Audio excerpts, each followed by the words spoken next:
Direction on.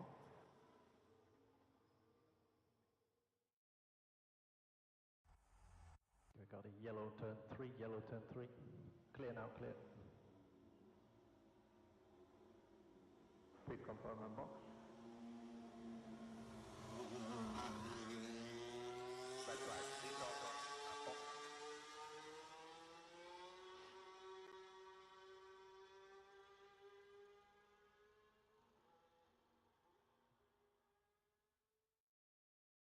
DRS is enabled. DRS enabled.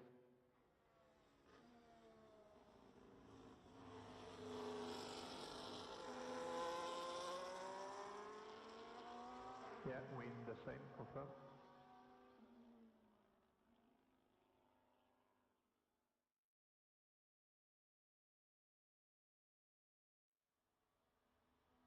Racing Norris, pit exit.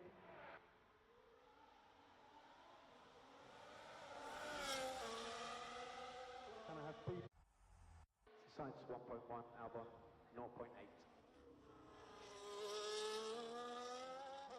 And we need to manage front tires at turns 9 and 14.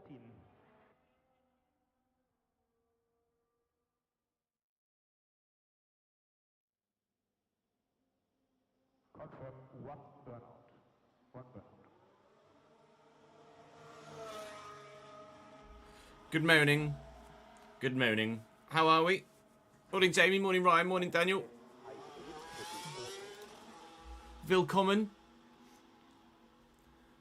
It's Baku Grand Prix to start today. F1 driver career, followed by stress testing that RTG spreadsheet for the rest of the afternoon as we try and nail down the specifics for the new save when it starts. So we'll be doing the dummy save as we look to find any potential flaws in that spreadsheet before we commit to a multi-season save where hopefully everything will be smooth and work as intended. I'm sure it all does because Andy's a fucking don.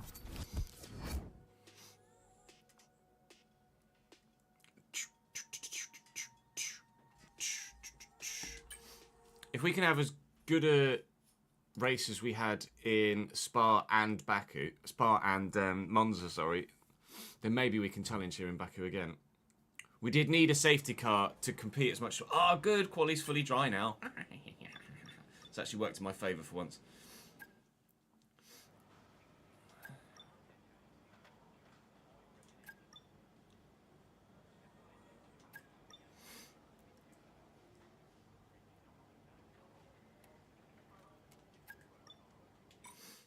Do do do do do do do do do do. I wonder if I had the fresher bits in at Monza, whether I might have been a bit more competitive. I don't know. I don't know. Woogs and Alex, thank you for the follows whilst we were offline overnight. Appreciate it very much, both. Ta very much, lads. Ta very much. Let's. I think I have tweeted this stream out. I have indeed. Vamos. Hey, Chuffster. Or Chuffster's #1 fan, as the case may be. How are you, mate? We've obviously got. Hey, Chop for the 14th month, my guy. Thank you, mate. What do I want? I want this. Cheers, Tom. 30th. I've got Brandon on the 31st, so that might actually need doing now. Let's double check, shall we? Happy Saturday, by the way. What you guys got planned for your weekend, other than watching me crash into lots of walls? The only 30th odd that there is. Si, senor. We do need to put the post out for the player details for the RTG save, actually. So we'll do that at some point today. Let me make a note of it on my thingy. Patreon post. I'll be able to remember what the fuck that means. Baku can be either 1 or 2 stops, Daniel. It depends on tyre wear.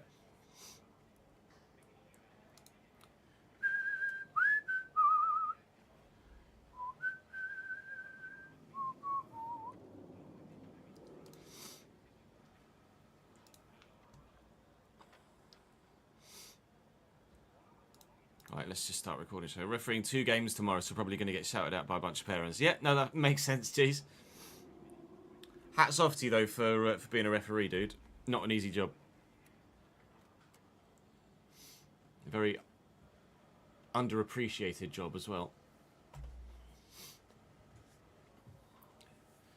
Welcome to the Baku Grand Prix weekend. We've arrived back on the save after recording yesterday, and now every session is fully sunshine.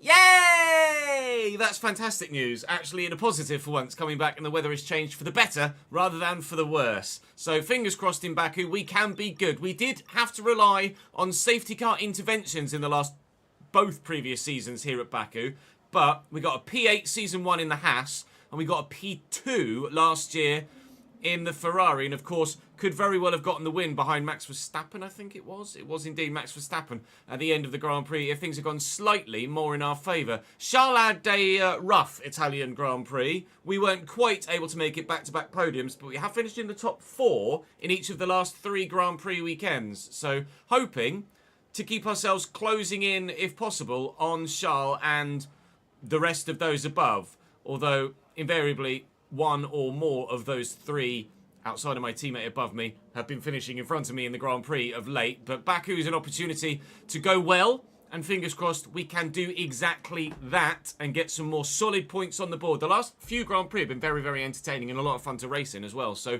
do drop the video a like if you're enjoying the save continually. I appreciate it very much indeed. Make sure you subscribe to the channel and you won't miss out on any more of this save, or of course the player career mode, which goes from strength to strength at a new club now as well on the second channel. And the Everton save on the main channel is coming towards its close now, so don't miss out on the final season. But of course the RTG will be starting once that's finished. In fact, after I've recorded this episode, we're going to stress test the spreadsheet. That actually is more exciting a sentence than most might imagine. Right.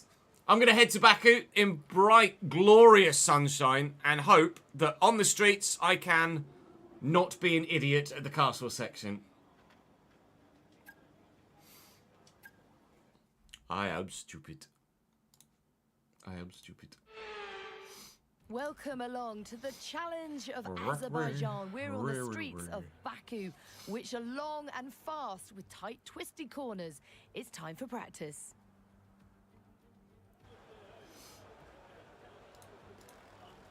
Do.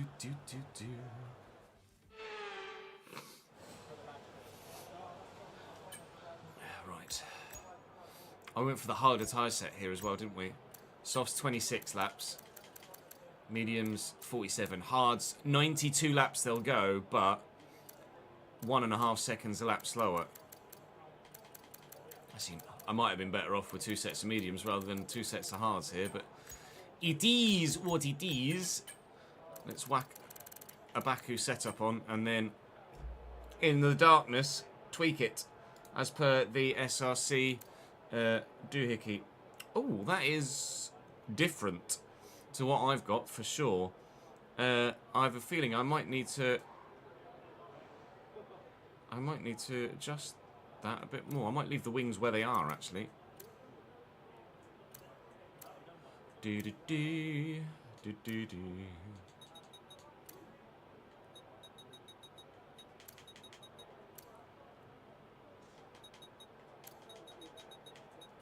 Brakes and tyres. Okay, front tyre pressure's down a bit. If you want to get access to the setups that I use for career mode, you can use the code Chesnoid at SRC and get yourself a discount. Right, track acclimatisation, we'll do that in a set of mediums. Off we pop.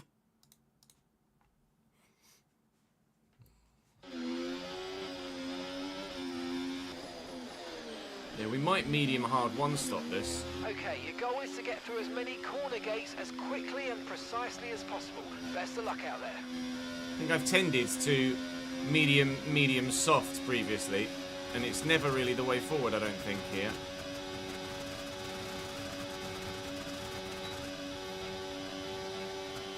Baku's it's a fun circuit, I agree. It's a really difficult circuit to master though, isn't it?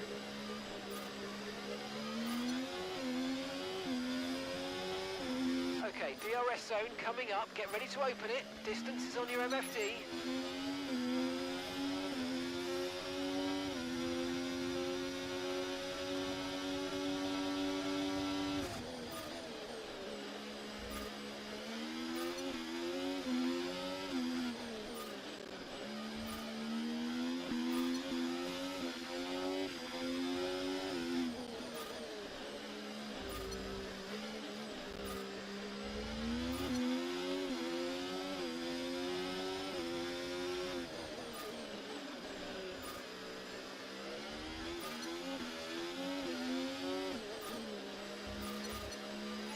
Oh no.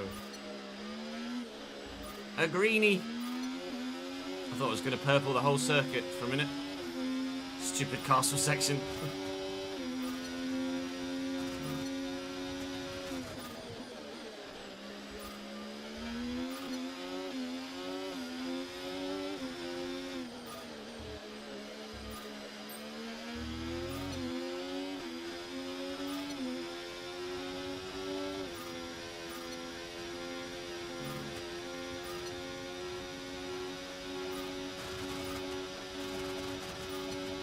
Well, nearly.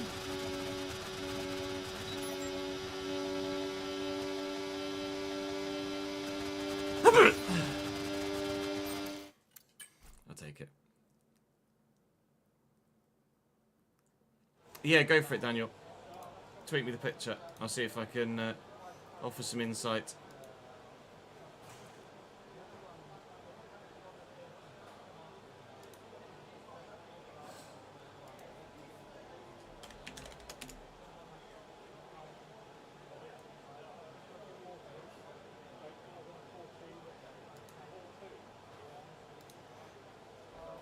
Oh, that tyre wear's very good. Based on that, Daniel, I would say maybe a one-stop is absolutely doable if your tyre wear's that good.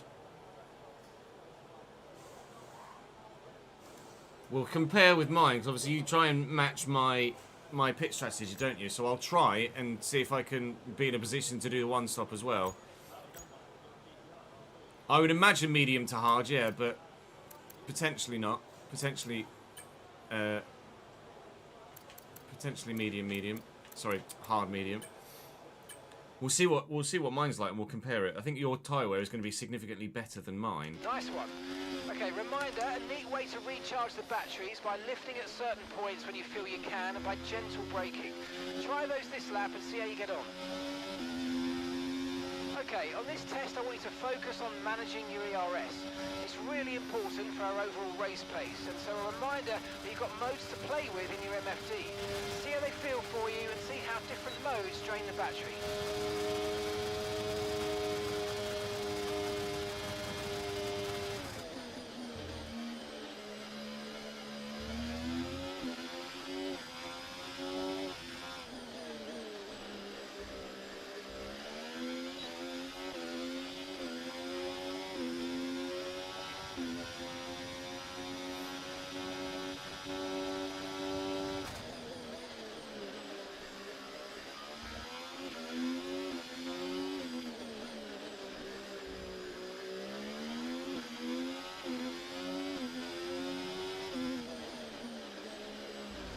That's the Walters.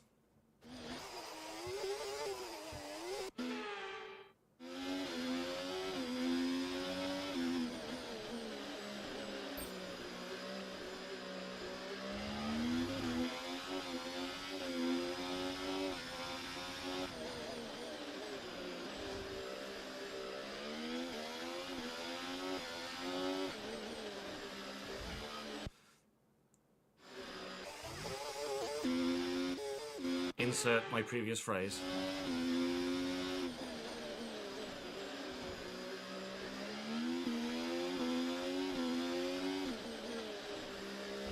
Did it again, got away with it.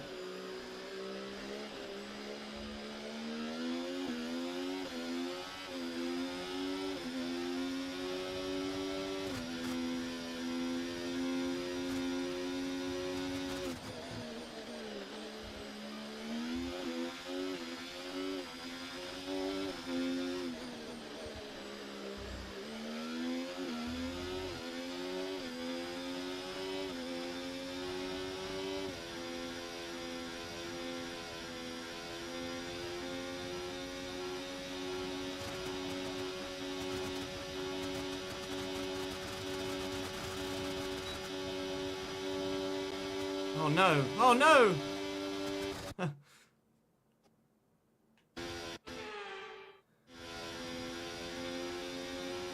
You're doing so well, and then it all starts to tumble off.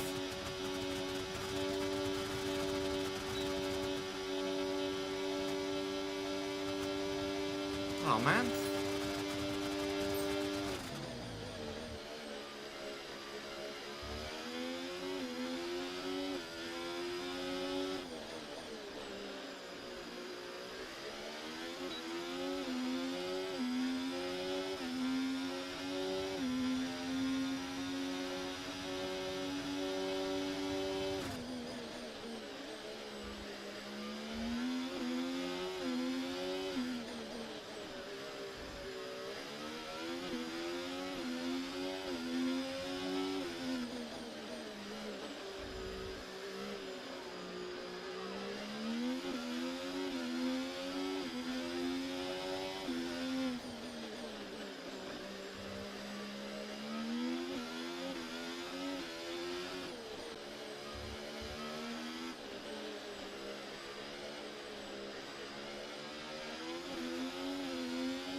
It's weird how I think maybe it starts to dip down where it just sits at 100%. I think I might need to use some to have a more even line.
Ah, got the power through.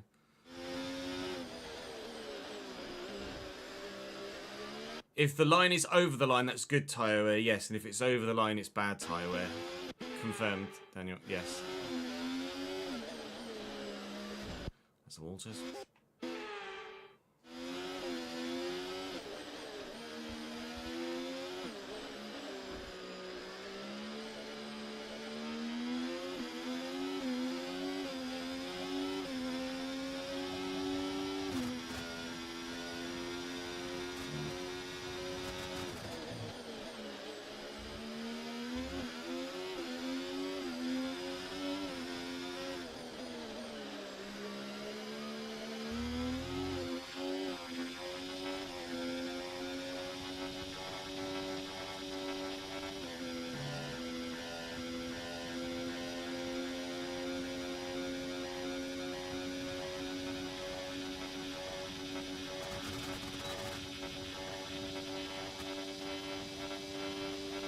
No! Okay. Oh, come on.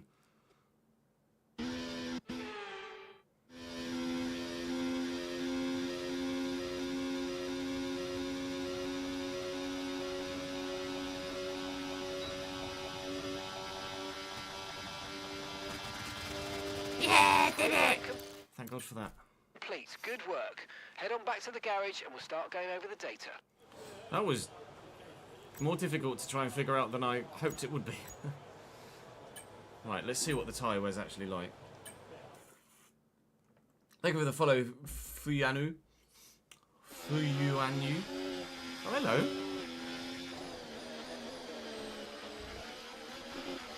Okay, give us some good, consistent laps, please. We're looking for good data that we can work into a race strategy.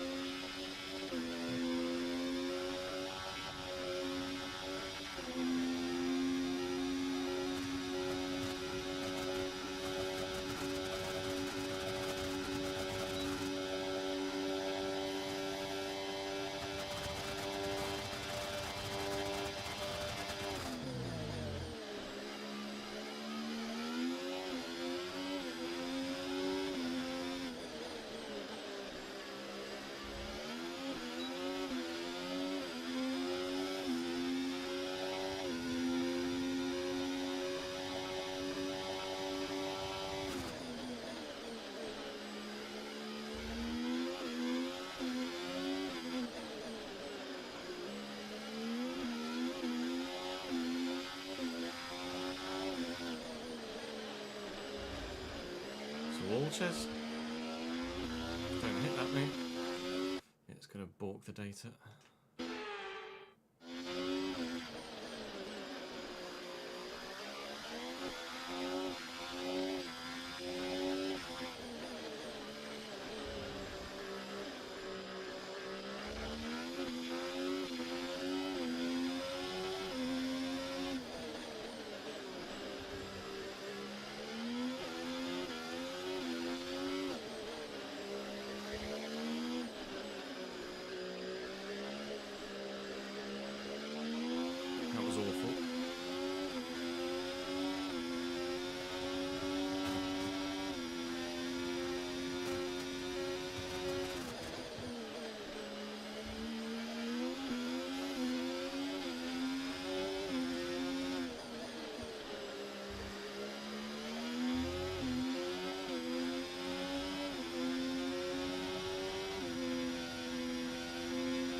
The flappy noise.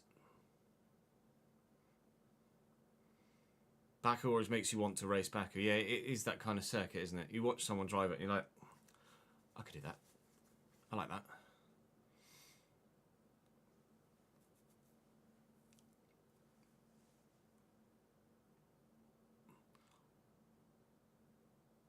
What flappy noise?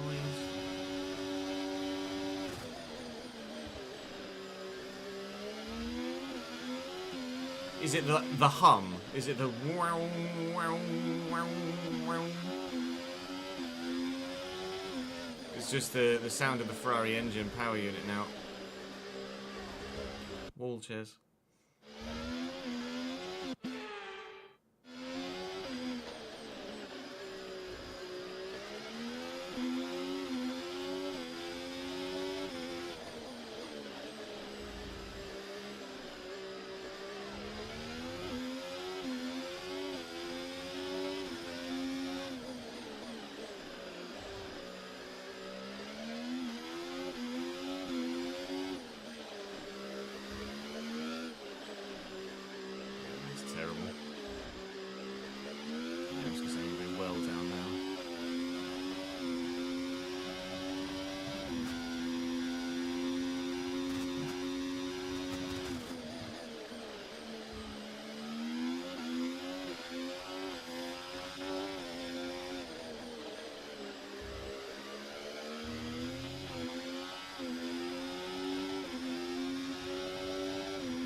Yeah, it's when you go down the... It's the engine humming as the revs sit at a certain level. Go for it, Vanes.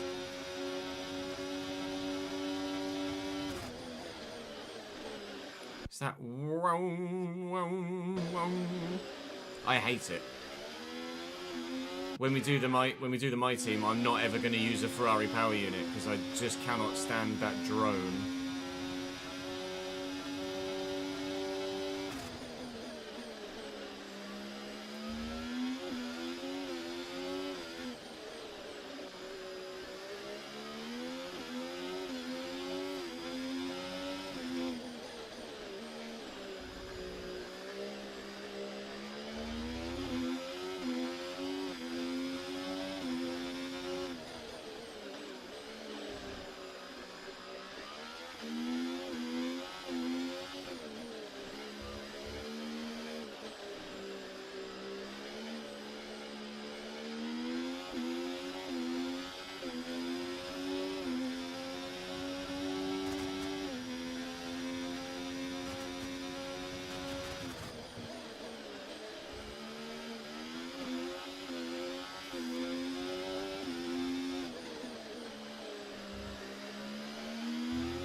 Oh. Alonso's out of practice? Lock up wall. Boof. Called it.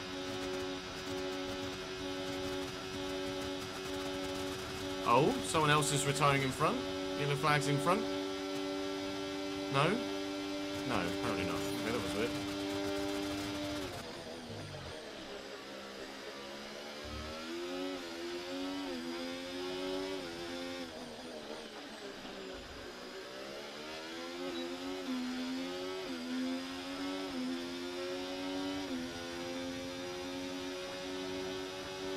Thank you, Alex.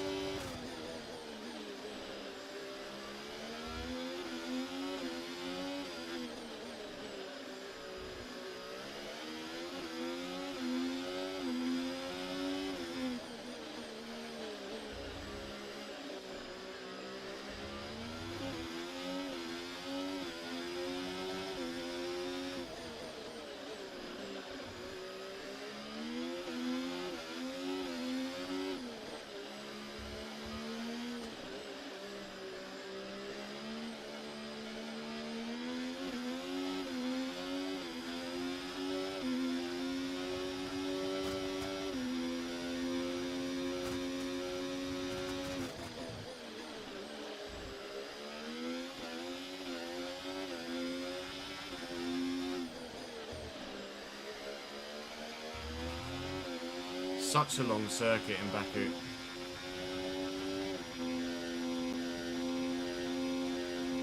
It's only like 51 laps, is it? Because it's so long. Afternoon, Reese. I'm feeling a bit rude this morning. 51, yeah.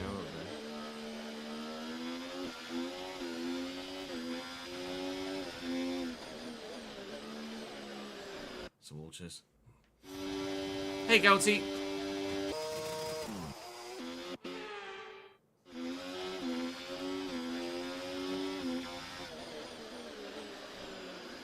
Here we go.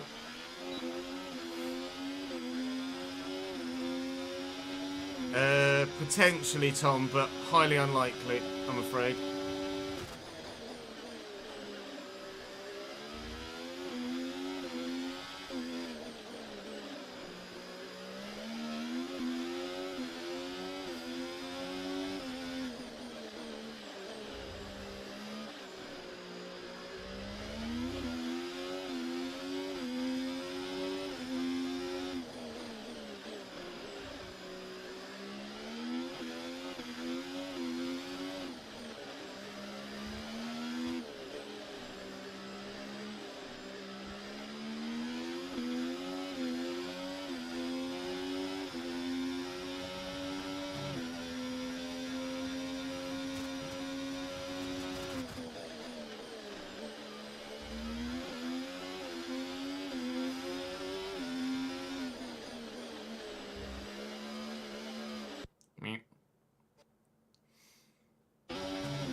I mean, maybe Rude wasn't interested in the Coventry job.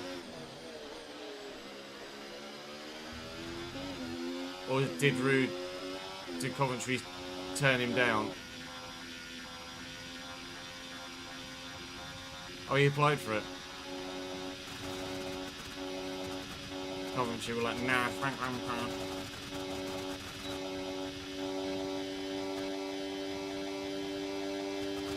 Program complete. And job well done. We got some excellent data with that run, so come on back to the garage and I can take you through the numbers. Okay, my tyre wear is just as good as yours, Daniel. In fact, slightly worse. Yours was 0.79. Mine was 0.8.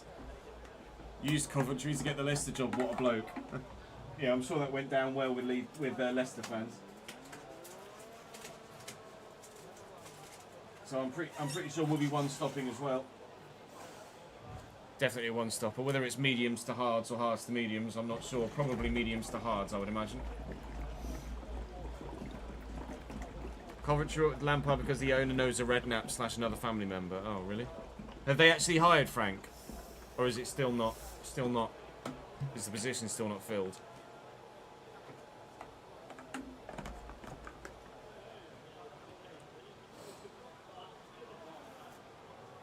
Hired now.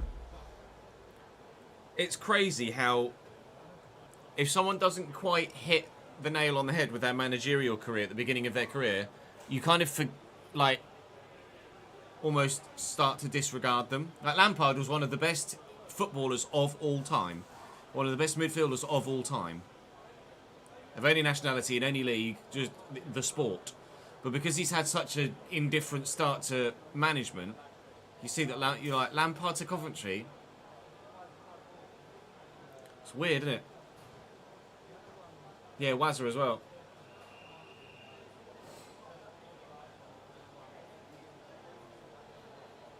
It's crazy how quickly someone's reputation can change.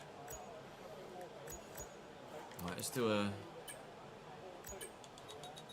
quali run. Lampard's first season at Chelsea was genuinely really good. Yeah, I agree. With the transfer embargo.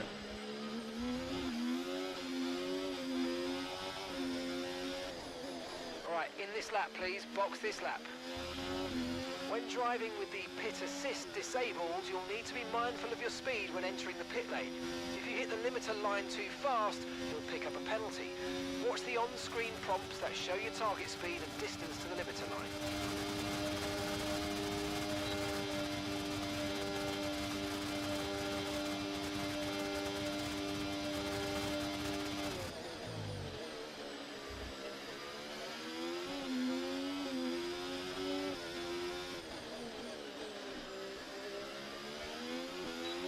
Okay, we've only got one lap of fuel remaining.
It's going to be a real fuel drinker in Baku, that's for sure. A real fuel drinker.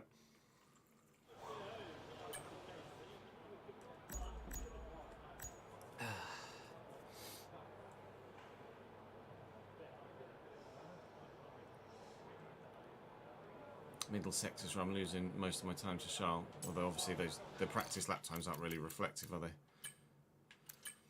Alright. That's practice, student. And that's it. Practice is officially over. Oh, Until Charles went next time, significantly faster. That's a bit scary.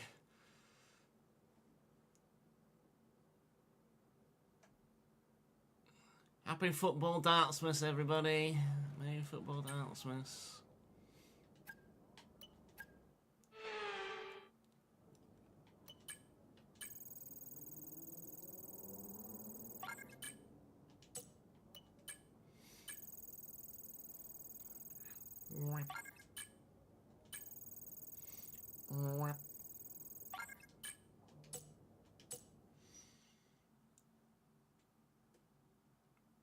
Right, won't forget to use put new fresh bits in.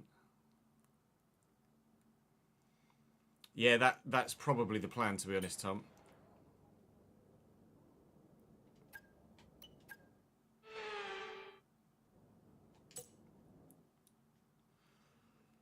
Practice done. On the soft tyres, the car feels great. On the medium and hard tyres, the car is not that competitive, it seems. I wasn't using my battery for any of the runs I did on tyres that weren't a soft quali run. So I'm not sure how reflective that is of our genuine pace. I've also been using significantly older, worn parts. And on a power track such as Baku, that's definitely got to be worth a couple of tenths here and there for sure as well. So we'll put some significantly fresher bits in the car for this next qualifying session, and hopefully get ourselves a decent qualifying position to begin the Grand Prix. That is the dream. We'd like to go well at Baku. It's weird how in the R&D progress, everyone's been most of the front runners have been plateaued for a while, and Mercedes have been slowly getting up. McLaren kind of came from nowhere really, and have become one of the faster teams. Red Bull and even VCAB actually have started to come up as well, but Haas actually haven't improved their car at all since Canada. That's why they've fallen off. They were one of the faster sides, and obviously we've seen Sainz and Perez fall off with their results recently. Perez was on the podium regularly at the beginning of the season, and recently 10th, 14th, 12th after 2 DNFs. And Sainz was regularly podium or top 6 at least, and recently a string of 10ths, 9ths, 12ths and a 7th. So Haas really have fallen off here. We hopefully will have a good Grand Prix around Baku. My tyre wear supposedly is very good, so it's almost certainly a one-stop race. I just hope that that one-stop race is able to be done quickly enough to ensure that we don't rue not having a second set of mediums and only have a second set of hards, because the hards are very slow comparatively to the other two tyre compounds. But fingers crossed we'll be okay. Fingers crossed we'll be okay.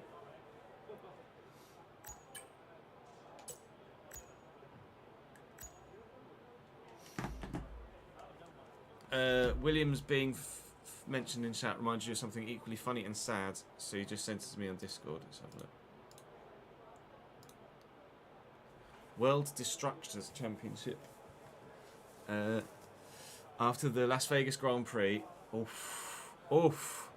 Yeah, that is rough. Let me open this in browser so chat can see. This is the amount of money spent just repairing damage this season. And, well, Williams are in the mud there. Williams have spent nigh on 10 million quid. $10 million just repairing cars. That's not great. That is definitively not great for them. That's expensive for a team that has probably the second smallest budget on the grid. Actually, after the Doralton takeover, I don't know whether they will have the smallest budget, but it's certainly a lot of money, and obviously they can't spend any more than the cap anyway. Perez has to be gone next season, surely. There's no way he can still be there next year. What did we do in practice? It was a 37 something, wasn't it? Oh, everyone seems to be in the 37s. Okay. Hey! 36s? Oh, Christ. Large concern. Large concern.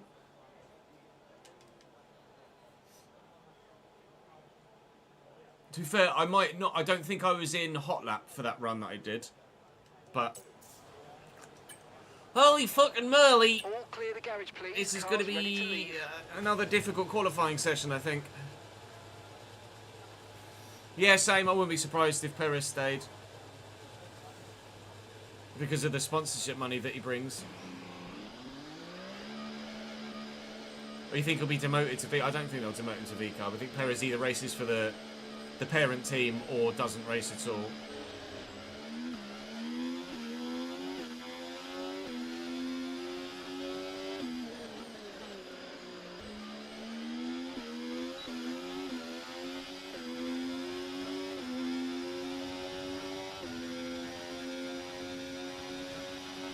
We've dropped to P20.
I think Yuki deserves it as well.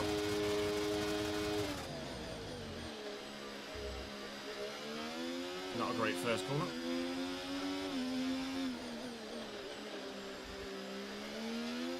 A better second.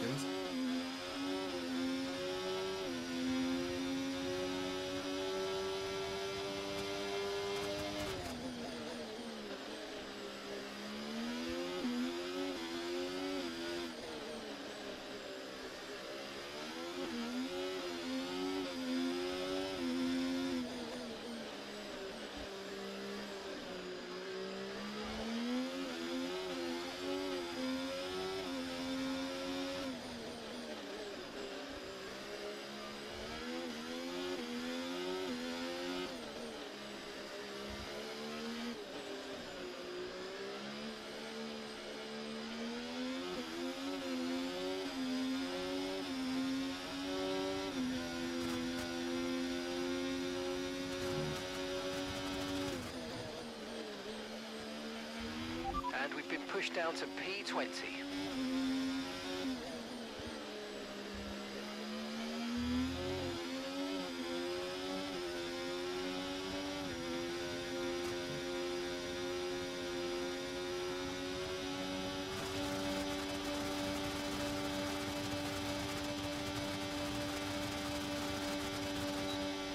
I might be out.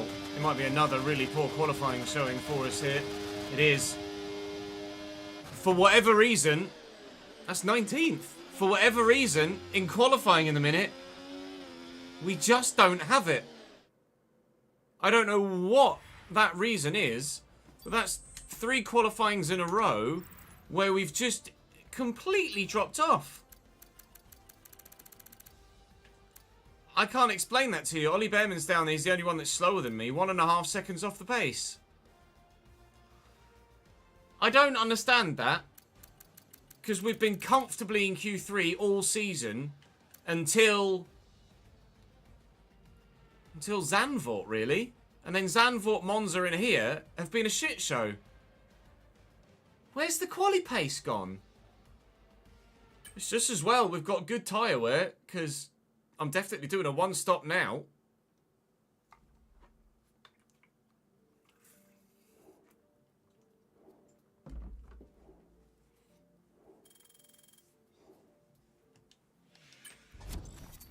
Doesn't make any sense.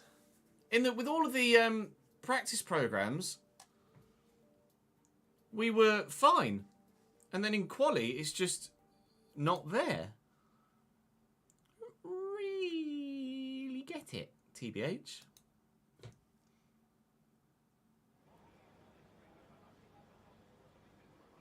Don't really understand.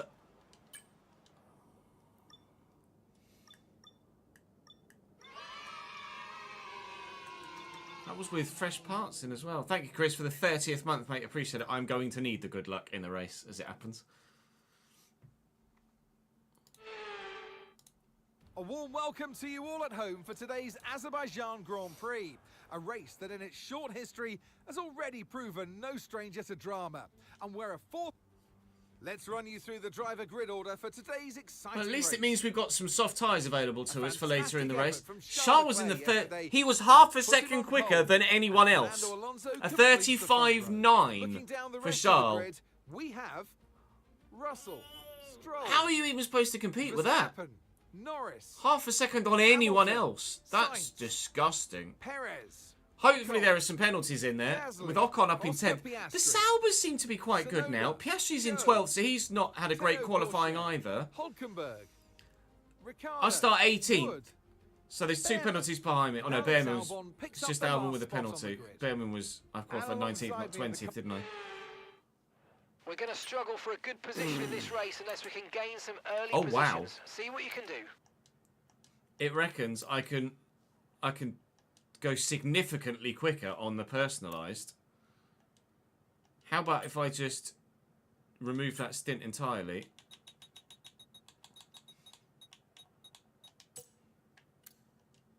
It reckons a soft, medium is 5 seconds quicker than a medium hard.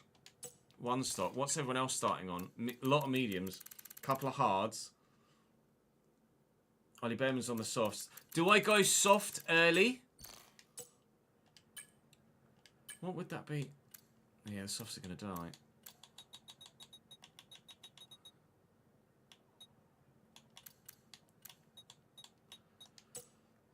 I don't know what to do here. Chat's going to have to help me decide. I could start on the softs and try and make as many positions as possible before then stopping again.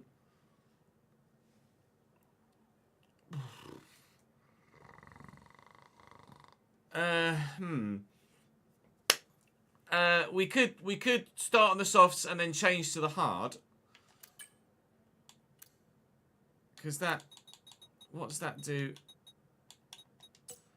That's only about 10 seconds slower, supposedly. If I can extend the softs.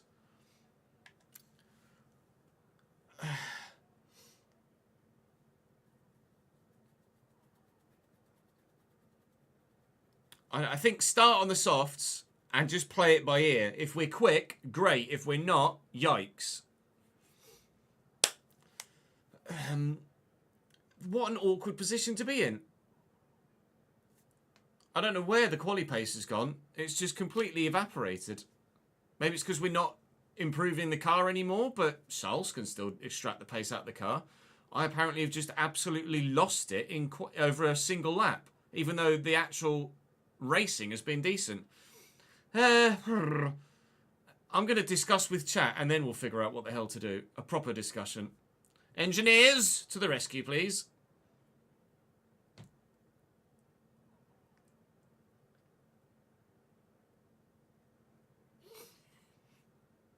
The hards last for 90 odd laps. Yeah, you're right. It's just a case of whether they're quick enough.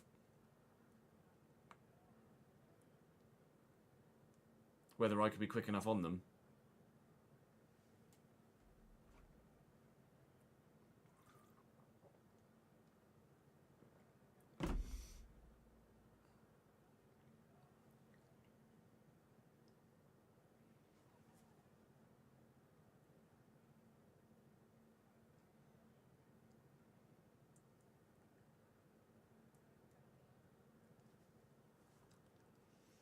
I think we start on the softs and then just see how we're doing.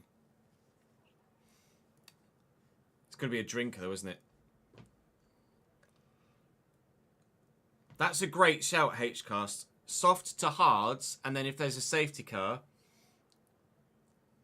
we can figure it out from there.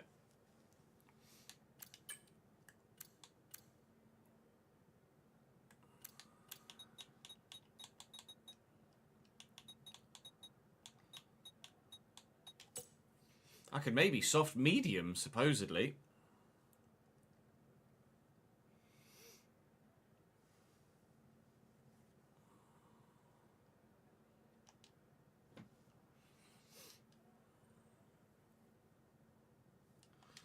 Alright, we'll start on the softs. I just try and make some time.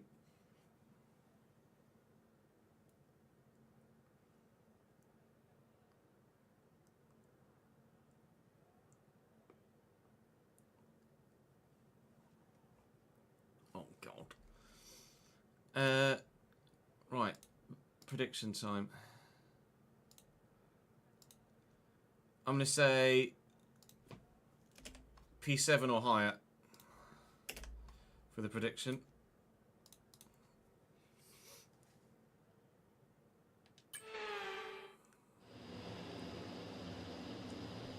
I could soft, medium, soft.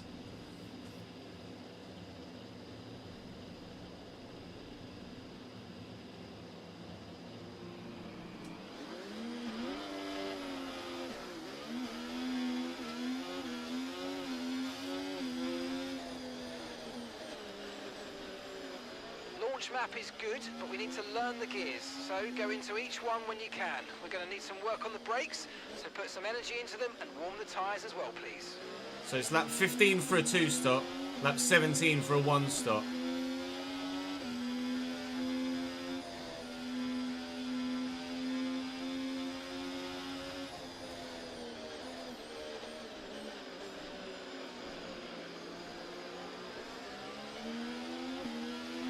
No threat of rain for the time being. Conditions look good.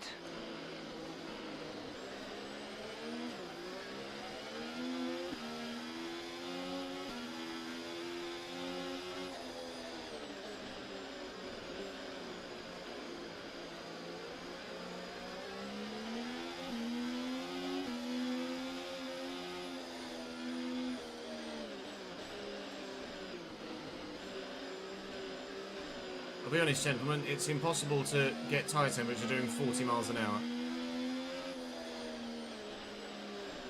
That's the... Lol. Crashed in the fucking formation lap. Who am I, Lance Stroll?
Was a bit quicker a bit too quick an approach, but we managed to deal with it. Well, this is a giant gamble from back here. I might well be turning into Sergio Perez. Ollie Behrman's had a good start. Oof, Christ. Don't get pinched, don't get pinched, don't cause me damage. What are you doing, you fucking asshole?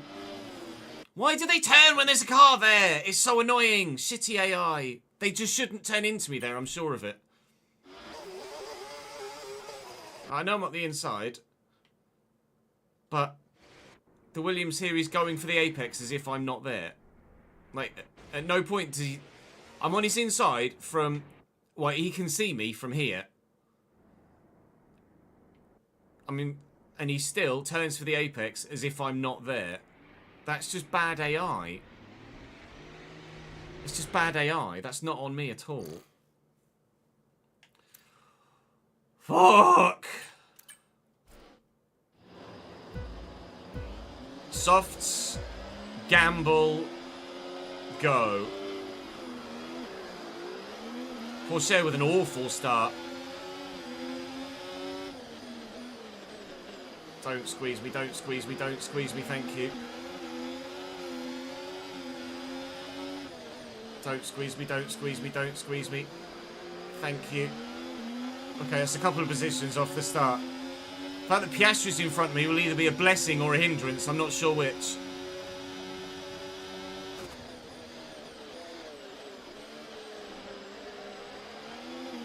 Just got to concentrate on these early laps. I'm so nervous about going too deep. I cut it too tight. I've got to be aggressive though. We're to make this work, we've got to be aggressive.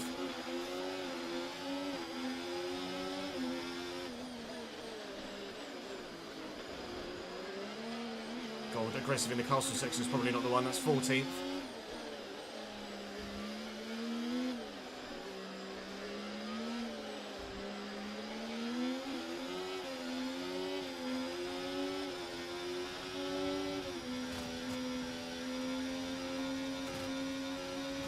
Tsunoda in front of me is also on soft tyres. It's not bad first lap. 18th to 14th is pleasing. But I've got to keep it up. I think in a straight line, I'm a little bit draggy. Even though I'm running much lower downforce than recommended. Charles is a 43.2. Got a couple of cars right on the back of me. We're going to be 10 seconds off the lead already. DRS is being enabled this lap. We can use DRS when you're within 1 second of the car ahead and in the DRS zone. DRS enabled, very much within it. Time for the aggression to continue for a second lap. 5% wear on the rear tyres. Yikes.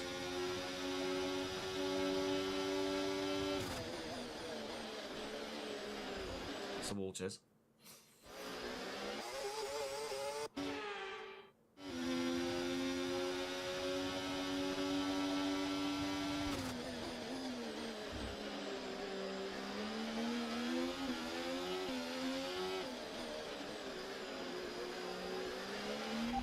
Experience some understeer now that you're in the wake of the car ahead. Try to get past as soon as possible.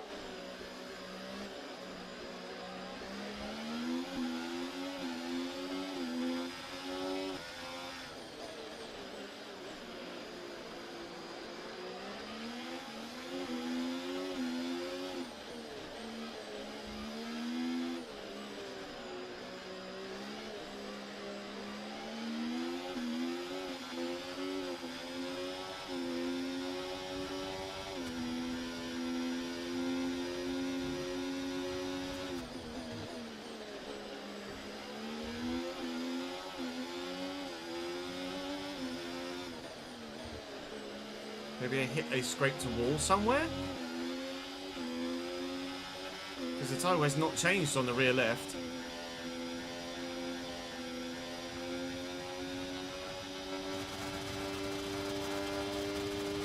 Okay. Tyre wear's not as bad as feared. Because it stayed the same. I must have just caught a wall somewhere. Or another car.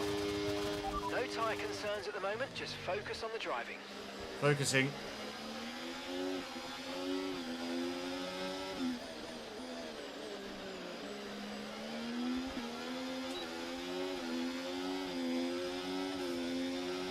They are quick now. They're all in a line and just slipstreaming off one another.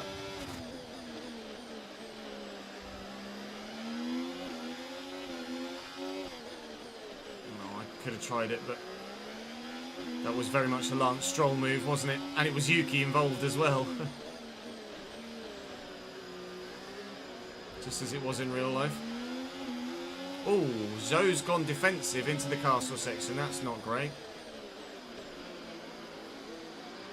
I'll have Yuki then. Nice move. Good job. Opportunistic, but we'll take it.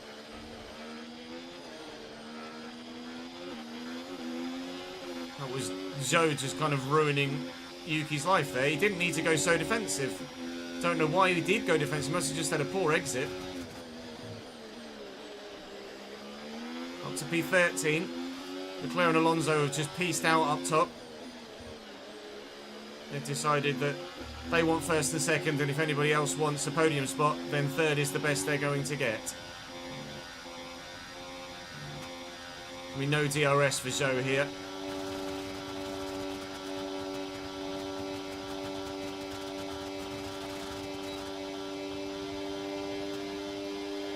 Is he going to go defensive? Is he going to go defensive? The car behind started to drop back. There's a gap beginning to form. Let's make the most of it. All right. I'm now not going to have DRS. But that's P12. This is probably too long a straight to not use any battery to try and defend.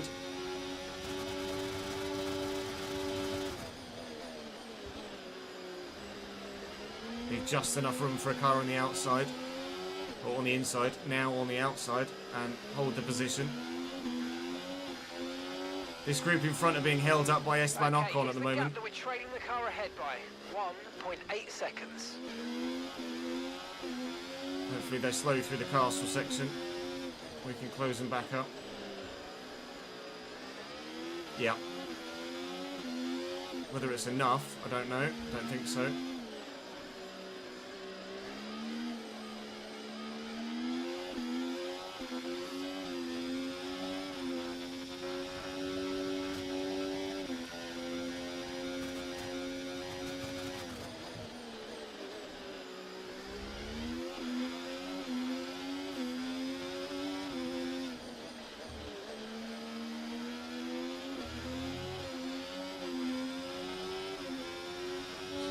This is intense. It's only the end of lap 4 and already it feels like we've been racing forever.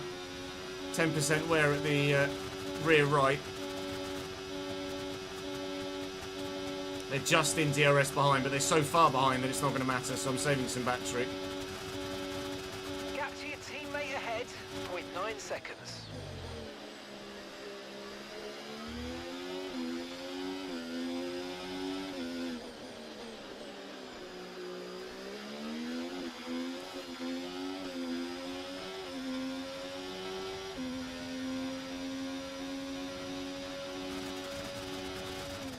Big lock up in front. Sainz and Perez, the two Hasses, are fighting. That's brought us back into DRS range now. Thank you, gents.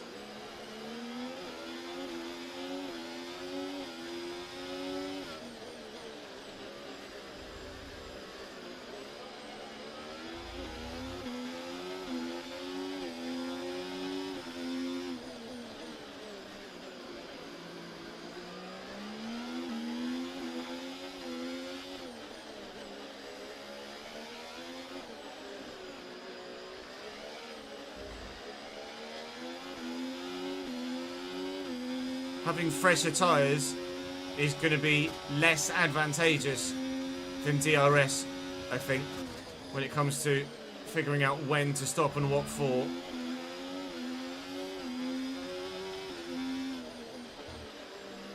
I think what we do is, as long as we've got DRS on someone in front, we stay out.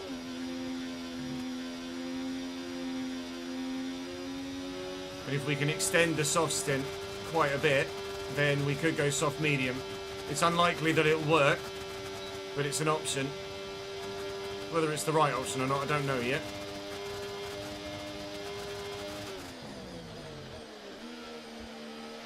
Tsunoda and Zhou fighting behind, dropping themselves out of DRS range. Lovely.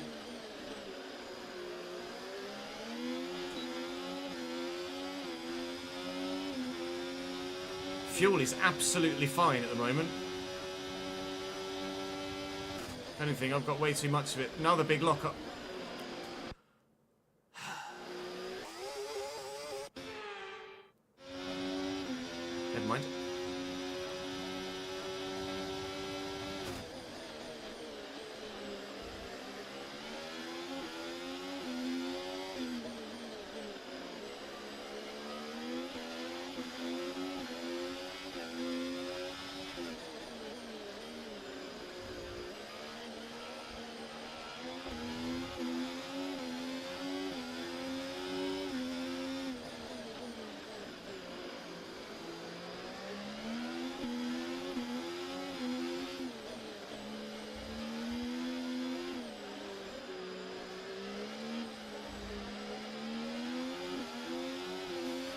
back within If you can get DRS past, range make behind use it. of the Tsunoda, overtake actually. button and see what you can do. Tsunoda has dropped Zhou Guanyu. So those are some of the softs at the moment, still able to hopefully make a bit of time.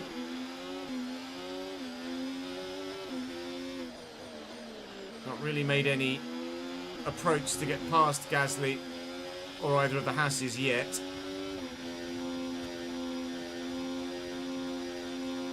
But Gasly's losing some time on those in front, so it might be an opportunity here. Maybe. They're going aggressive in front. Haas on Haas.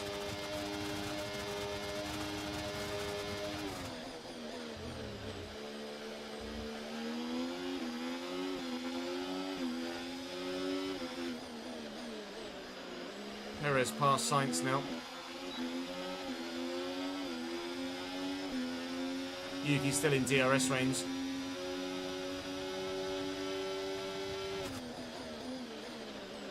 Big lock up from Sainz. Perez has disappeared down the road. Sainz is struggles. Sainz is holding us up now. We need to get past. Can be race critical to see off Carlos Sainz as soon as possible.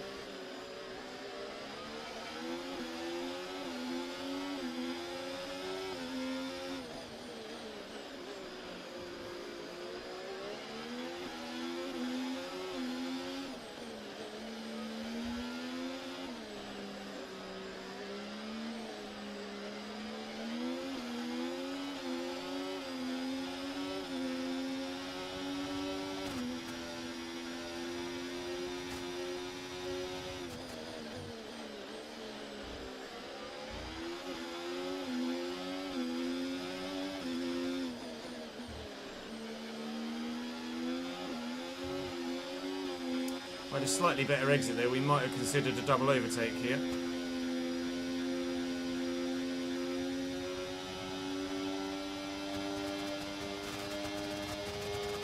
just going to commit.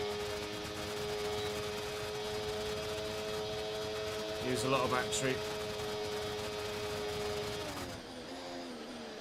Hope that they slow each other up and make the most of it. They are slowing each other up, but they're now slowing me up too. Sainz with a poor exit. Up the inside of the Haas. Great manoeuvre. And across onto the racing line. Here comes someone else. It's Yuki Tsunoda. Getting feisty in his RB. Cannot afford to lose Gasly. Need to stick with Pierre.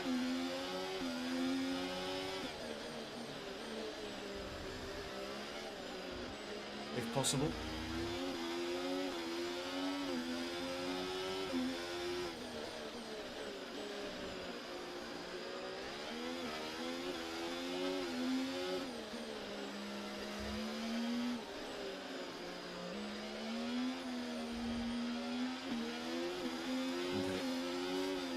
We've lost Pierre for the time being.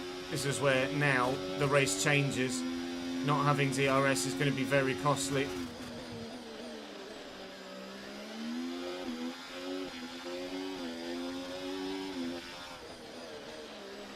Not sure how much battery Pierre's got as well. Still looking good. Yeah, we're alright for the minute, but Yuki Tsunoda's going to be past me here.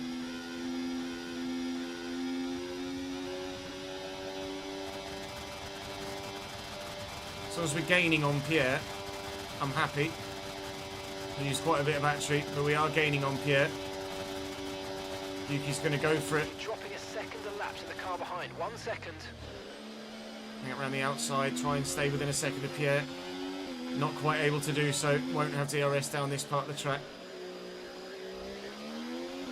Well, an okay exit compared to Tsunoda though. Gonna have to use battery, however, to stick with. To stay ahead. But we will. Okay, mate, we've got to move up the order if we can, so I'm setting you a new target. Push, push. Yeah, I'm pushing. I want to take Pierre Gasly as well.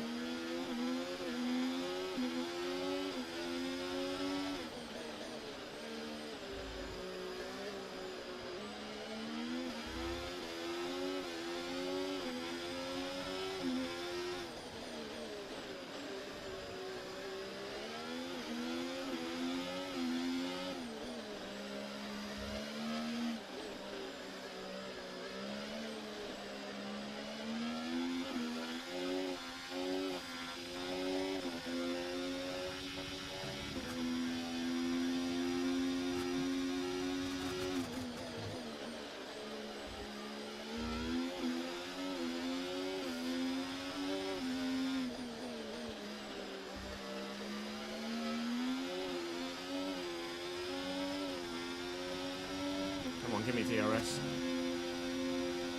Please, I'm going to be in DRS range, I think. Please? Oh, get in.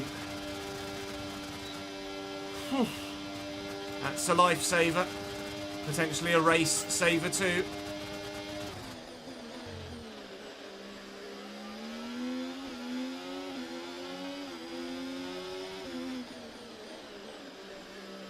Absolutely no question in my mind at the minute that we are not one-stopping. One stop's definitely the way forward for now.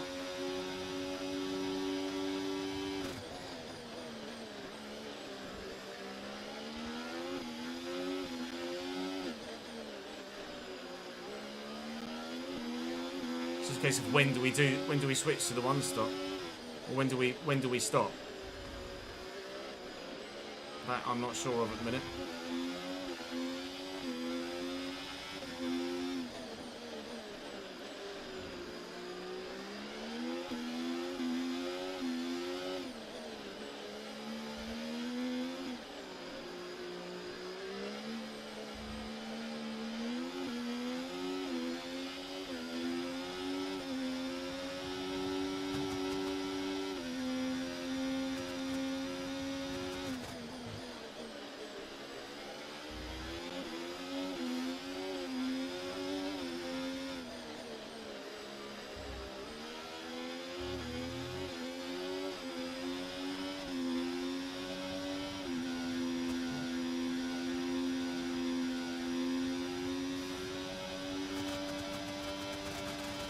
Losing time on those in front. Charlotte's just pieced out. Fernando's comfortable in second. It's the points right in front of us, obviously, but Gasly's ahead presume he's one stopping. Okay, the gap is less than a second. They're on fresh mediums. Okay, they've done 10 laps on those tyres. Okay, we think they've got 2 stops remaining. Two stops. stops. And the time last lap, 1 minute 42.2. All right, you're falling back by 1/10 a lap. Well, if Pierre's two stopping on a medium, that's a real surprise. Sonoda behind. Okay, they're on old softs. Okay, they've done 10 laps on those tyres. Okay, we think they've got 2 stops remaining. 2 stops remaining. Yeah, it must be medium, Last soft, lap time, soft. 1:42.0.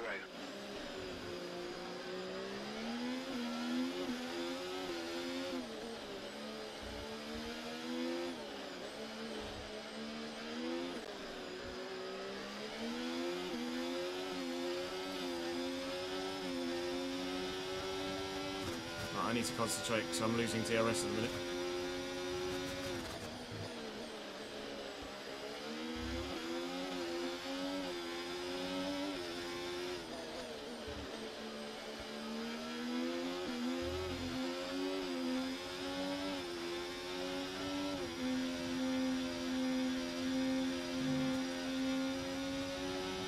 We're good. We're good.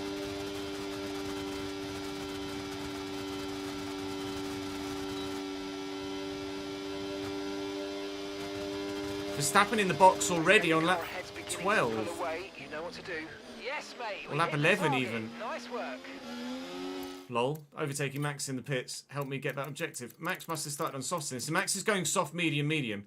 He's only taking his soft tyres 11 laps. So soft, I mean, he might soft, medium, hard, but I imagine he's got 2 sets of mediums. So that's 40 laps left if he's boxed on 11. So he's going to do 20 on the mediums, then 20 on the mediums. So what do we do? I've still got DRS at the minute. I'm comfortable with DRS on a medium-tyred car. I think at the minute, I can keep pushing these softs as far as possible, and then it will be a decision as to whether we go to hards at the end or mediums at the end. If we can take the softs a long way, then we could soft medium one stop this.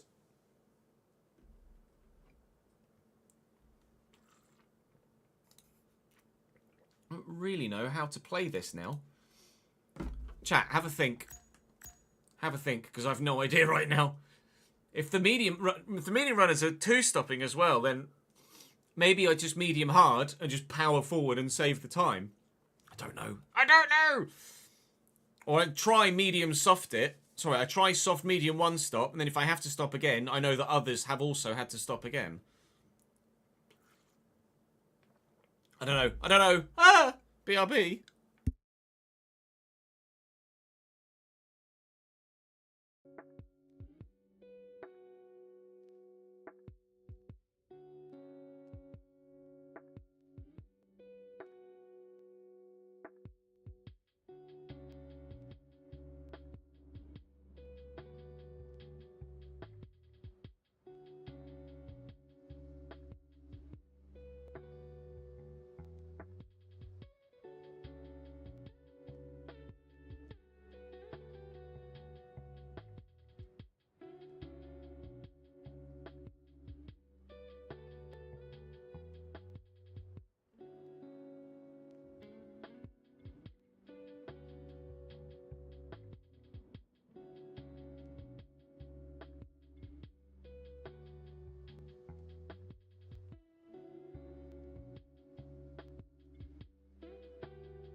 Chat, what would you do from here? You tell me.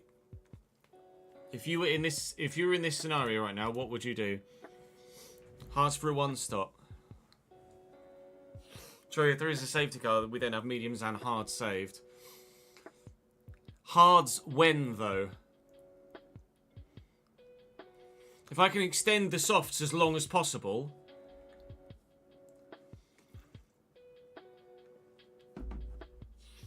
Then we just go soft, hard. Okay. Decision made. We'll extend the softs as long as possible and go soft, hard.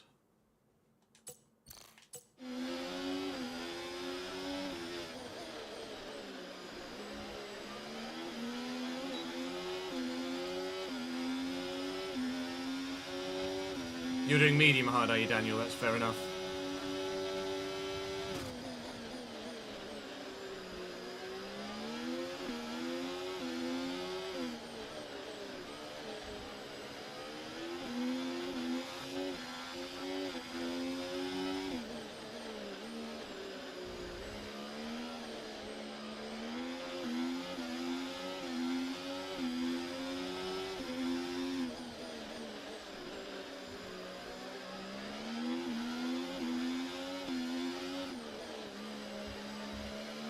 Be really intriguing actually to... Oh, hang on, concentrations.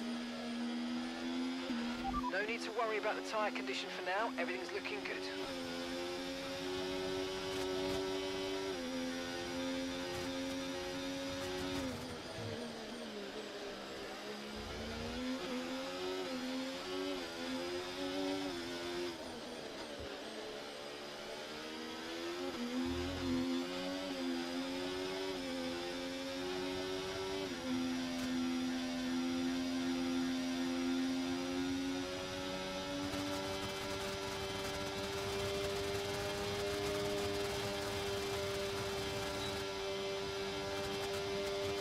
Be really intriguing to see what lap times Max does. The pit window now, and you're going to be on hards next time. Actually, he's not in...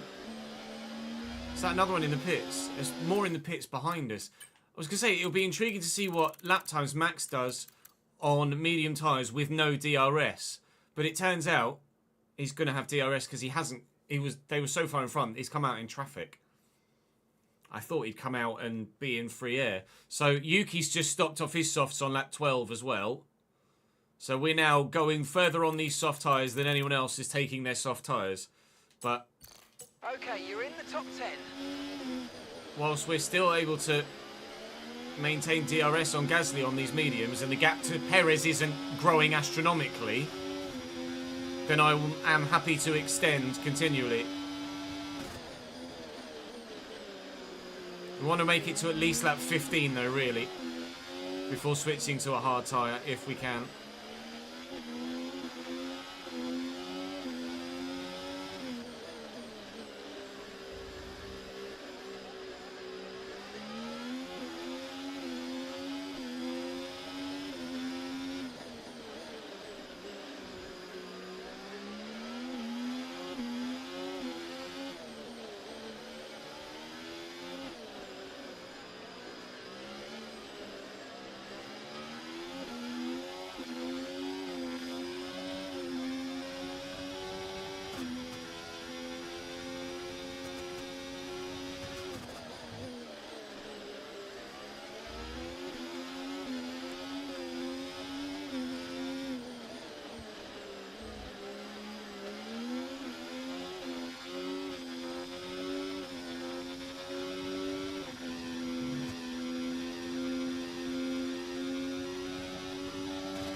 Right, keep pushing. You're gaining on the car ahead.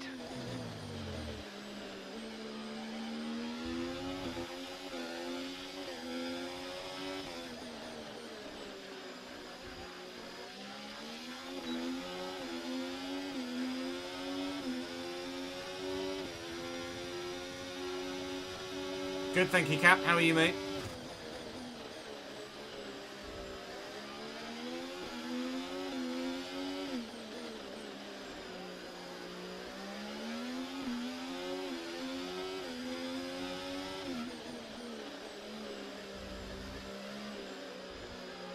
Gasly's starting to struggle on those mediums now. He's lost the rear a couple of times.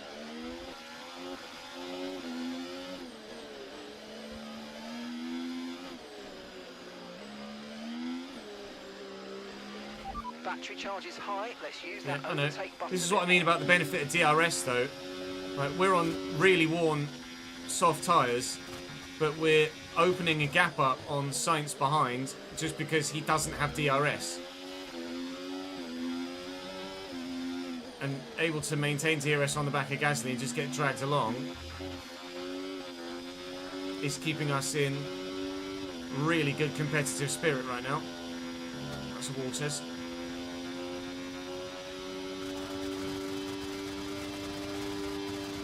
I think when the medium runners start pitting, that's when I box for hards. Box, we're coming in this lap. No, not yet. We're extending as far as we possibly can.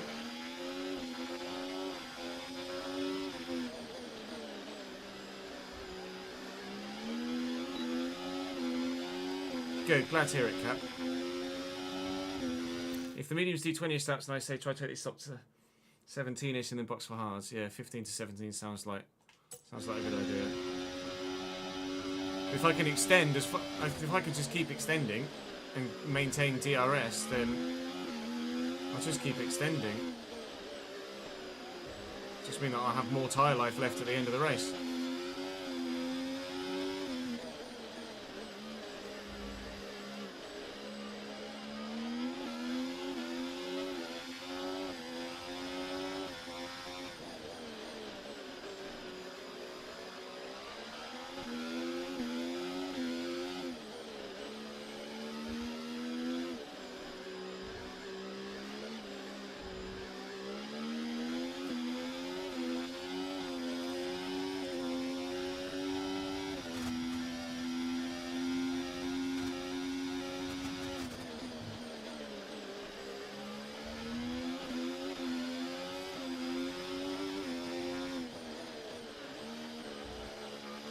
Okay, pit in this lap, and remember the speed limit. We'll be penalised if we exceed it.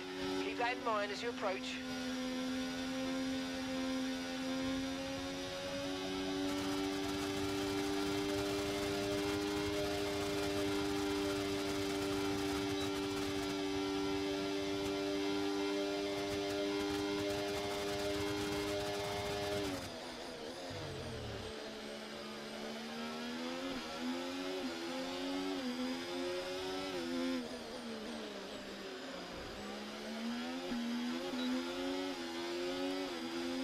Sainz has boxed.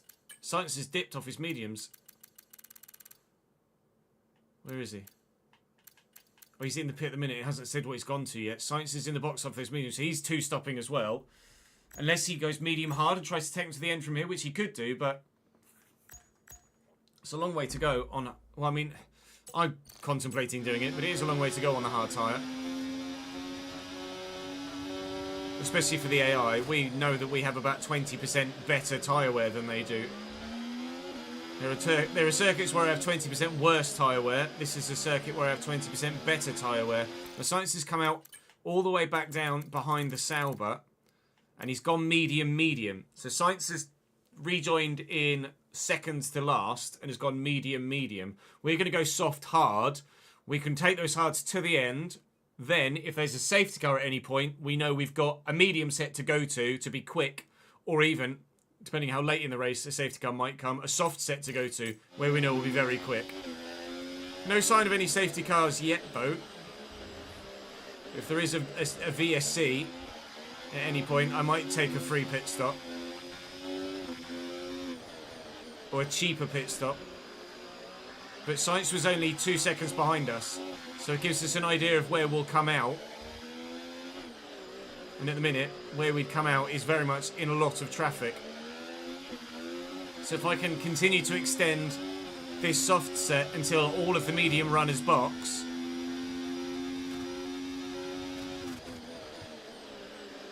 then we'll avoid being in loads of traffic when we come out of the pits, and hopefully be in a position to really maximise the situation. But the rears are getting very slidey now. I'm going to have to shut up and concentrate again, which I can't do. So shut up and concentrate again. Cut.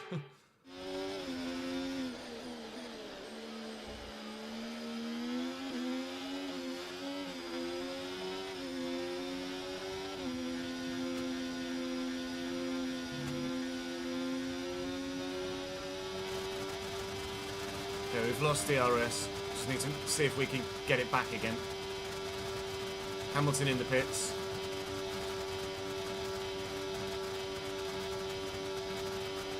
Hamilton's in the pits.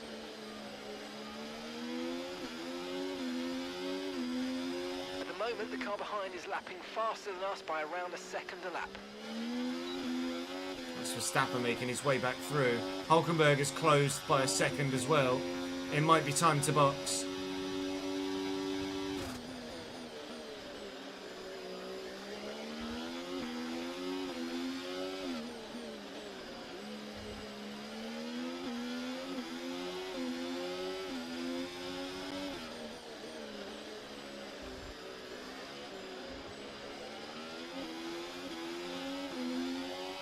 Verstappen's so fast.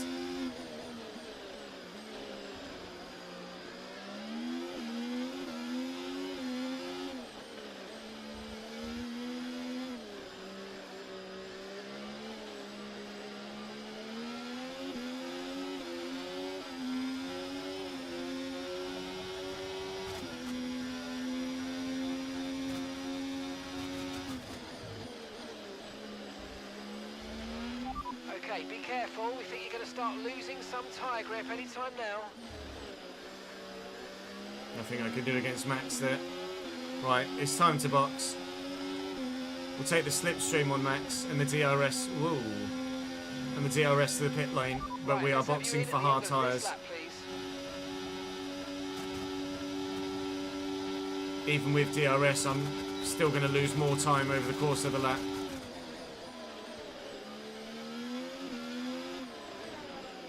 Here we go.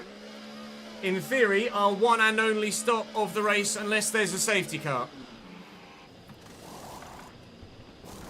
Okay, mate, And that's it's it. a decent stop. Perfect job. A little bit stationary at the end. Piastri's gone to hards as well, intriguingly. Or did he start on the hards? Both McLarens might have started on the hards. He did. Okay. Well, we've got Carlos Sainz going to be behind us now, or might even be in front of us by the time we come out the box. He is indeed going to be in front of us. But hopefully we can Okay, stay clear close of up the on white him. line on the exit. We'll receive a penalty for dangerous driving if you cross onto the track. Just managed to stay ahead of Zhou Guan Yu there. So we know that we can go to the end on this tyre now. We know that almost everybody else is going to have an extra pit stop to make, apart from perhaps the McLarens. But these hards are going to be a difficult tyre to maintain pace with.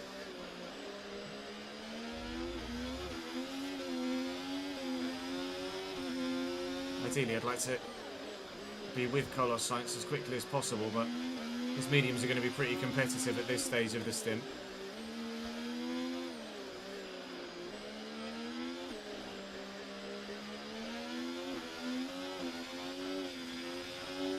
Medium set as my next tyre.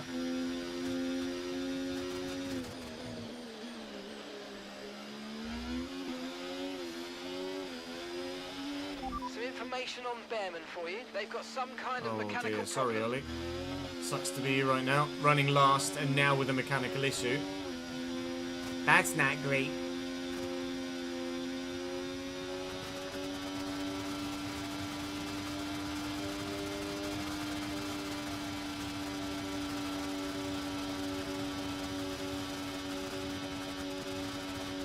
Okay, gap to the car ahead, 3.8 seconds.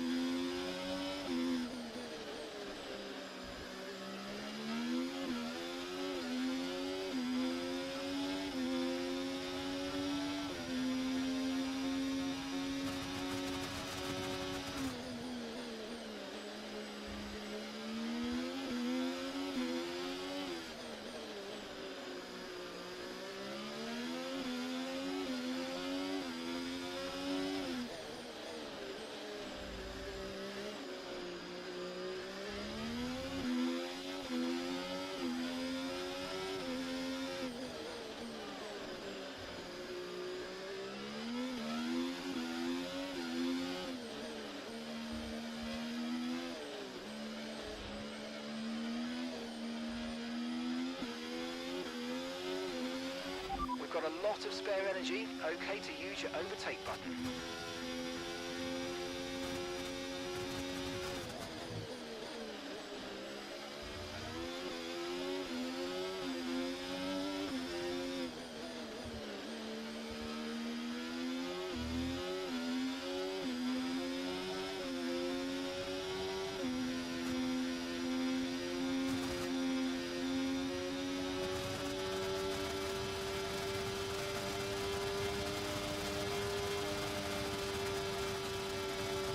Some more boxes. Albon and Gasly.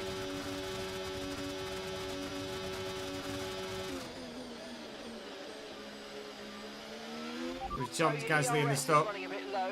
Look into changing your ERS mode in the MFD for a more conservative burn rate, or you might want to try some lifting or gentle braking to recharge. Right, so Gasly's gone medium. He will be quicker on those medium tyres than we are on the hards. But again, it's going to be a case of, if I can stick in his DRS and get dragged along, then banging. I might not be able to, because the hard is a very slow tyre comparatively to the medium. You see the pace that Carlos Sainz has had over us on his fresher medium. Boxed for mediums. Car behind on the medium tyre now. But boxing for the hard tyre did help us undercut Gasly, albeit only just. So those other medium runners that are either one stopping or late two stopping are going to be running slower lap times than us right now, so we should hopefully just continually undercut them as well. Readings from a couple of the sensors, so I don't think you need to be worried, just some bad data, so keep doing what you're doing. I'll let you know if we notice any genuine problems. Yeah, okay mate. Gasly will get me here, but I just want to stick with him. It's not about holding Gasly at bay. It's about staying with him when he does get me. Getting dragged along again. If I can put in medium tyre lap times whilst on a hard tyre, then that's cracking. I'm not going to fight you, Pierre. Take the racing line, pal.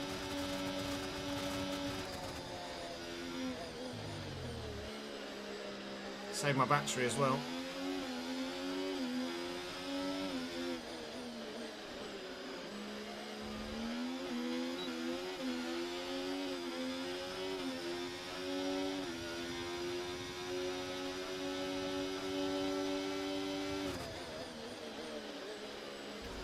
What are you doing, Chess? I'm so busy staring at the back of Pierre, I forgot to actually look where the wall is.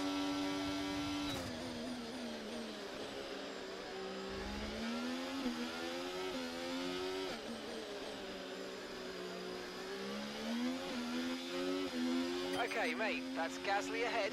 We don't want to let this hold us up too long, so do your best to get past and get on with the race. Shut up, Mark, you're putting me off. Charles is in for his stop now.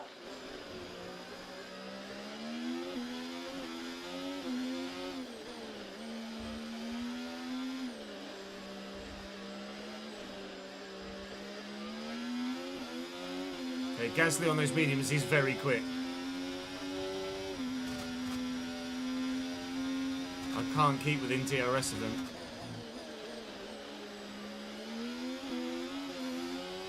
Fresh tyres are worth a lot, seemingly, around here.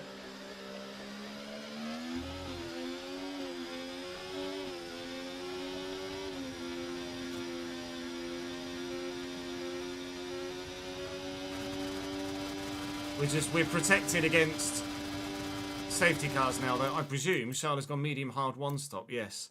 So medium hard one stop by a number of others as well, including Perez and Ocon.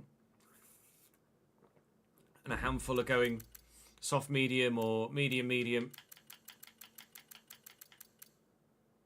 to try and do a two stop. It's a really difficult call as to what's actually the fastest strategy at the minute. Whether it's the one stop or the two stop, it seems to be very close between the two. If we can come out ahead of this traffic, which we have done, then that is great.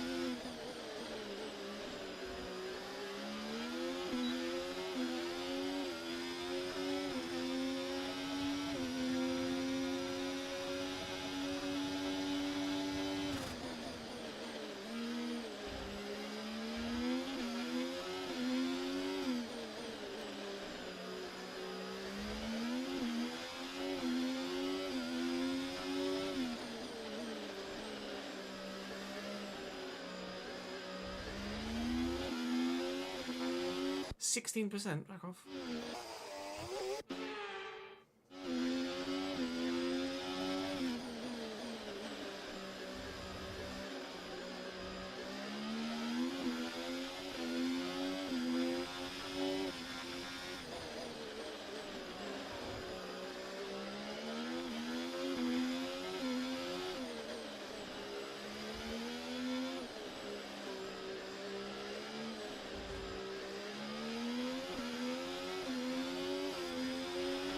Car behind you's just come in for the hard tyres. Car behind, running hard tyres.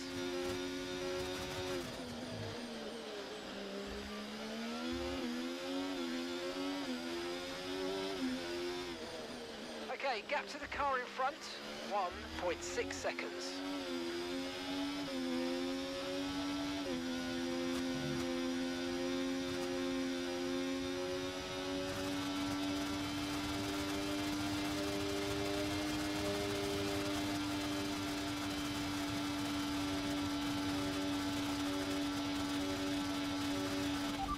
No issues with tyre wear for now. Keep taking care of them.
Pierre's going to get DRS on a slow Piastri. With real Piastri in since we boxed. He's been on those hards since the start. He's one of the one-stoppers that is doing it the other way round. We expect Gasly to box in about 31-ish? No. You're increasing the gap on the car behind by 0.5 a lap. About 40-ish. I think they're medium softing. Gasly boxed on lap 19. So 90, well, they might medium soft. They might also medium hard if they haven't got softs available to them. Hard to tell at the minute. You can see the medium harders that they stopped 4 laps after us. So we were able to take our softs almost as far as the medium tyre.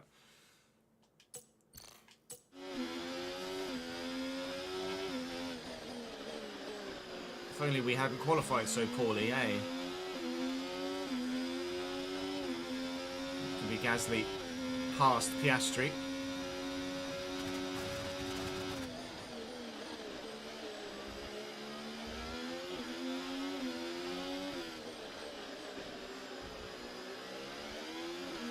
Very soon to be us past Piastri as well.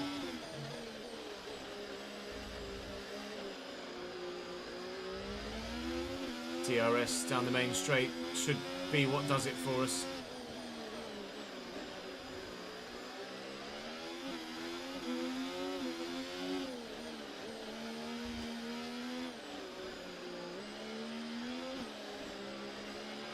If you think you can get past, make use of the overtake button and see what you can do.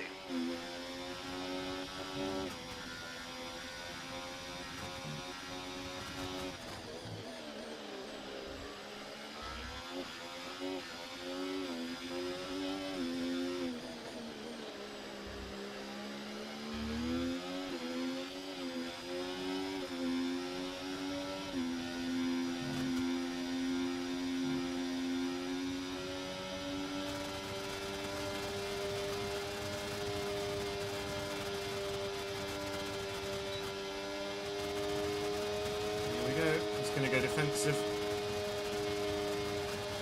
Just take the racing line then, Oscar. Thank you. Way. Good job. Nice overtake. Just follow the safety car. Safety Don't car? worry about the target. Follow the safety car. Right, drop your speed. Our delta's too low, and we're going to risk a penalty. What's Slow the your safety pace car for? immediately. What's the safety car for? Why is there a safety car?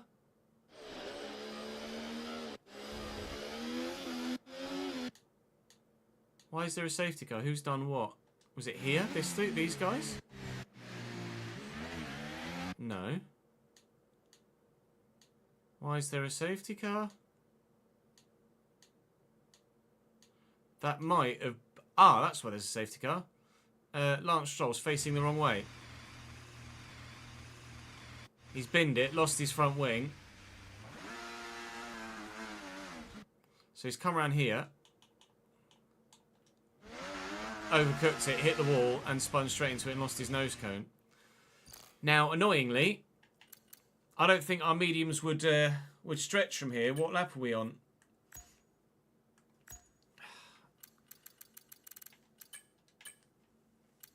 So I'm kind of stuck on these hards at the minute. We're halfway through the race. I could box and try and take a medium set 27 laps.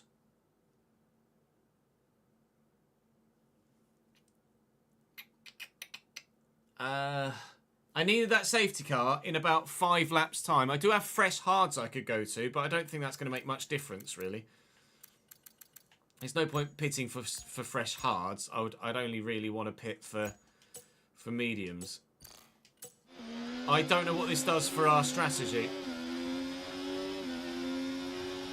I think in a minute, stay out. Okay, just follow Red the flag. car. Don't worry about the target now. Red flag. Lance is still in the middle of the Safety track. car in this lap. Safety car in this lap. Okay, well that will take some. Officials aren't looking to push. Now just be careful. Okay, It's recommending essentially mediums a to the end free then. stop, so let's Yeah. think very carefully about our strategy for the rest of this race. So now I can medium to the end from here. I could hards, but medium's supposedly are 3 seconds quicker. I could put fresh hards on now. Or do I do the mediums?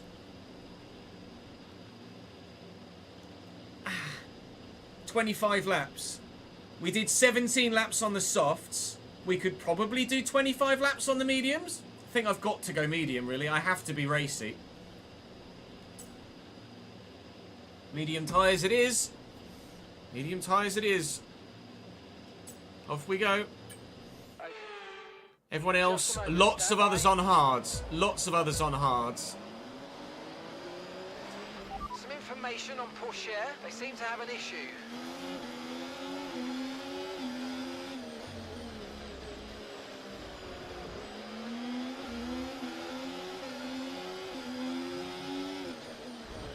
Shit.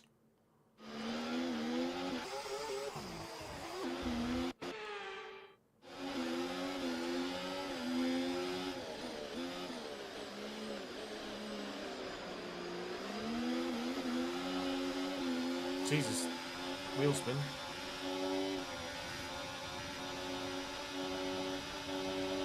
Okay, focus. We need to stay on form.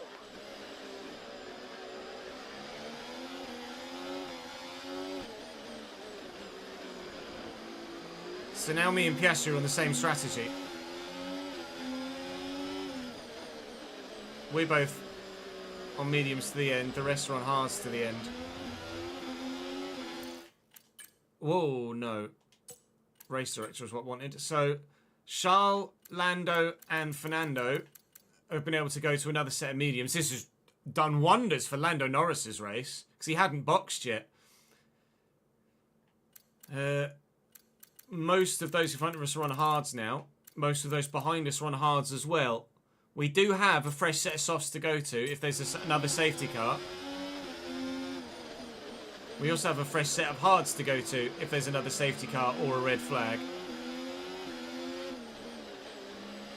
Lance Stroll is still running. He's still in the race. He just caused the red flag.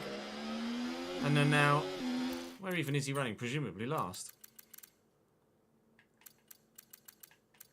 Stroll's 9th! How in the world he's caused a red flag and has managed to stay in 9th? Cheeky boy.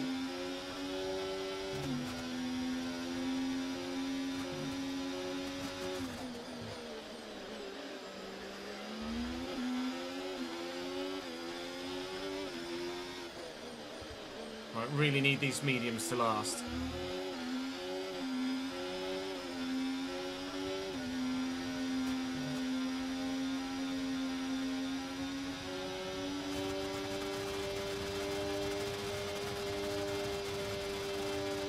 Just saving some battery here. The Astri's quite draggy. It's good to know. The stewards have now enabled DRS. DRS is now online. Either that or we didn't have a lot of battery left.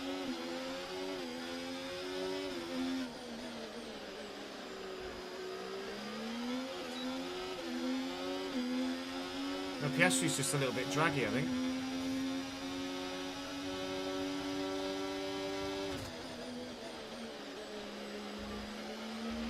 No tyre concerns at the moment, just focus on the driving.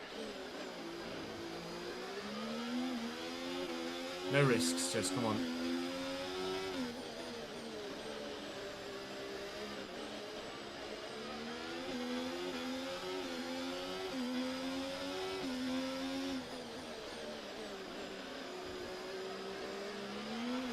Let's use overtake and burn off some of this energy.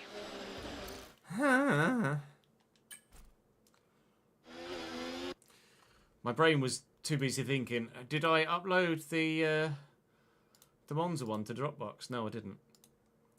That's what happens when you get distracted. Your mind gets distracted and wanders. So we'll upload that whilst we download the Zandvoort one.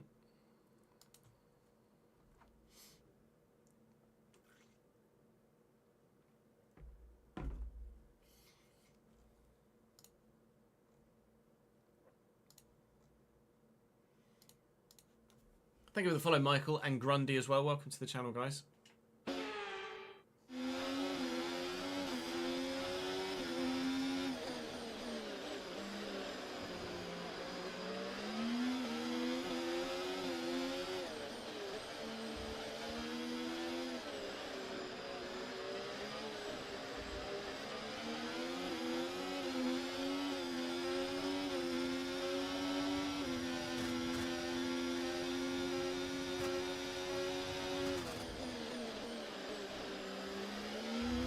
Concentrate, Jez. Fucking hell.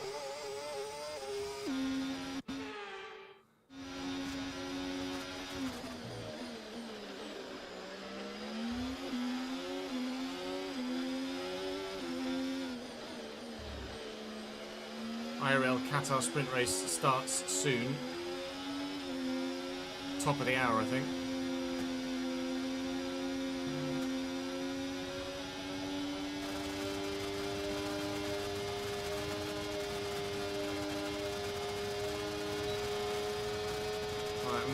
Right, I might go for it or knock on.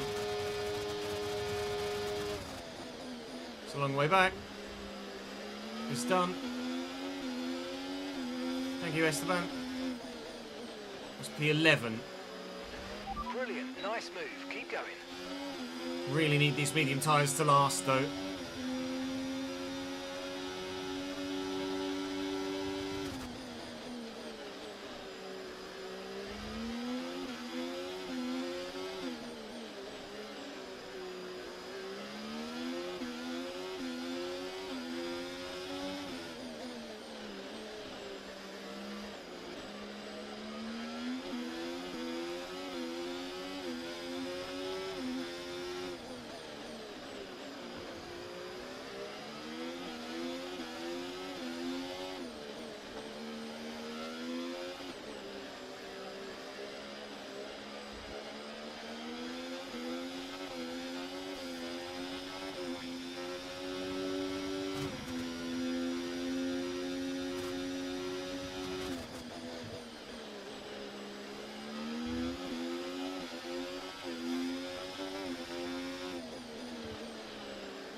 Carlos has gone defensive.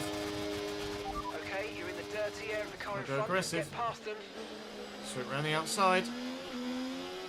Thank you, mate. You didn't need to defend fresh air like that, pal. You cost yourself the position there, Mr. Science. Oh, P10, we're in the points. 22 laps to go. Okay, mate, we need to save some ERS, so let's use all the techniques you know about to charge it up.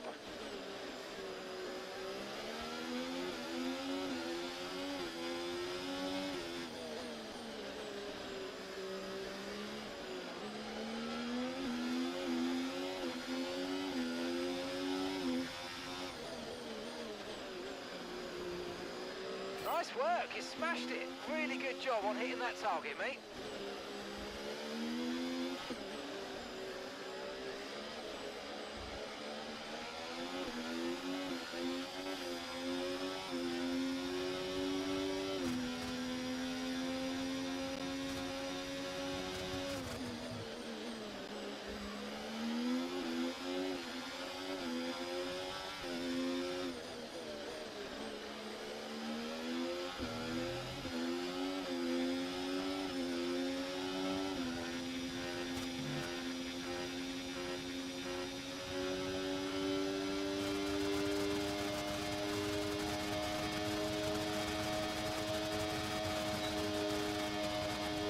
If anyone wants to go defensive, I will be aggressive. Right, the gap to the teammate ahead of us. 11.3 seconds. Can't risk it. No point risking it.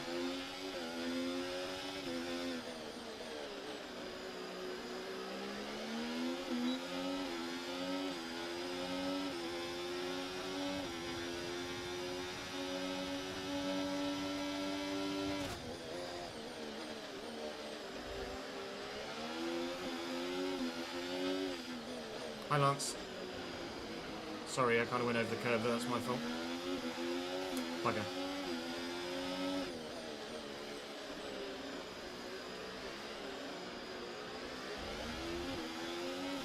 I could have not caught the curb there and just made a clean overtake. That would have been great.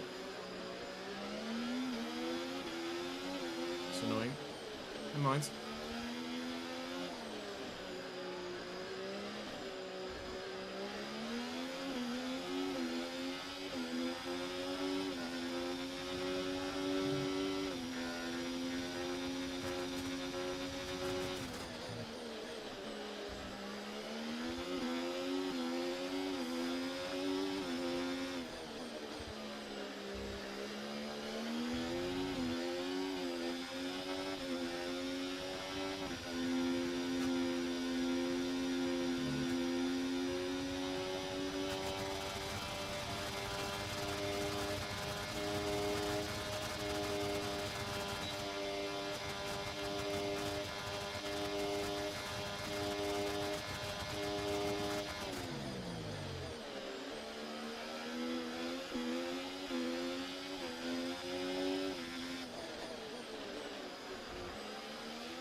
past, make use of the overtake button and see what you can do. Oh, I'm gonna, don't worry.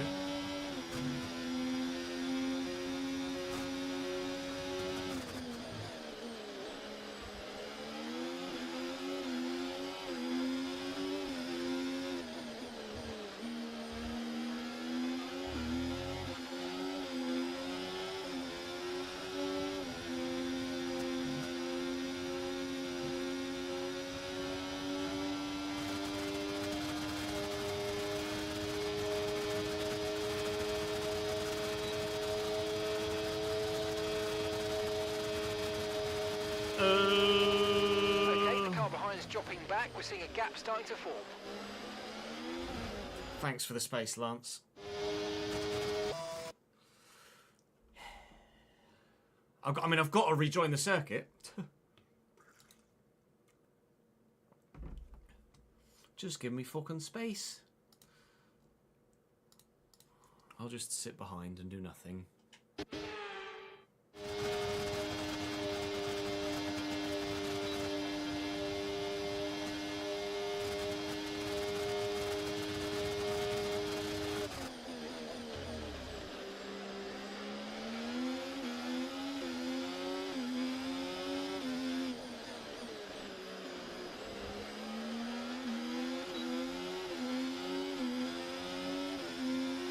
Tsunoda and Perez are getting racy. Tyre condition still looking good.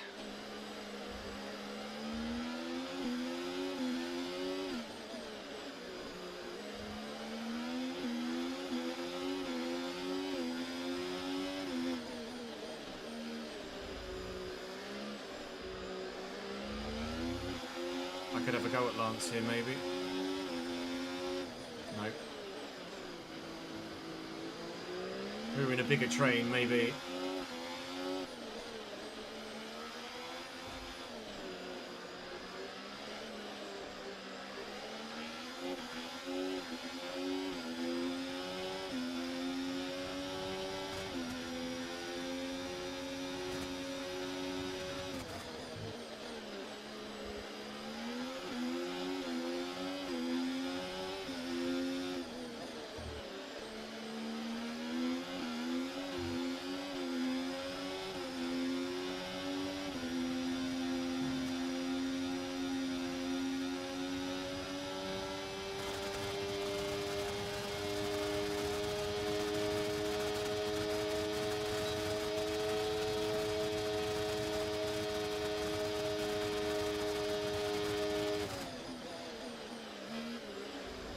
From the top rope, all the way up the inside of Lance Stroll. Thank you, mate.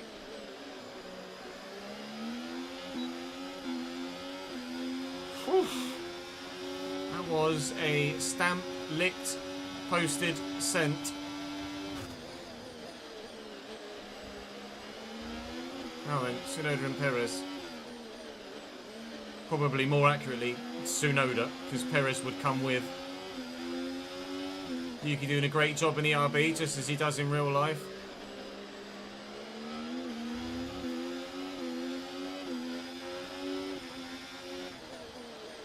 Two Mercedes aren't too far down the road.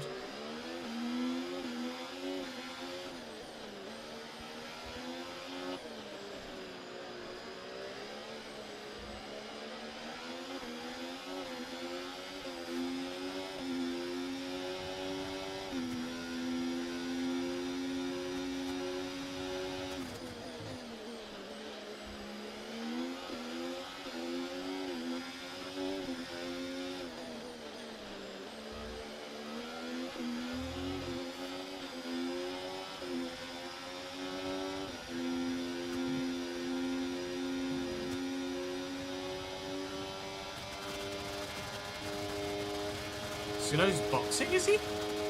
He's just gone very defensive. He's gone very defensive. What to do, what to do, what to do, what to do. Lunge 2, I think. Lunge 1 at least. Hi Sergio, I'll give you racing room, mate. Thanks for the place. P8.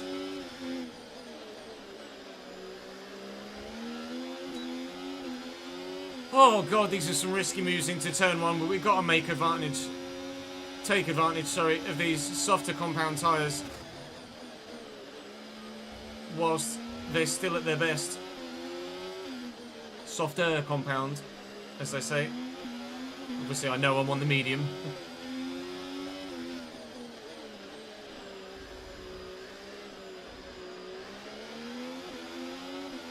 I'm going to try catch some Mercedes if possible.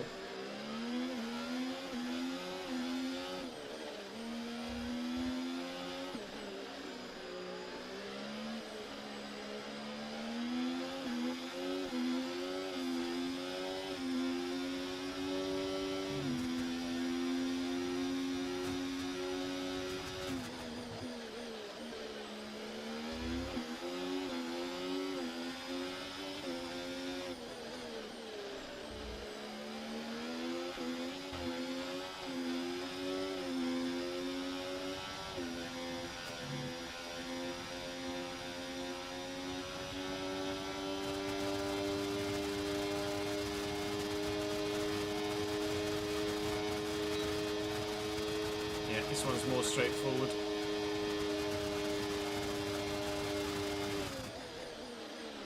Yuki's fighting it hard though. Give me Susie. Push me all the way. That's P7. 1.7 seconds to Lewis is probably insurmountable. But P7 is a great result if here is where we stay.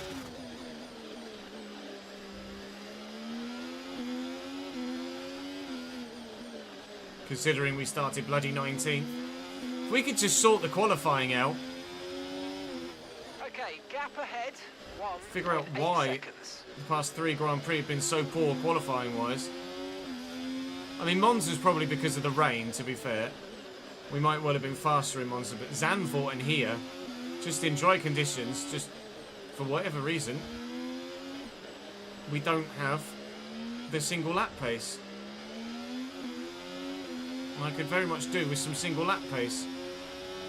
So if I'm starting 8th, not 18th, with the tyre wear advantage that we had around this circuit,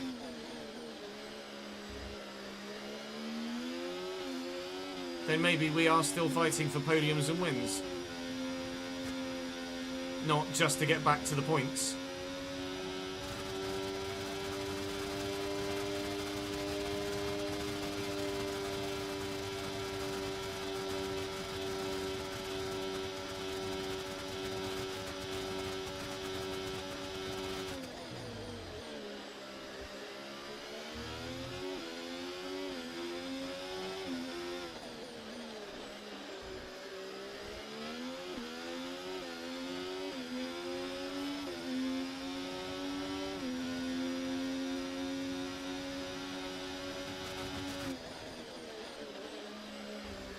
I timed that perfectly. Nukamak and Genie, thank you very much for the follows, guys.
It's DRS on Lewis. I was going to say it should be. And he is.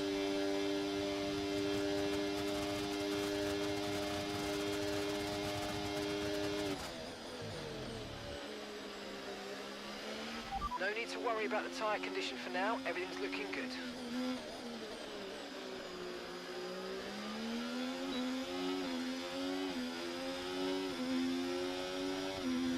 Still 13 laps to go. A long way on these mediums yet.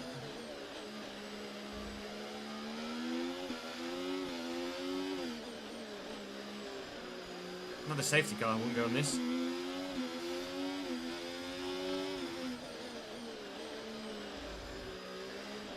One presumes some of these lot in front and behind do have some soft tyres they could go to as well.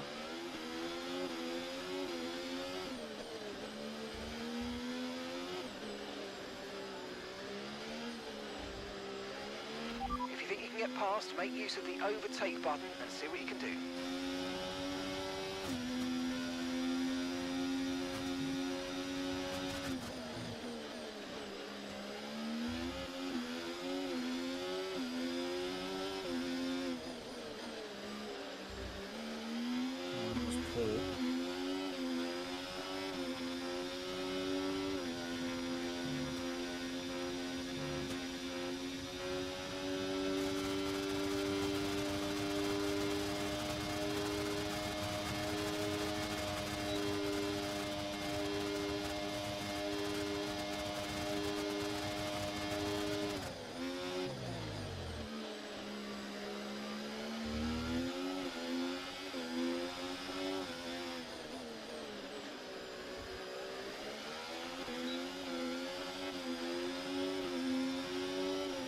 Might try it.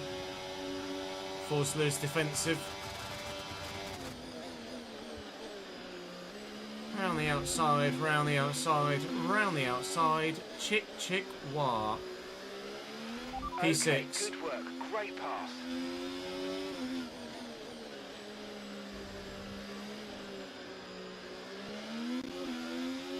Don't know if we'll get max before my tyres deteriorate to the point where they're no longer the better compound to be on.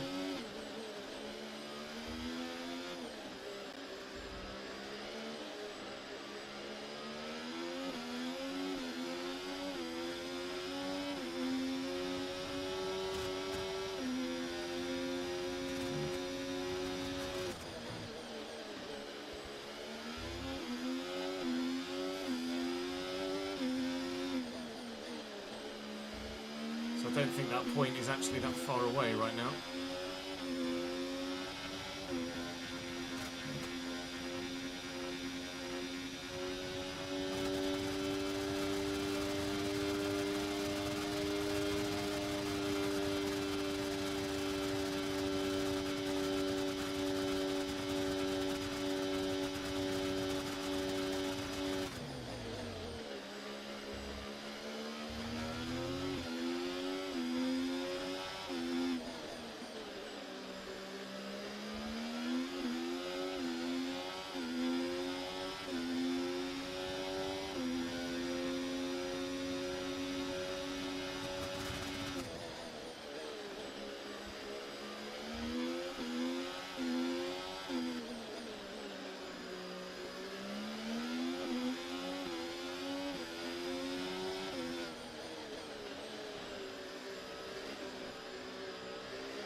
My thumb is killing me.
We've made it to Mr. Verstappen's DRS.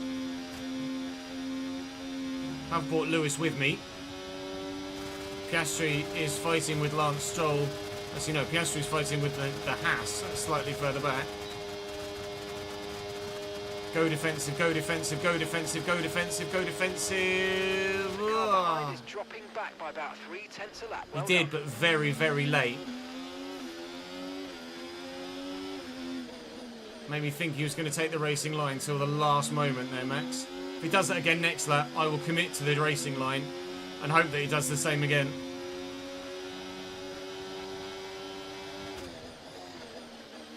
If anything, really, it was very borderline as a yellow flag. It's behind us. He was very borderline. It's a Haas. Okay, a Haas is retiring. loads of ERS in reserve, so I'll let's get there have a eventually. big Max push was and borderline use it all moving up. in the braking zone there. I think Haas is still going, or is he just retiring at the end of the straight? He's out. Not sure which one it is. It's Sergio Perez. Sergio Perez, car has gone kaput.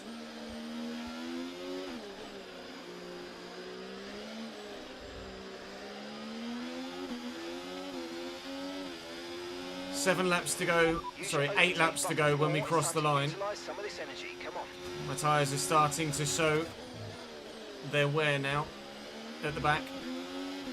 Nearly 20% on the rear right. It's getting more and more difficult to cleanly put the power down.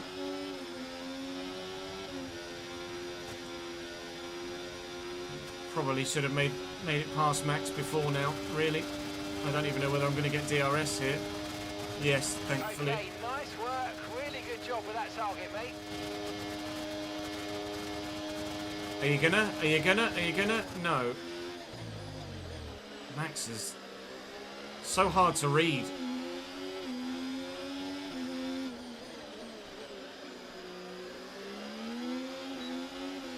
A safety car right now would be wondrous. Yellow flag.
Right, I'm draining. I'm draining. I'm draining.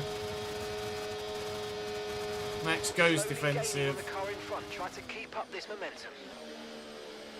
Move made. Now I've got to make it stick. That's 5th. We're not getting anywhere near the front 4. It's going to be me Max and Lewis till the end of this Grand Prix, fighting it over a top 5 spot. 7 laps to go.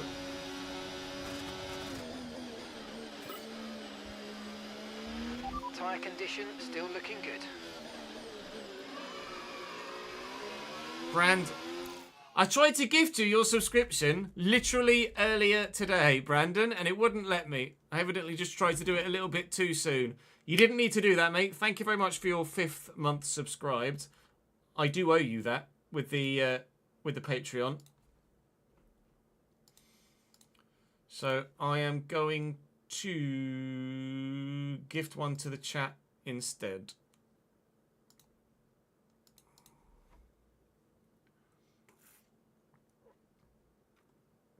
Sprint race is starting now.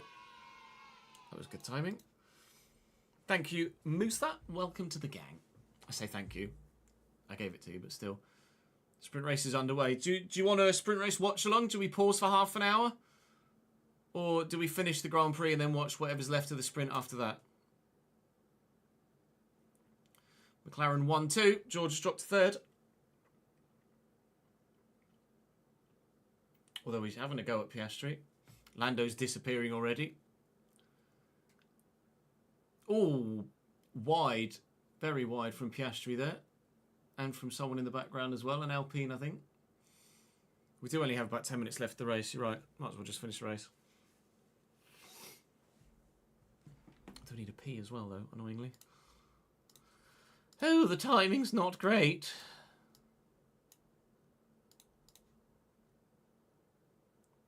So what, I'll leave you with a sprint race whilst I go pee. And then we'll come back and finish the Grand Prix and then finish off the watch along. BRB.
Okay.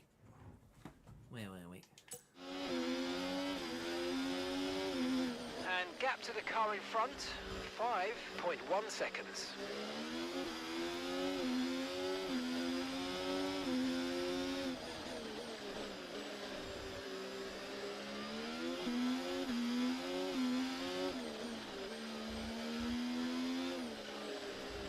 Waters.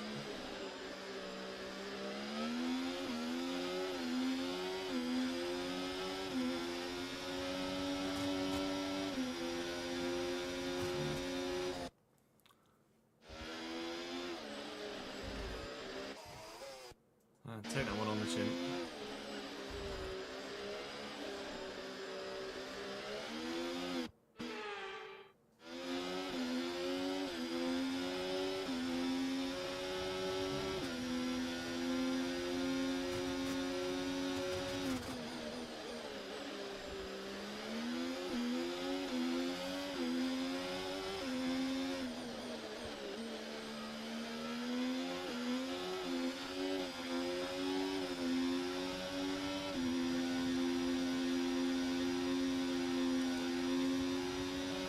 Max is slightly struggling to stick with at the minute. I'm wondering, did he go? No, he did. He did box for hards under the. Or he did take hards under the red flag. I was wondering whether Max's tyres were slightly more worn, but evidently they're not. It's just that the Red Bull's not as quick a car as this Mercedes that's about to have a go at me or my Ferrari. Try and force him offline a bit. I'll hold the position through here. This is going to be deja vu every lap, I think, until the end with the three of us.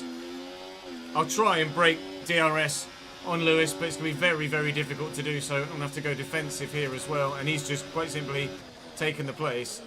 There wasn't really anything I could do about that. It's going to be deja vu, and it's going to be yo-yo as well between yourself, Lewis, and Max. Quite comfortable in the fact that we've got the pace to stay within DRS range of Lewis. It's just a case of whether we can finish the race in front of him or not. Might be a classic race to the line in Baku that we are very familiar with seeing over the years in real life as well, although my rear tyres really are not enjoying life right now.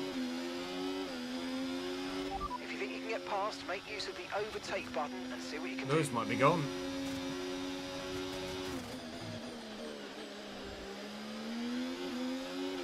Try and stick with him.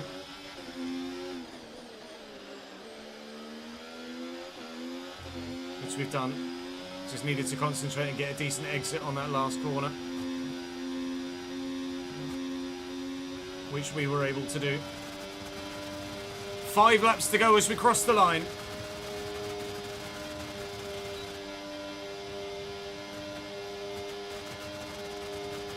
Okay, you're dropping a few tenths per lap to the car ahead. They're just edging away.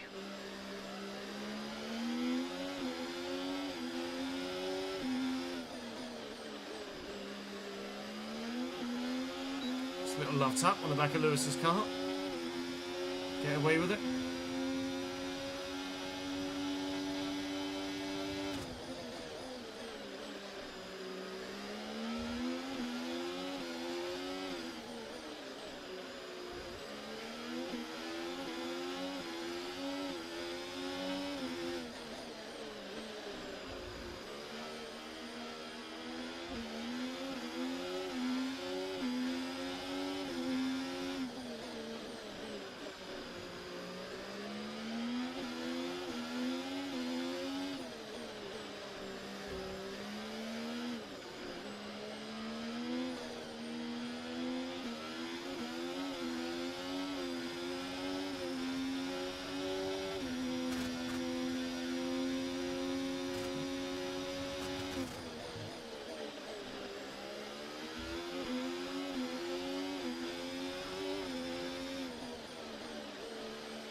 No DRS. Shit.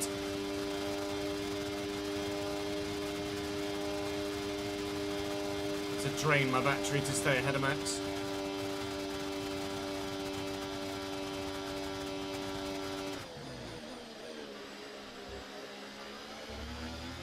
Four to go.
Oh, No need to worry Christ. about the tyre condition for Huh, now. yeah, you're Everything's telling me.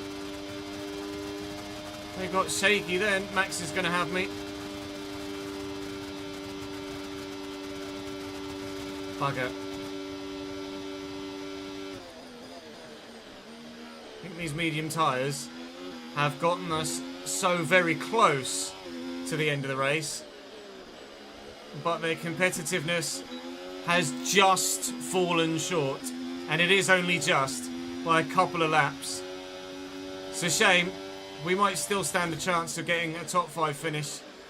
At the minute, we're more likely of finishing 6th or 7th.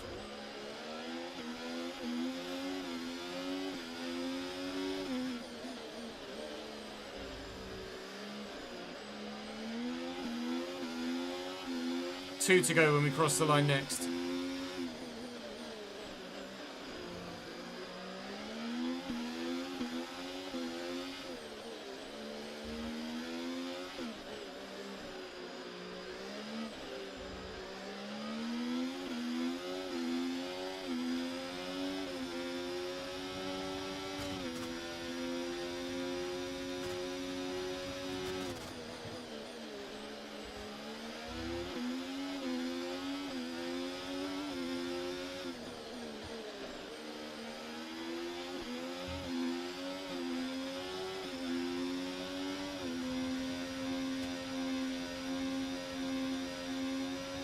Max is in DRS of Lewis, which sucks.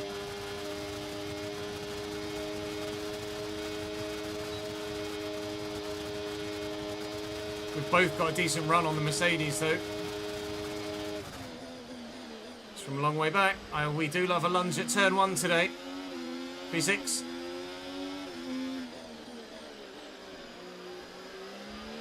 nice move. Now I need Good to job. get as much battery back through this lap as I can to try and do the same to Lewis next lap.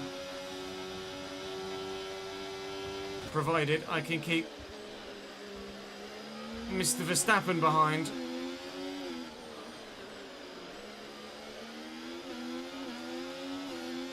It's been an intense final few laps this, that's for sure.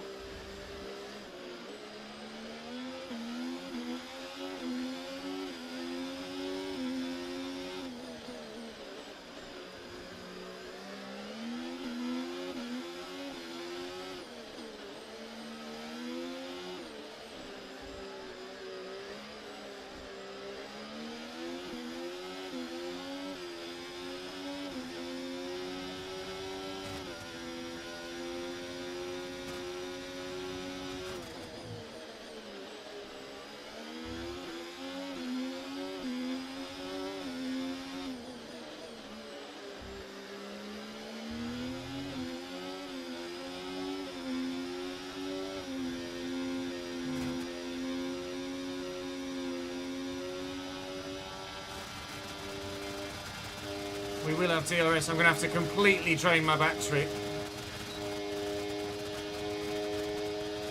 I've got to go for it. I've got to go for it. Final lap of the race. Final lap. And we've gotten it done. Now we just need to hold this till the end of the lap. Oh my lord. I have to use some battery here. Might have to switch to none through the castle section to regain some ERS. To ensure I've got enough. Verstappen is not in first place. Verstappen is in 7th behind me. Shut up, Mark.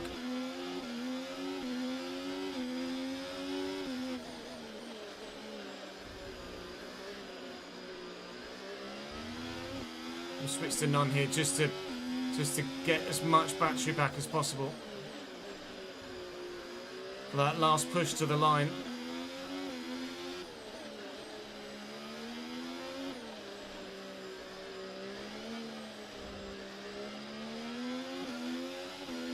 We've gotten quite a bit back, which is good, because I'm gonna need it. I'm gonna need it.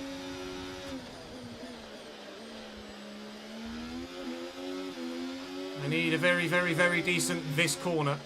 Okay, so gap to the car ahead, 8.9 Charles seconds. has won the Grand Prix. Lando's come home in second. Question is, who's going to get 5th? Oh, my controller's vibrating like crazy. We think by switching to none and maximising the ERS reserves, we will hold on for a top 5. It's another fantastic recovery drive. But if we could sort this qualifying situation out, then maybe I could challenge for victories again, or at least podiums. Well, that was certainly an exciting 26 seconds off the lead from Charles.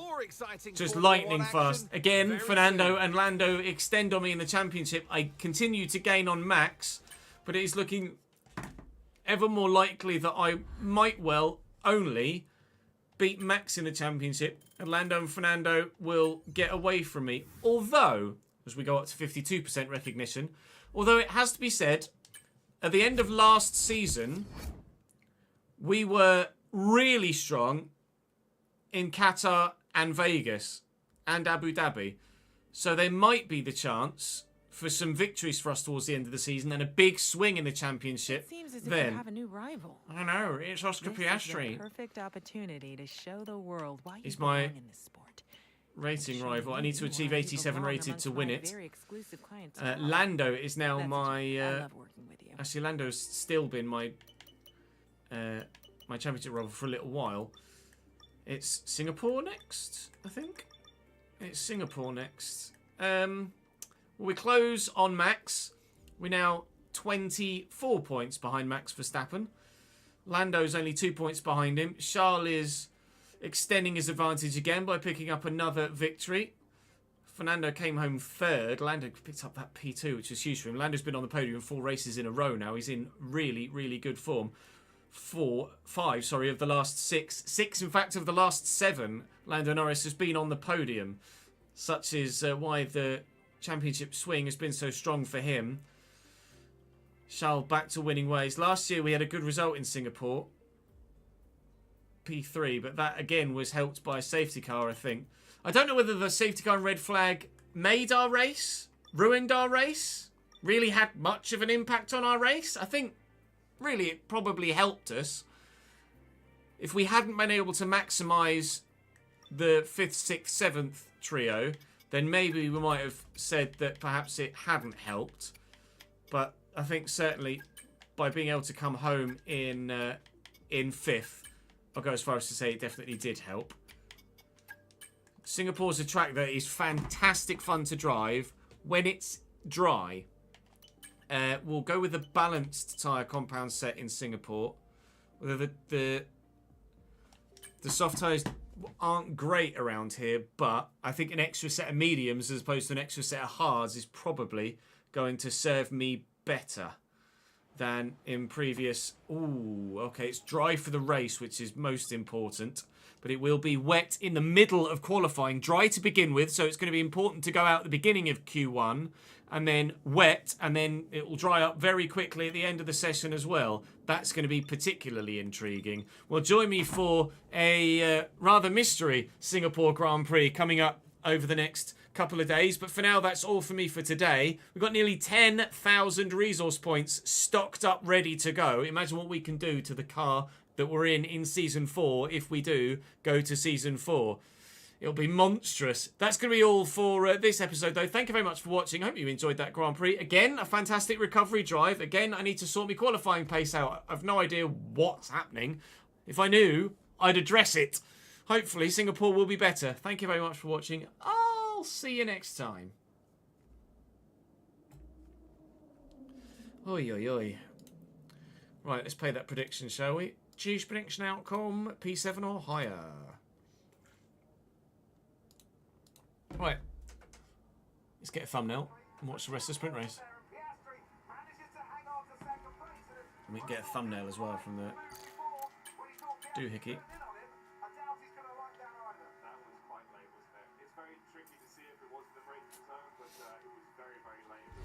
Norris, Piastri, Russell, Sainz, Leclerc, Hamilton at the moment. This is great for McLaren in the constructors, although I'm sure they'd rather it was in the main Grand Prix rather than just the sprint.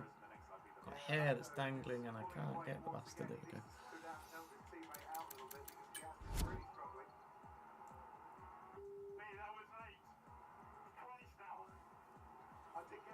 George Russell wouldn't like that. That radio message confirms it. He's not going to like the fact that Carlos Sainz is now right up towards the rear wing. There's only one DRS zone in Qatar, though. Another 1-2 in a sprint, but he went once and then he moved away. It was late, but it wasn't. That was. This is the problem when you try and make a move really late and surprise someone with a lunge down the inside. They can wait to make the move across the track because he moved. Oscar moved, I think, just before George moved there, so it's an okay move. Oh, it's on the limit, though, isn't it? Hello, Steve.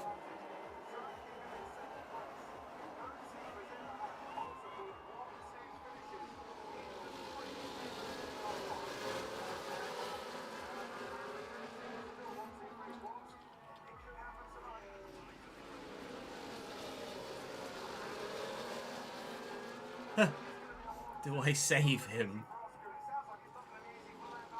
Morning, Steve.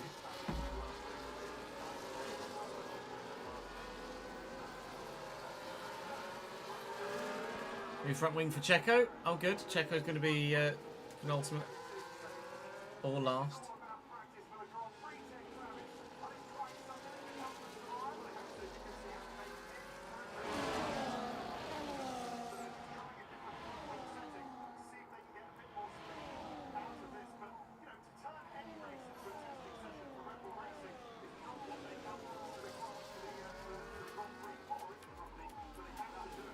Is there some... Did he hit me there?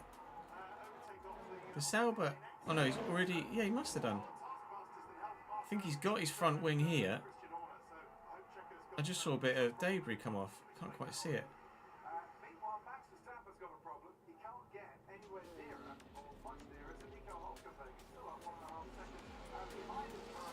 Yeah, didn't even realise that. Sorry, Joe. Fozboz.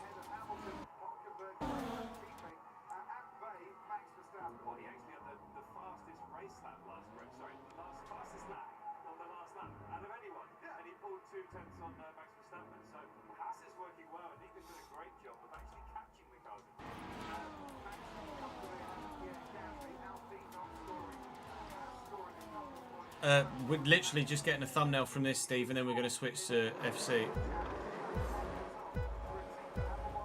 You need to apologise for F1 not being your thing. You're allowed to like and or not like something.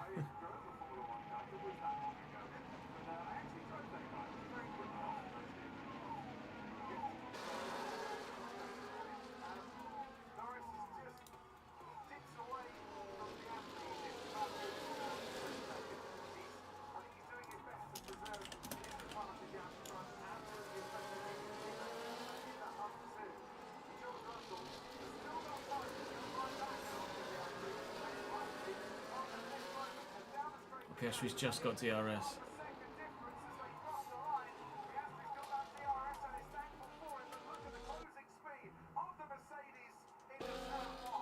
Lando's really got to help Oscar out here. Oh, that was it. Okay, I'll take that other one then.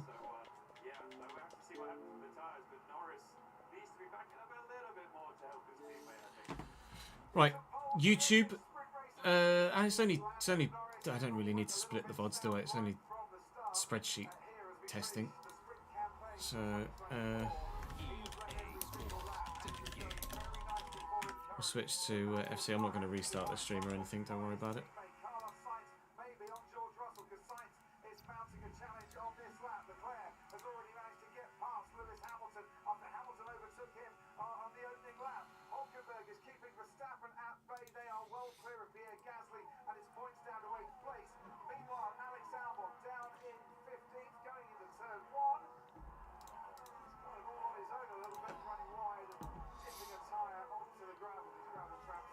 Yeah, I thought it was Thunderstruck, wasn't it?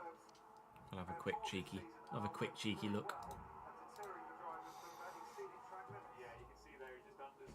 Oh, that sucks, Griff.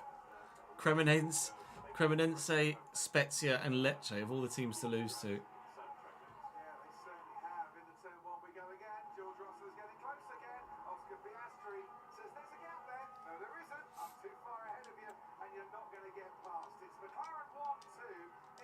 Leclerc fastest lap. There is a fastest lap point in... hello, what? There is a fastest lap point in sprint, isn't there? Oh, they're timed loans.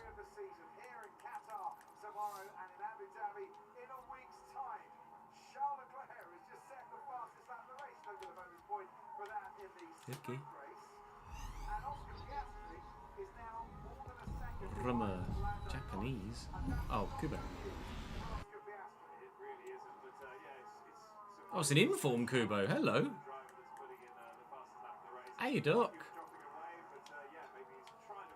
And Alfonso Davies. 72 defending, is that it? Oh.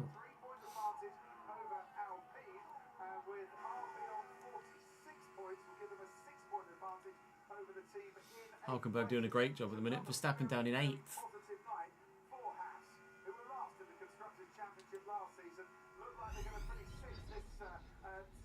Where did Verstappen qualify? Jovic? Vlahovic? Dushan? Actually holds him off. Vlahovic. No, the prediction's been settled. Prediction's been settled, Ronald.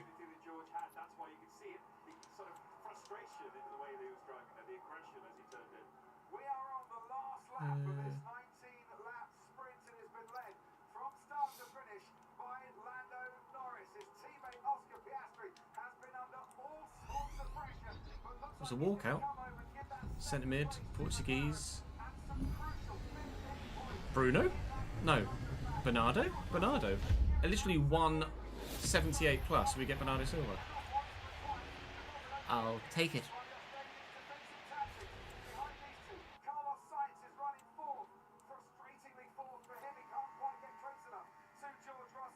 Oh, you did go to the game in the end, Craig.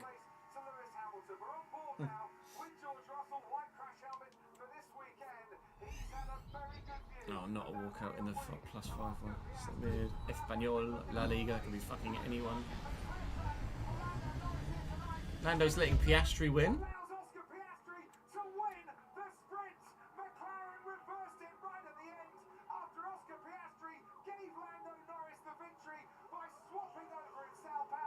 Oh, fair enough. Fair enough. I rate that.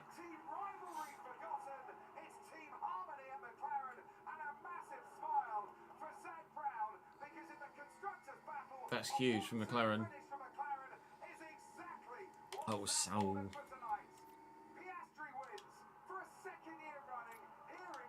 Oh, I wonder if Shooting's gonna sell. Ha ha ha ha. I think so. Ooh. Right, let's switch to that dummy career mode save, and I'll get the spreadsheet up, and we'll test it a bit further. What do we want? RTG spreadsheet test. Here we go. I'm still not sure about the whole 10% for the commercial stuff. That's the current area where I'm not sure whether it's going to be the right decision or not. I think not doing 100% is definitely the right call, but whether we go for 10% or not, I'm not sure. We'll have to wait and see what it's like when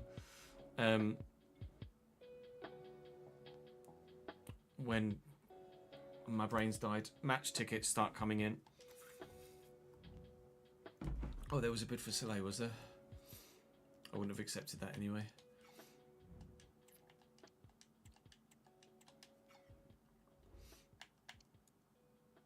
Right, let me just double check the. Let's see. What have we, just out of curiosity, what have we got in the academy? There is an 80 to 94 potential goalkeeper in there, Gabriel Watson, and a higher rated currently 66 to 90, Alex Cordoba. Intriguing. We are gonna. I don't know whether it's in the rule set at the minute or whether youth players. Yeah, only sign youth players whose max potential is at most 10 higher than the current highest rated player. That's something we're going to try and do in this one. 25% might be a better idea, Griff. I do want there to be some jeopardy, though, financially. That's the thing. So we should have, we go to the spend tracker, yeah, 129k and then 4k, 4.5k.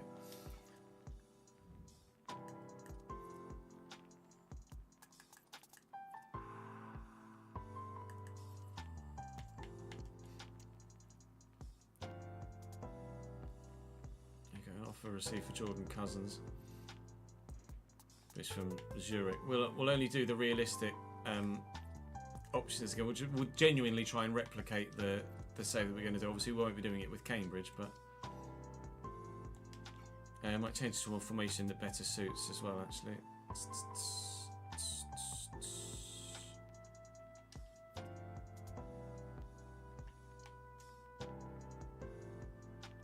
4-2-1-3 might be worth a go. 4-2-1-3.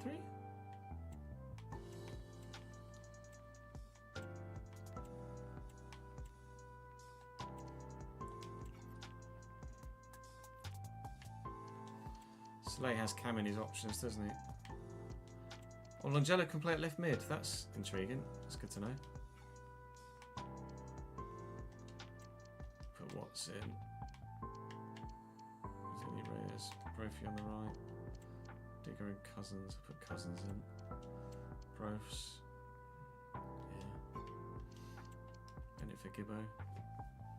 Oh, hello, Liam. Sorry, mate. I didn't see you pop up in chat. I was on fire, yeah. Very, very rare occurrence.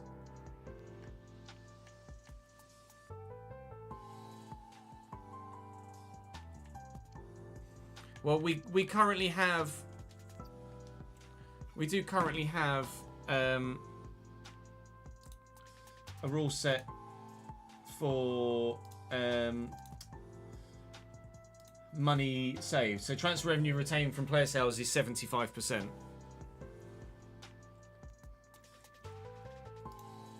And that will automatically track. That will automatically track over here.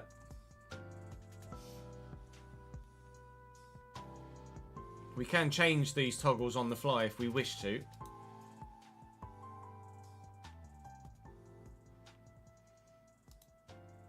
I'm not sure what Notts County start with regards an opening bank balance actually on career mode. That might be something we could look into. Well, I say Notts County, that's presumably Notts County win the bloody vote. County, Bradford or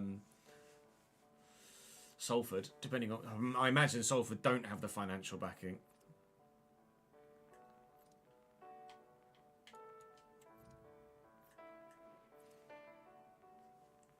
There we go, youth facilities and season tickets. 325 season tickets, yeah, okay. So that's going to be...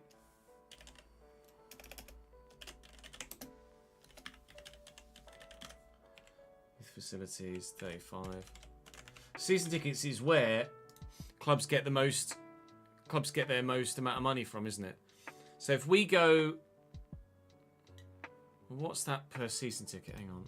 Let's get the old maths out. 35,000 divided by 325. That's £107 per season ticket, which is ridiculously cheap. So we'll times that by 2. It's 215. Even that, £215. Let me times that by 3. In fact, £323 per season ticket is fairer. And then if we say a third of stadium capacity, half stadium capacity, what do we think for the amount of season tickets? Half stadium capacity on season tickets? The Everton save has not finished, Tom. No, we've got one more season, but I can't record anymore at the minute, so we're just doing some testing in the downtime in between recording sessions. Might as well start on it early.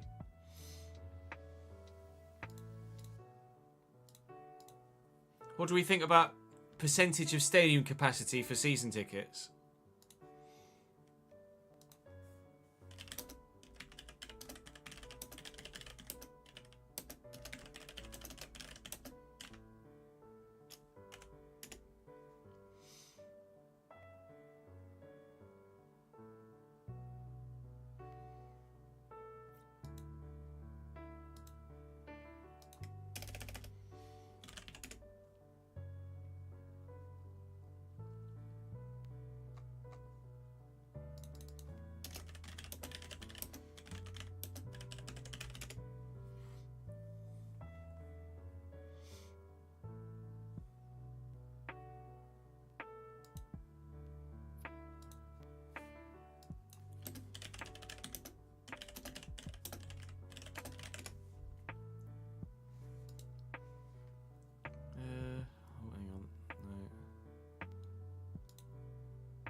Trying to find an article that gives an idea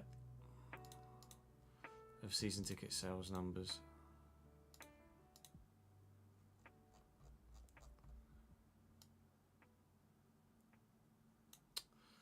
No, I don't want all your fucking cookies.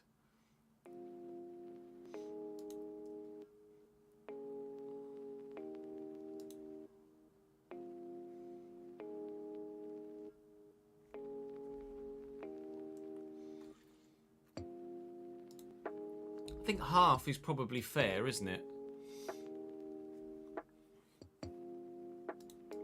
True, start third capacity and then go up to half. I don't mind that. Depending on success. So, 8127 divided by 100 times 33 is 2,681. So, times by 2681 would give us £866,000 from season ticket sales.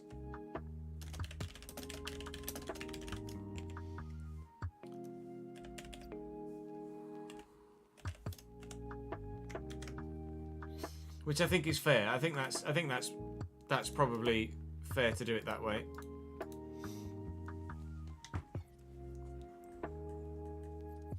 When's that first fixture? In a week's time? Or are we Saturday? So we go Saturday to Saturday. Although we'll just double check when stuff comes out, because I don't want to miss anything.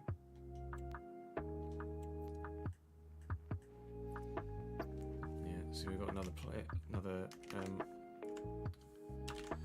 wages. 129,000 and then shirt sales. 3,800.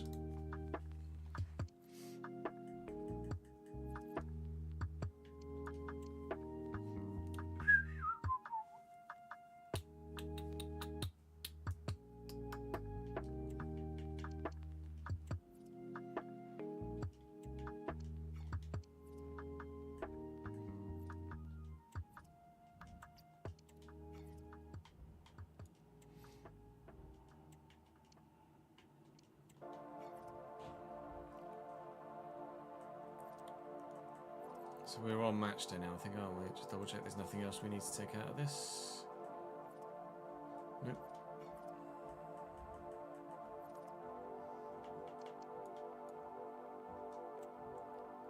So we will just quick sim it. We'll lose, but we'll quick sim it. Oh, alright. We'll win 3-2 against the best side in the league. Okay.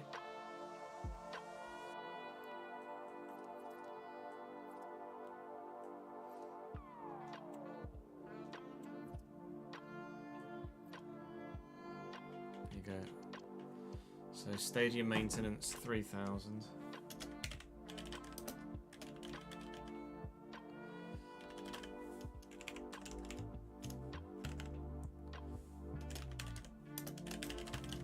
Match tickets. 7. So, do we take match tickets at face value? Let's see what they're valued at.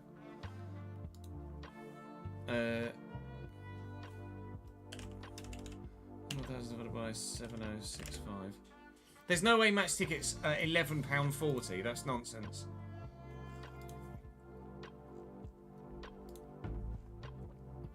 So we'll take the attendance figure. I think we take the attendance figure, but we times it by the club's actual real life ticket prices.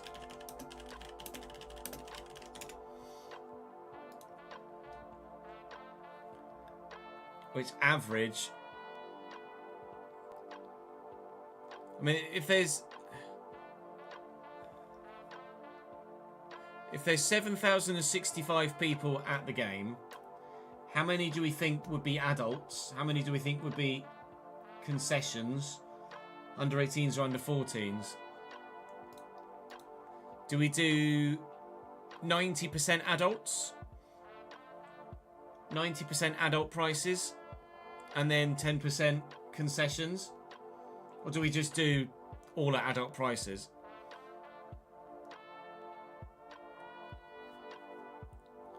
to make it more manageable. We just say, if we say League 1 20 quid, Championship 30 quid, Premier League 50 quid per ticket, then that just makes it easier, doesn't it?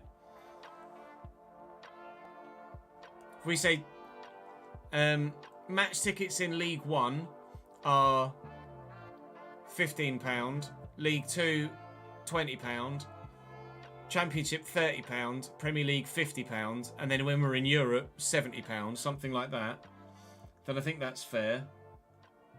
So let's add that into the save rule.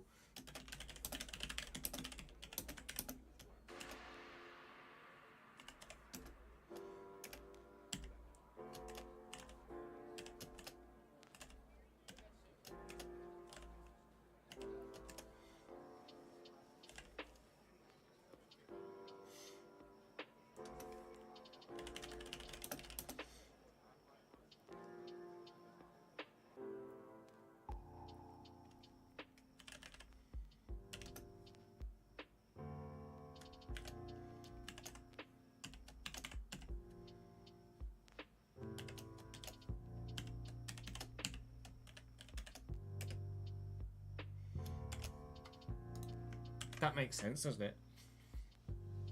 So then spend tracker would be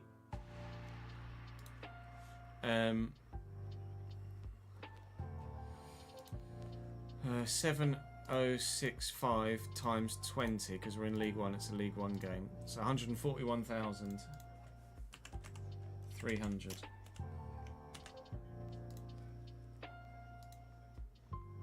That way it's not necessarily club specific, but it's just level specific, and that makes it easier to track.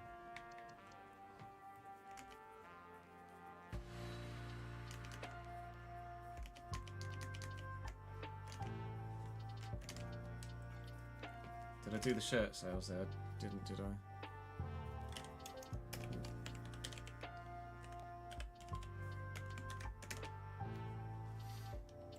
It might be that match tickets we end up giving ourselves too much, but I don't think we will ultimately.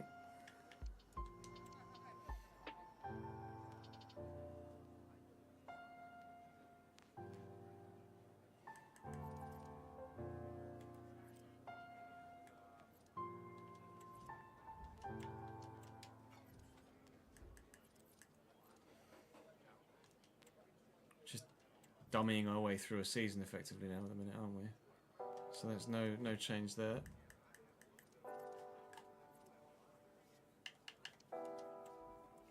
I presume it will reflect one pence. It will reflect attendance levels based on competition.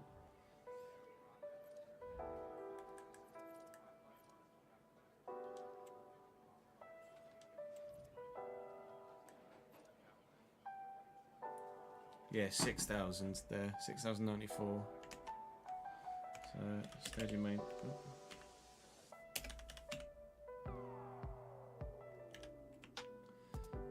Three.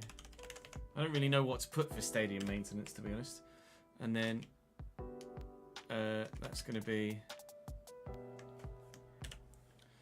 6094 times 20.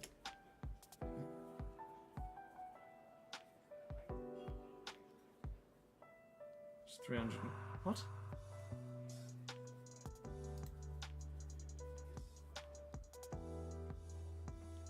I'll put divided by, idiot. No. I was like, hang on, why is the answer 300? 121 880. It might be that we end up taking the match tickets based on what they are in game, because it gives us more financial jeopardy, but wait and see.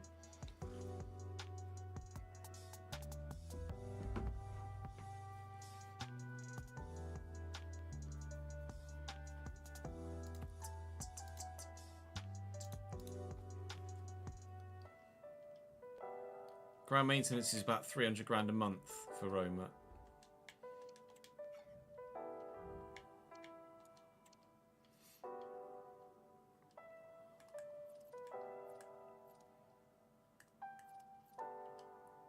We'll look to actively make transfers in maybe the January window.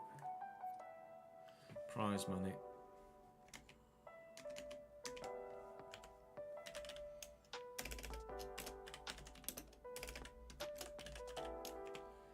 We do that at £6 grand. Prize money we'll just take from in-game as well. We might overcomplicate it by trying to give our own match ticket prices, etc., etc. But I don't think we will. I think the fact that we don't have any coach, we don't have any staff wages whatsoever, might be a reason to actually only take the match tickets based on what it is in game. Because obviously we're not going to have any staff wages whatsoever. So if you're comparing it to FM or real life, your match tickets would cover wages and running expenses for all of your staff, whereas at the minute we're only covering player wages. So actually, I'm going to change that, and we will take the in-game figures.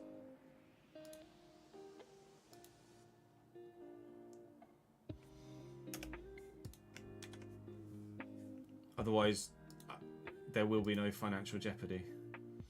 So I'll leave it for now. Actually, no, there's only a couple that I just need to tweak, isn't there? It should still be here in the list. So that's 64k.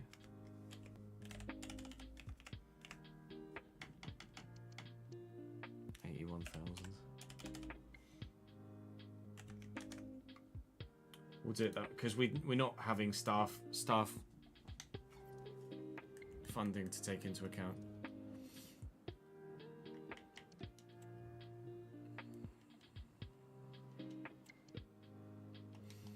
Let me create a second team sheet to just rotate between.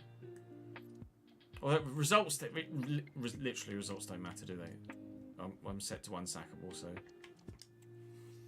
if anything, if we get relegated, then it might actually give us the chance to stress test the thing a bit more.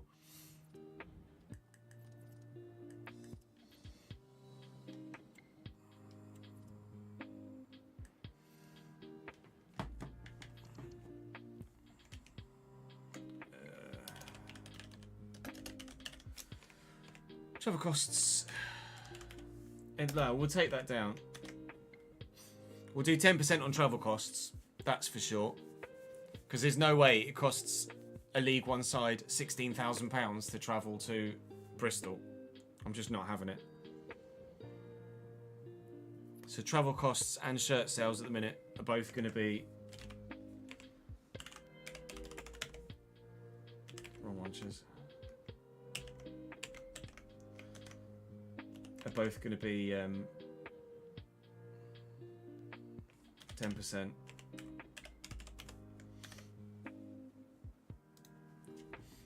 We'll just play it by ear as we move through the save.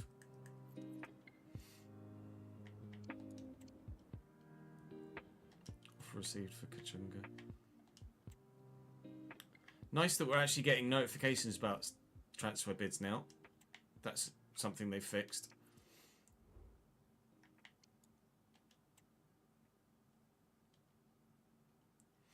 No worries, Griff. Catch you in a bit, mate.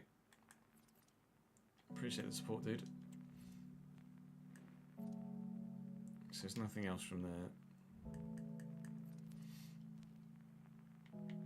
So we could just go straight into the match day. New message from Connor.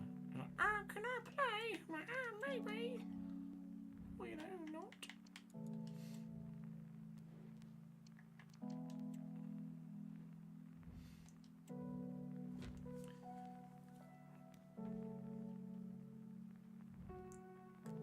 That was the home game, wasn't it? So we'll have some ticket sales from that. Like I say, we'll take the in-game ticket sales because we're not factoring in all real-life expenditure. So again, that's going to be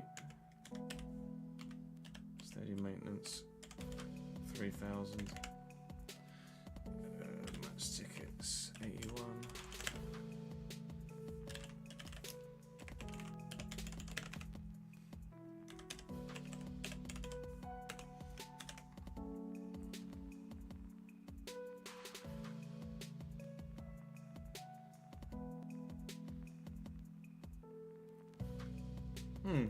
It might be nice to have a profit-loss column here as well, actually.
Bear with, just sending a message.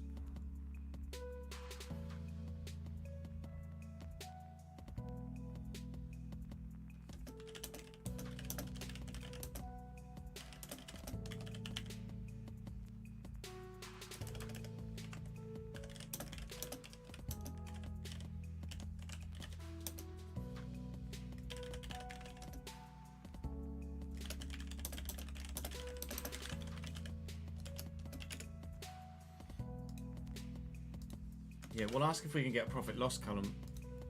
I'm sure it... Oh, it's still related to the disabling the first window. Oh, yeah, I forgot about that. I forgot that it was the disabling the first window that caused it.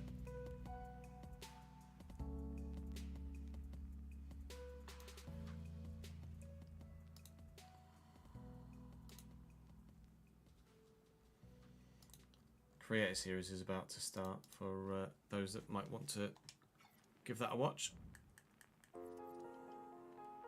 Obviously, doing it early. We're like, oh, why can't I play?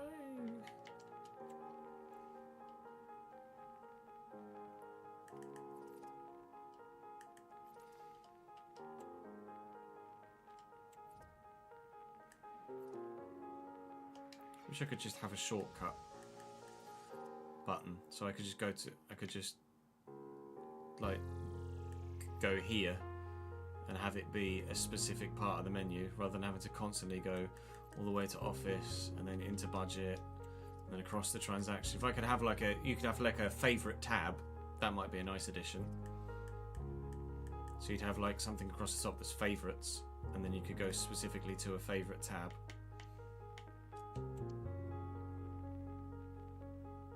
I don't know how easy that would be to implement coding wise. I don't imagine that hard, but that's based on literally zero knowledge about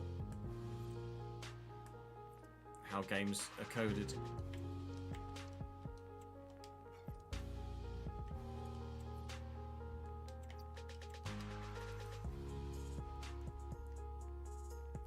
Oh, nice, Daniel. P5 for you. But Lando got Leclerc on the line.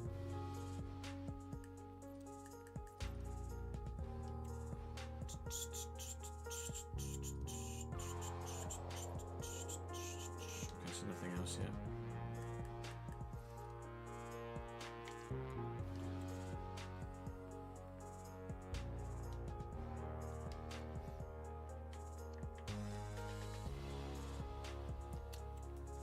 Funny feeling Cambridge is going to get relegated in this dummy save, don't you?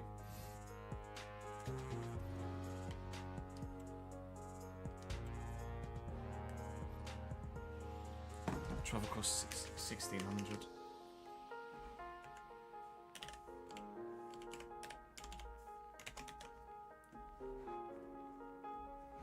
It's just a shame that it's not coded well enough for a proper financial system. Or it's not created well enough for a proper financial system, but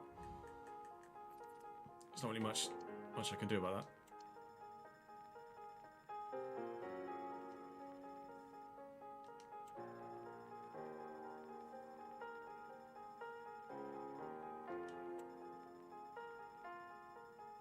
Boom, boom, boom. Boom, boom, boom.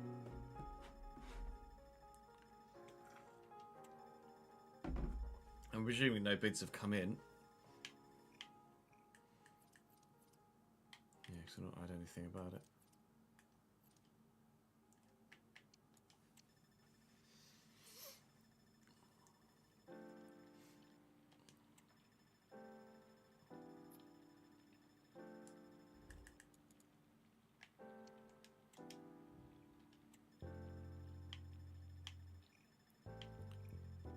All Black to Tottenham is a weird one. Liverpool selling Nunez as well. Like, big clubs just sell their best players, don't they? It's really weird. Shandong Taishan. Sorry, Jubs. You staying with me.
Nice one, Daniel.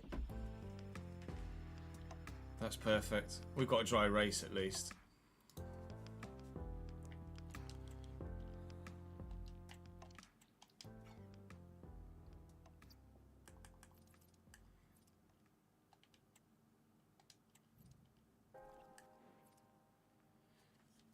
Okay, youth facilities player wages.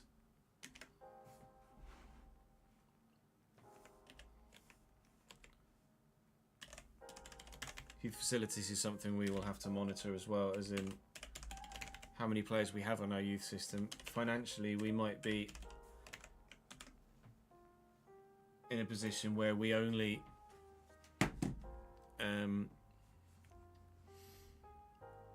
have minimal youth players if it's going to cost us $5,000 per month per player just to have them in the club. And the point is, isn't it? That's a rule we were going to add. Let me insert a row there.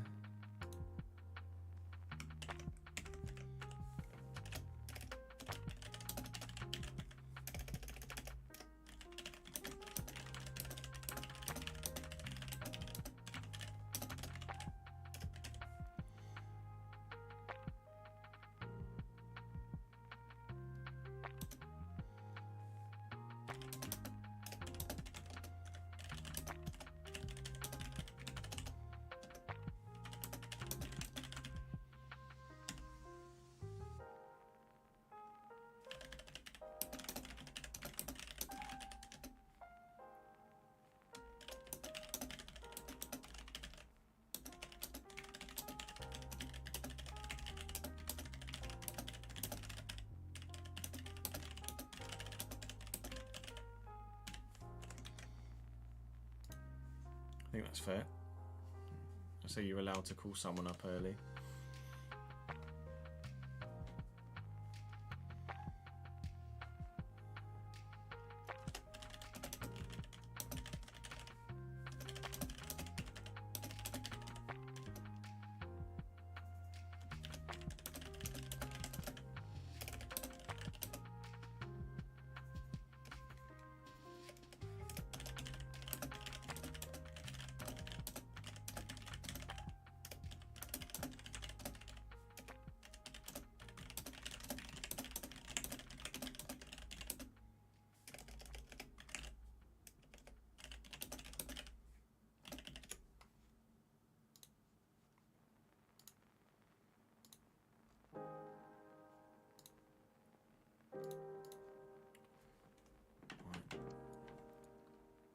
Oh, it's the fucking Bristol Street. I was like, why have we got Birmingham again? Bristol Street Motors Trophy, isn't it? I forgot about that. So there you go. That's a realistic bid. Harrogate have bid for Gibbo. But Gibbo's just signed in the summer, so I will reject that. Gibbo just signed permanently in the summer after a loan spell last season. That's something we'll have to... Like, obviously, when it comes to Cambridge players, I know who's recently joined and who hasn't, whereas with whichever side it is that we take the RTG with, I'm just going to hire someone here just to get... Can you fire a coach once you've... I guess you can. Just to get that off there, and then I'll go to coaches in here. Where's coaches? I don't know where coaches is.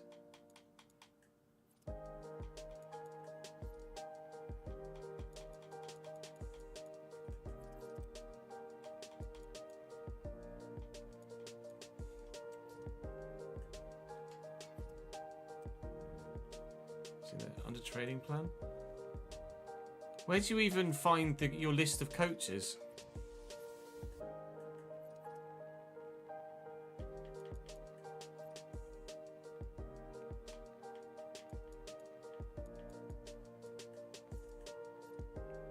How do you even do that?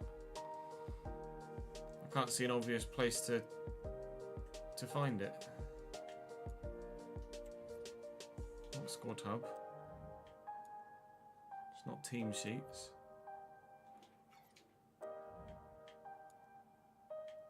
Preset? Oh yeah, tactical preset coach management, there we go. You can't fire a coach once you've hired them. Good. So we're just gonna have to get used to having in the full save either just the one coach assigned to get it off the task list, or have that always be in the task list, which would be annoying.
I just need to send a message.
Boom, boom, boom, boom, boom,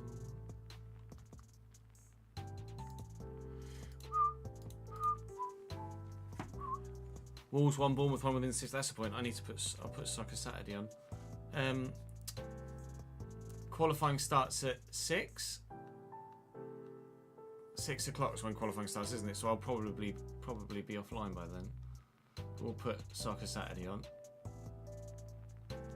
Peterborough 1, Notts County 0. Sag in the FA Cup. Obviously, Cambridge got Wigan at home.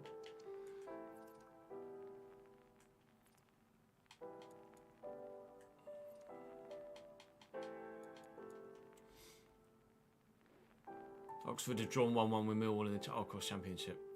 Aren't in the FA Cup this round, are they?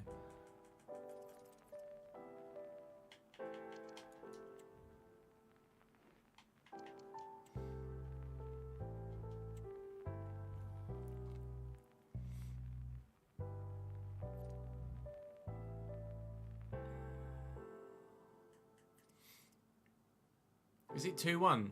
There's been another goal. Crawley. Hey, Rolsey's just scored for Crawley. Go on, lad. Crawley 1, Lincoln 0. Rolsey scored in the FA Cup. Yeah, it is 2-1 Bournemouth. Wow. Unbelievable, Hefe. Is it registered, that game against Birmingham? Not yet. Hello?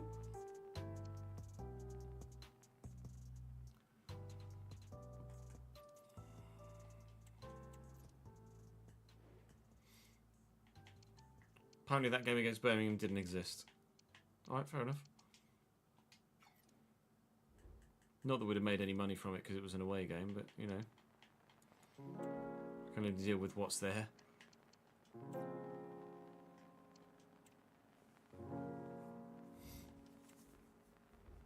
Notts County have equalised. Kedwin Scott. Go on, lads. Musselburgh Athletic. Oh no, it's just Scottish Cup. I was like, who the fuck are Musselburgh Athletic?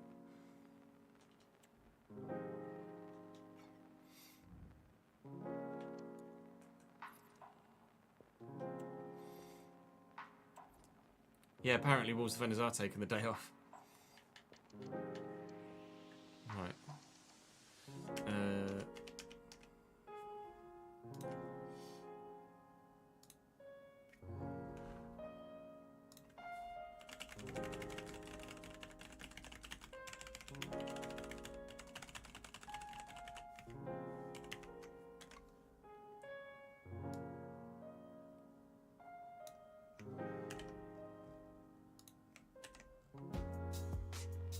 Gonna need, like, it was about 200 transactions per season, wasn't it, I think?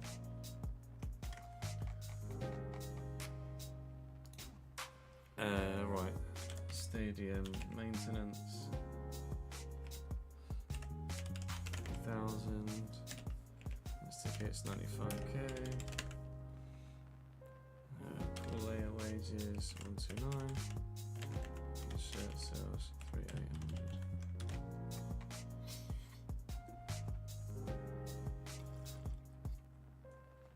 And it's still the season tickets that are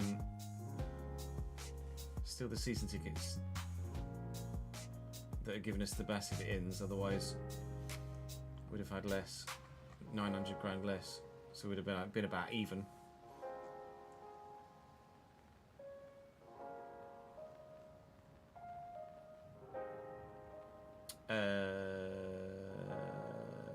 Yeah.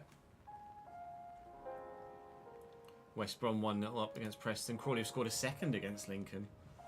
Sure wouldn't we?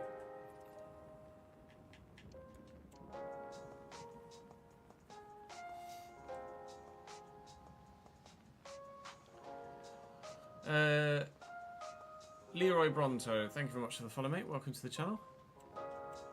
How's it going, Yarit?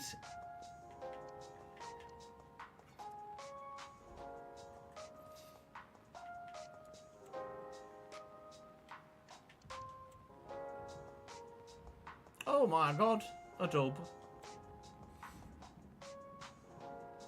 Stockport lead Brackley, that's no surprise.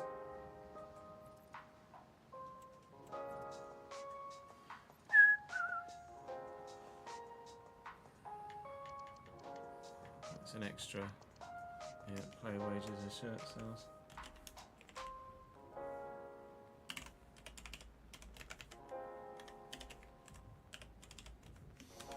Although we're not getting any money from match tickets for away games. So again, the whole financial system is really balked, unfortunately. How many players are out of contract? A lot of players, I think, actually are out of contract at the end of the season, aren't they?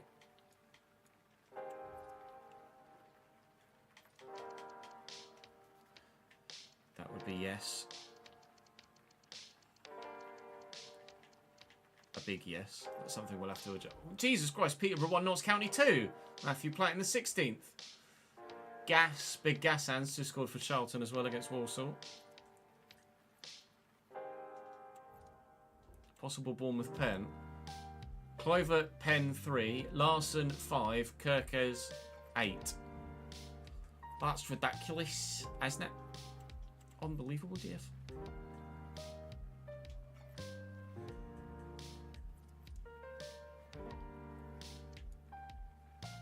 Might get as far as that Reading game.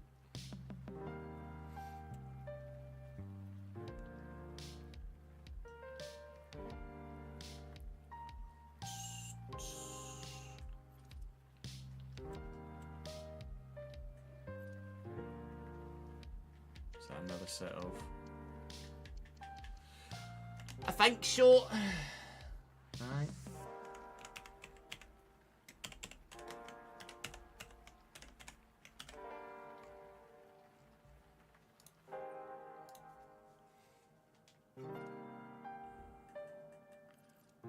We need to run it the full thing.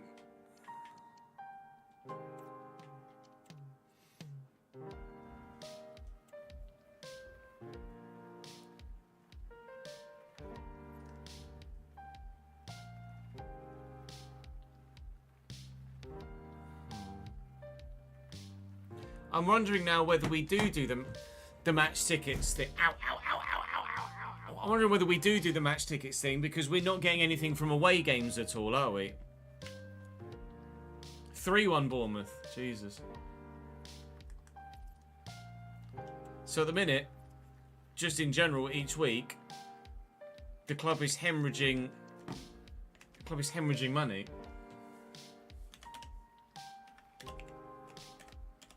Because my only incomings are 3,800 shirt sales when the outgoings are massive.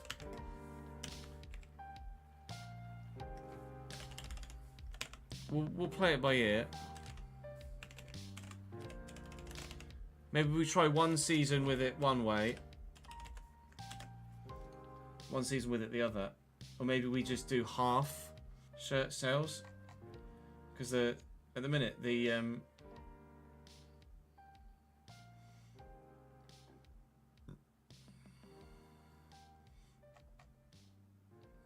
bank balance is just plummeting because whilst yes we don't have all of the usual expenditure of a club, we also don't have all of the usual or all of the income of a club as well, because we're not getting any money from away games, whereas obviously we would get some money from match tickets sold for away games.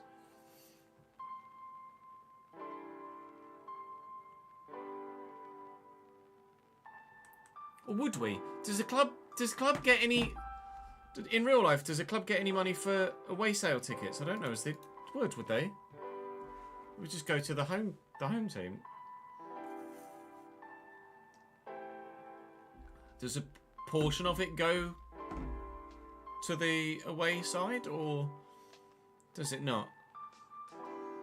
Luton lead by a goal to 0 against Norwich. Adebayo, 20th minute. I'm not sure how financially that works. Lincoln have pulled one back against Crawley. Braintree Gateshead in the National League is 2-2 after 19 minutes. It is a goal-filled day, isn't it?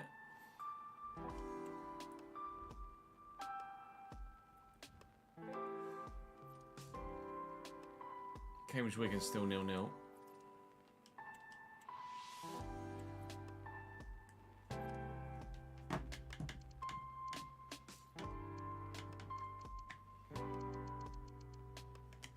So this is literally this again. 381, 129, 38. So at the minute, 749. You replicate that match day weekend, losing £47,000 per match day.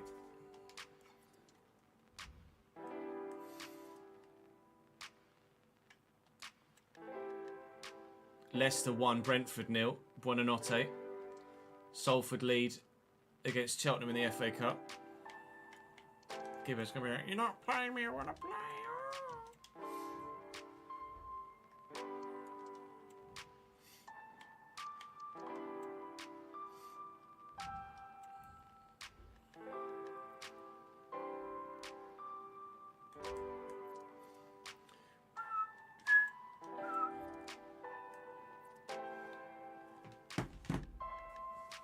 Travel costs 40k, yeah, alright.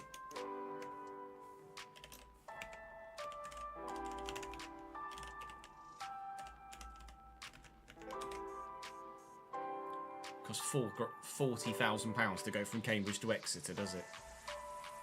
It's a joke. It's a fucking joke.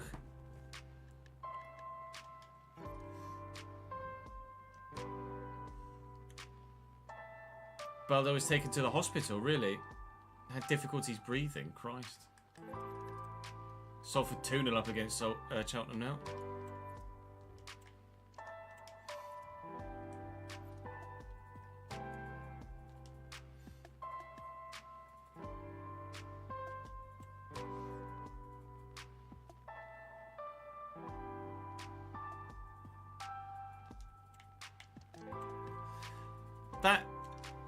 That's the thing. Do we, because of the issue with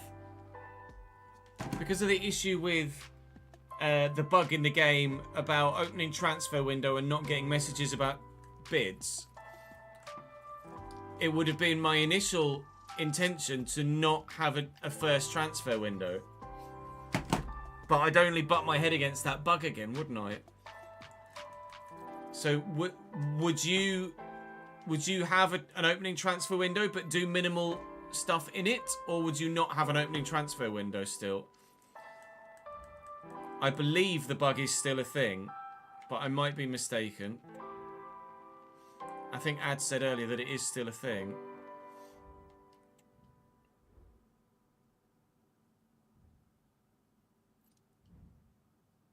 Open but not acting is an idea, yeah, certainly.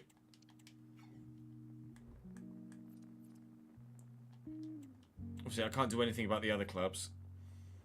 You can get around that by looking at negotiations every 3 days. That's so monotonous, though, isn't it?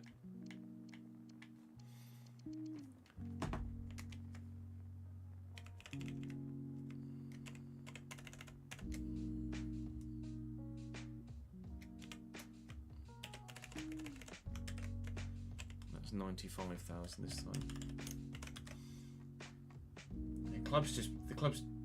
The bank balance is just bleeding money.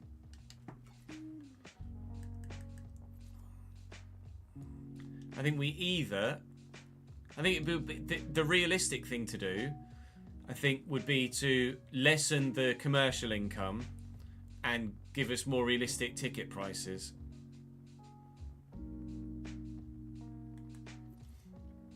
Rather than just take what it says in game. Morning, Millie.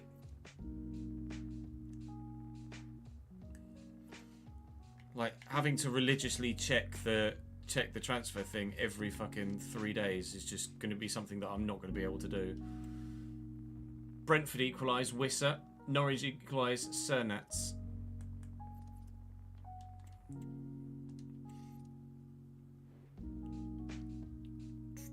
Up the spreadsheet indeed, gent. Oh, no, 4K spreadsheet, bro. Stadium maintenance, 3K, match tickets, 81. See, that's where we make some money back. Maybe it'll work, maybe it won't. I don't know. It's going to make the financial aspect really fucking difficult.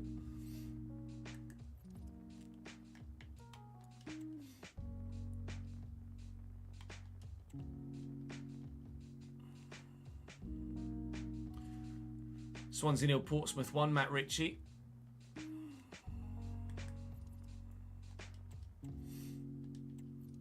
Cambridge's capacity in real life is about 8,000. Although there are plans in place to improve the ground. Over the next 3 or 4 years.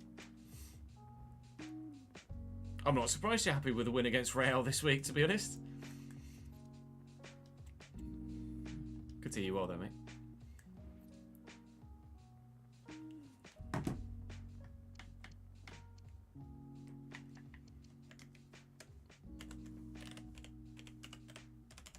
think lessening the travel costs is the realistic thing to do. The player wage bill is realistic.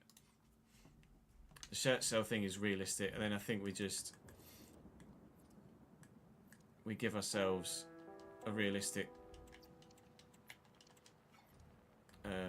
league like ticket figures, because I don't know.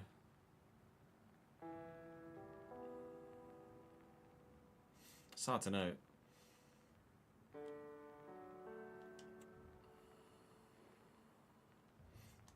Actually, let me just check what's the email from the chief executive. Hello.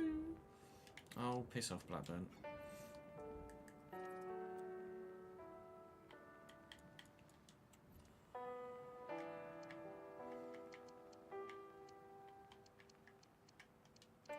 I put a Reardon in. Just because. Just because why fucking not? I presume they haven't patched it yet, so that in the squad tab you can see when people have gone up or down a rating. No, still doesn't have the plus or minus, whatever. That's going to make tracking player progress really fucking a real pain in the arse. Because of course we have it set that players aren't allowed to grow by more than 3 per season.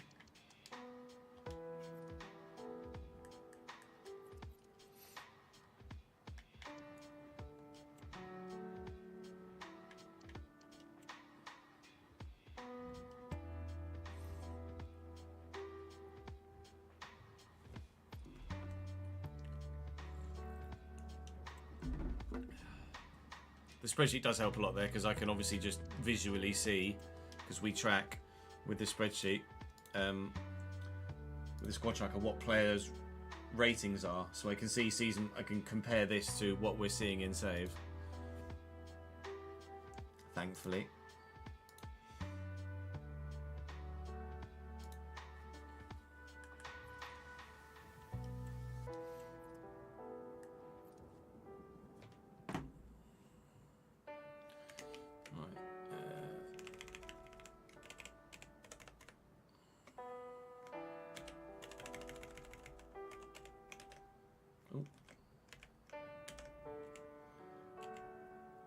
And then this was £2,000, not 3,008.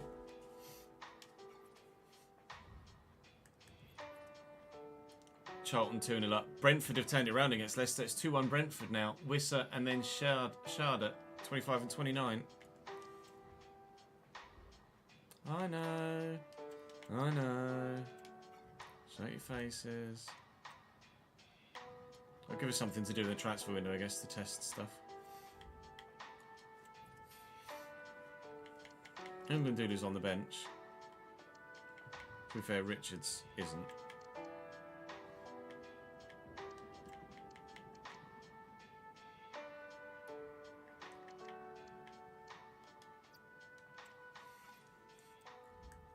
Let's transfer list some of the youngsters, actually. Not transfer list, loan list.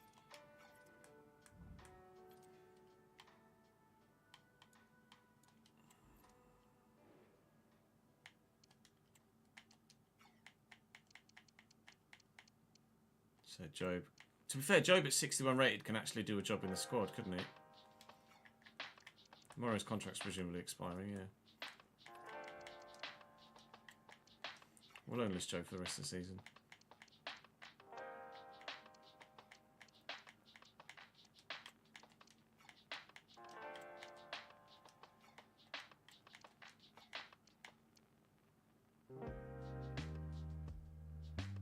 don't know why Ryan Loft has an in-game game face.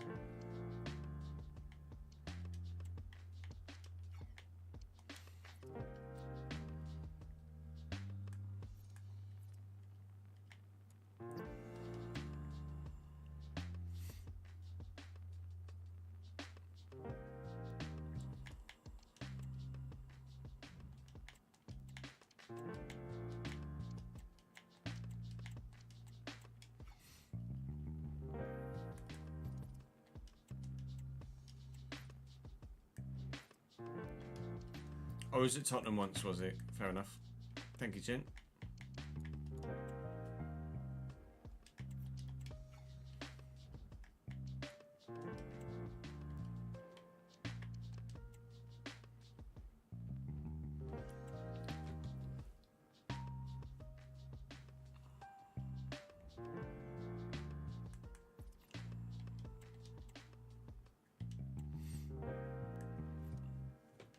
Just fucking travel costs. Okay, cool.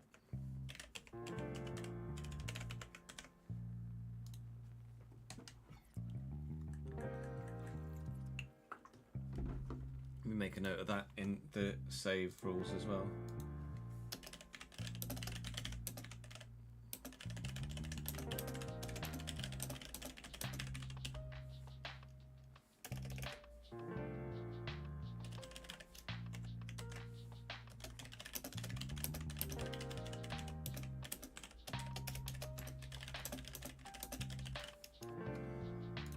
I might split this rule set in stone into like different sections, like Andy split this. I'll probably split this into financial stuff, financial rules and squad rules, etc. Like player related rules and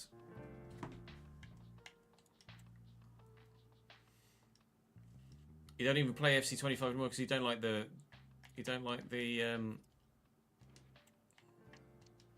menu. I can't say as I'm a big fan of the menus.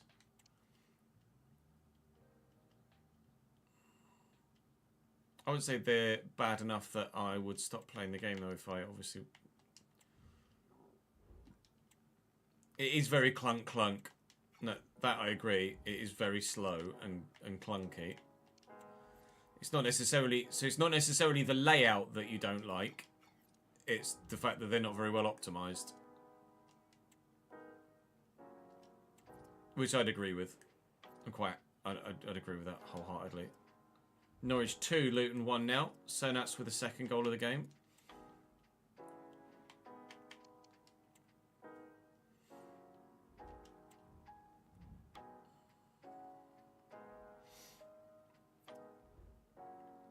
Fucking 7th in the league somehow. There you go, that's a realistic one. Mansfield, short-term loan for Glenn McConnell, accept. What's Catch saying now? Oh, you left me out, you didn't play me. Oh, fuck off then.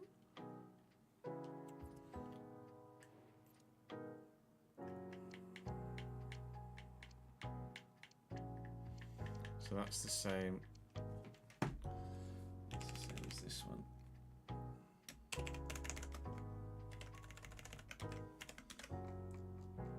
See, the bank balance is just plummeting.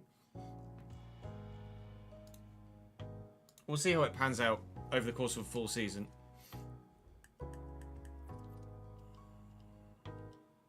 Once prize money's factored in, etc.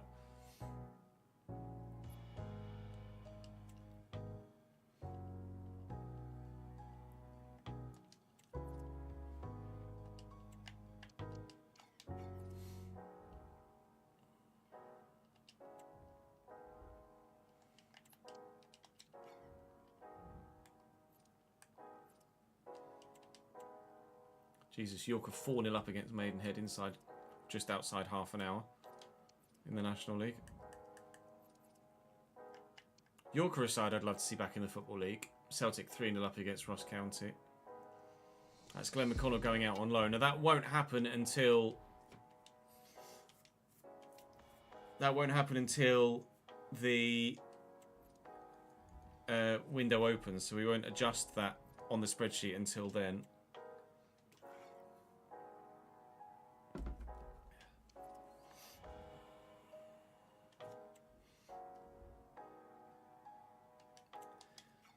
Now,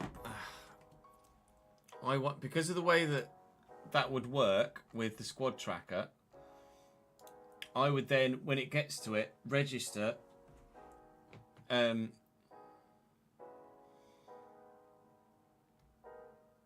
as having gone to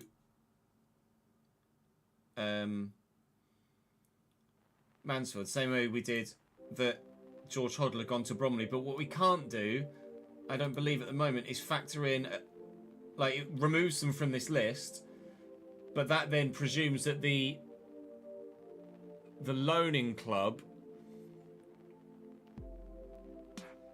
are paying all of the wages, whereas in game they might actually not be.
We might be...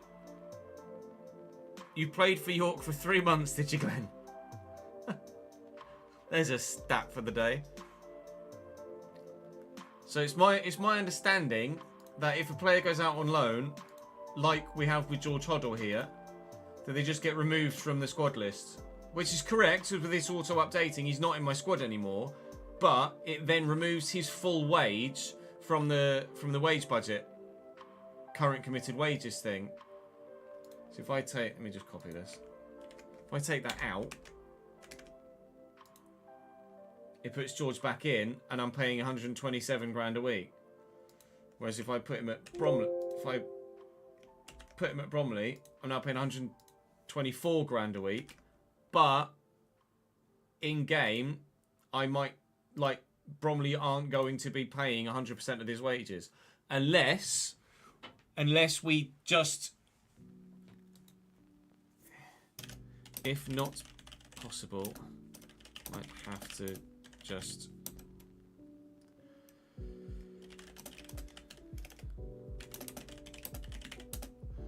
if not possible, might just have a rule that only club is in theory paying all wages.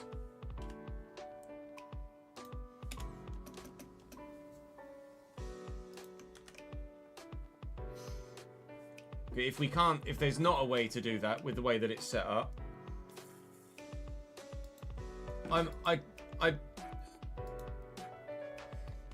what Andy might be able to do is to put an extra tab in here for loan players, and for it to be percentage of wages covered by club or something like that. He might be able to add in an extra tab. If it's not possible, then we'd have to have just in general a rule for the save that when you loan someone out, that club pays 100% of the wages. Whereas obviously when you loan someone in, we wouldn't necessarily be covering all of their wages.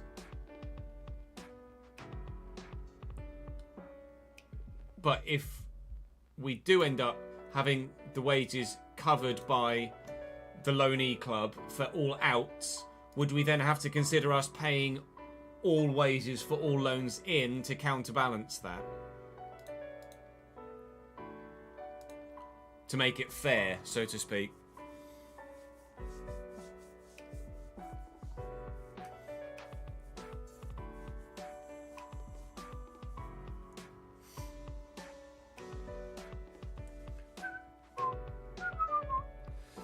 I think if you have top 10 as the first wage increase, I think it's unfair to treat an 11th or 12th finish as a 17th. What are the toggles? Top half, bottom half, playoff spots. I'm happy with it as is.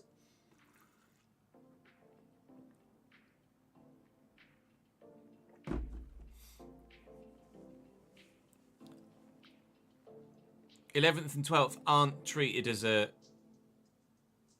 11th and 12th are treated as a top half, so they would get the 10%. Oh, you misremembered it. No, that's fine. It's not a problem. It's what these testing periods are for. Oh yeah, we're still going to be live for another couple of hours, Griff.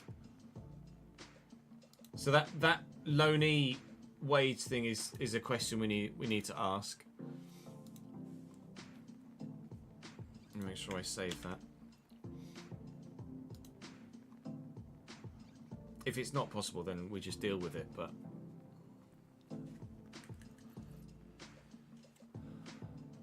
Swindon had a man sent off already. 41st minute.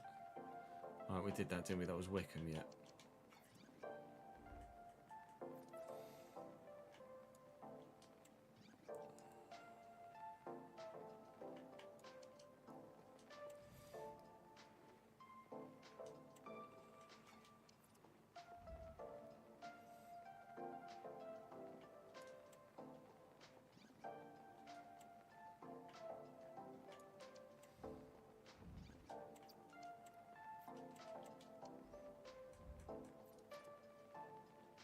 Might have another set of wages taken out here, I think.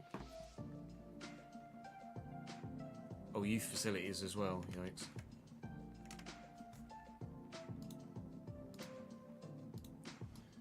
So, can I just copy something from somewhere? Youth facilities.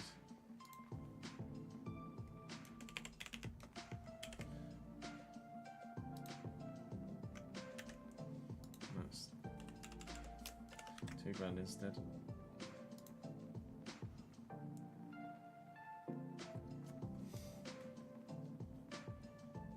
Yeah, that's a good point, Griff. If we're wanting to loan down,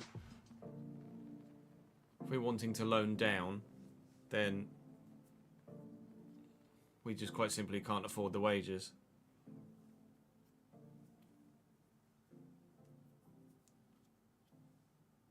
So it might be that it's unfair in that we only pay a percentage of wages, whereas other teams pay 100% of our wages.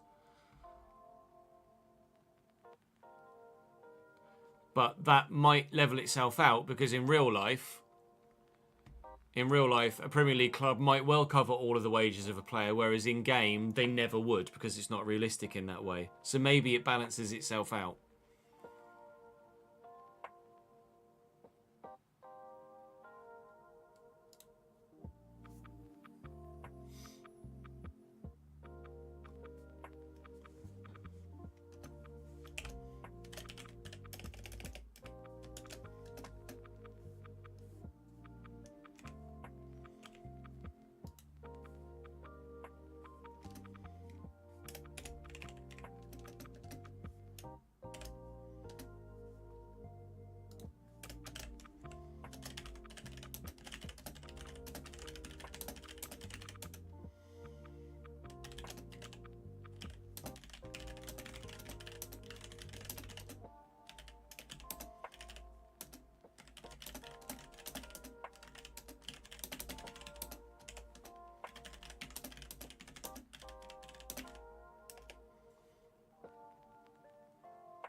I think you're right. It probably would balance itself out. It's a good point, Griff. This is why doing this live with you guys is beneficial, because we've already had 3 or 4 different things crop up that we need to query, and we're actively sorting out the kinks before we start the save and having to do it whilst we're doing it, if you know what I mean.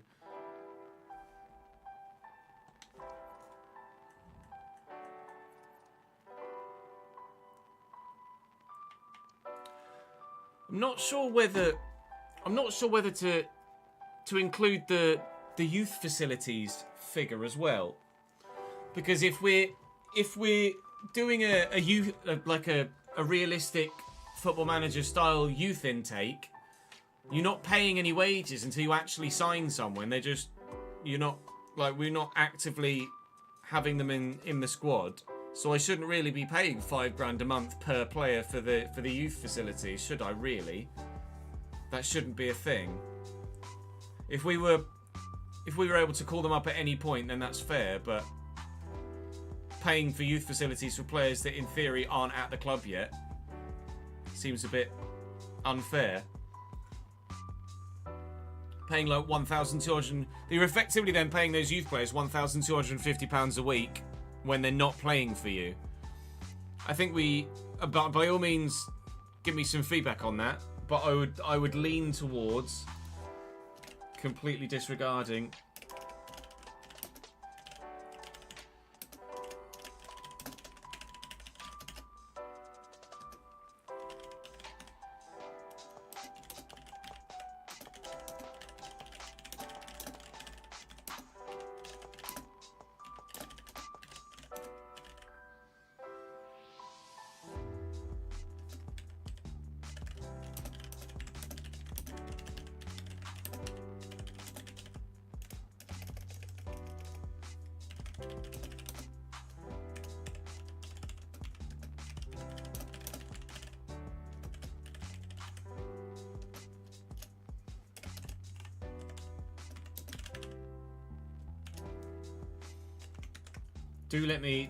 Do give me feedback on that. I'd be inclined to take the youth facilities thing out of there. So let me find where we've got other youth facilities. 35 grand. I'd be inclined to delete that.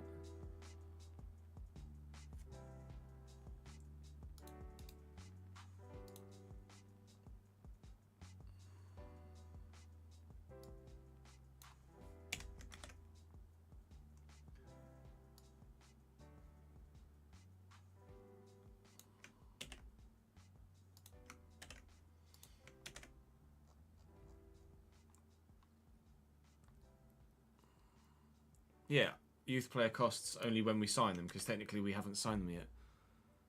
Otherwise, we're effectively paying £5 a month for a player we're never going to use, which is just not a thing.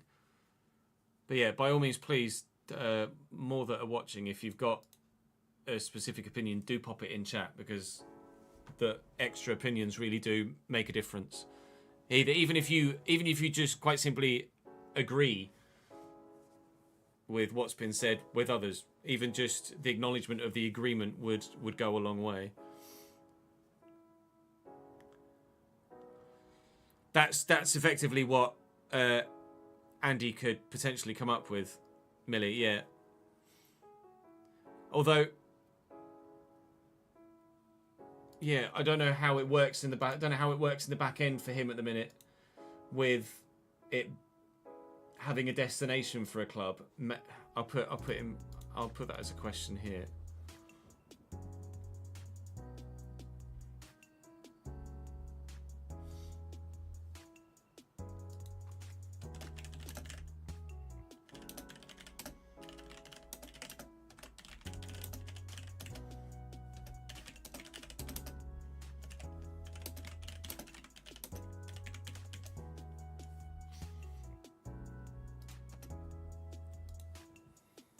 I've added a caveat. Maybe even just replace the playing club tab with a percentage of wages paid tab.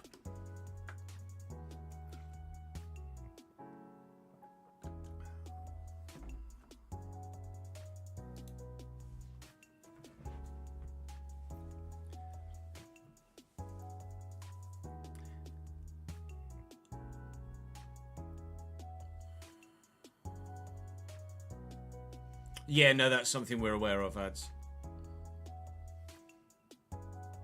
But that...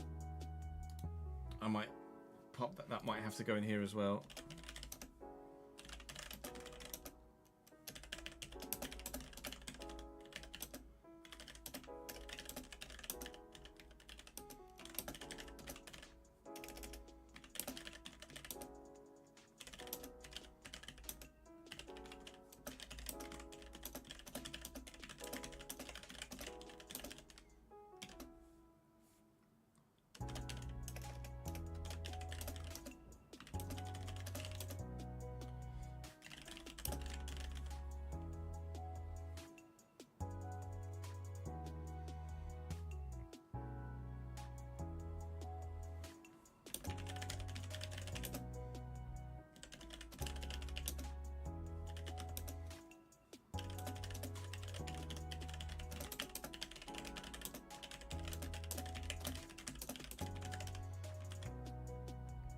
That would be the console workaround, wouldn't it?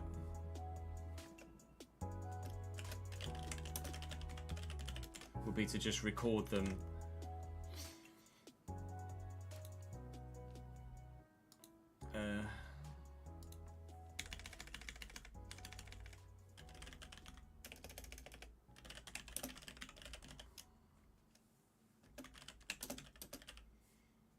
Console workaround would be to just record them in a different figure that's shown in game.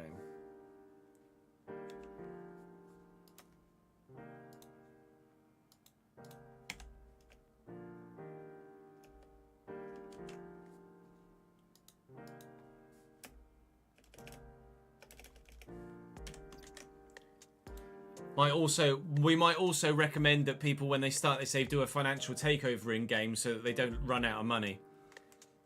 Obviously, you're only spending money that you have based on your spreadsheet, but if you don't have enough money in the game, then you can't enact what's on the spreadsheet.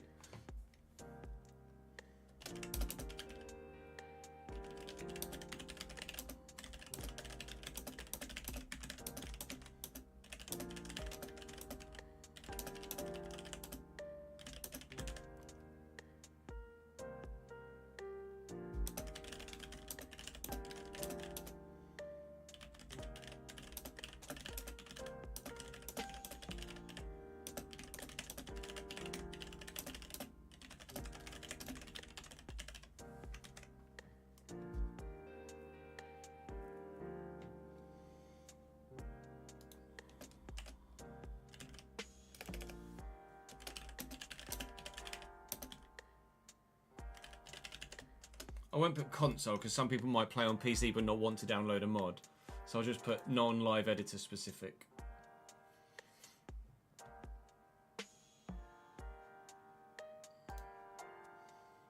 Right, I'm just going to have a quick toilet break, chat, and then we'll come back to you. Be our bizzle.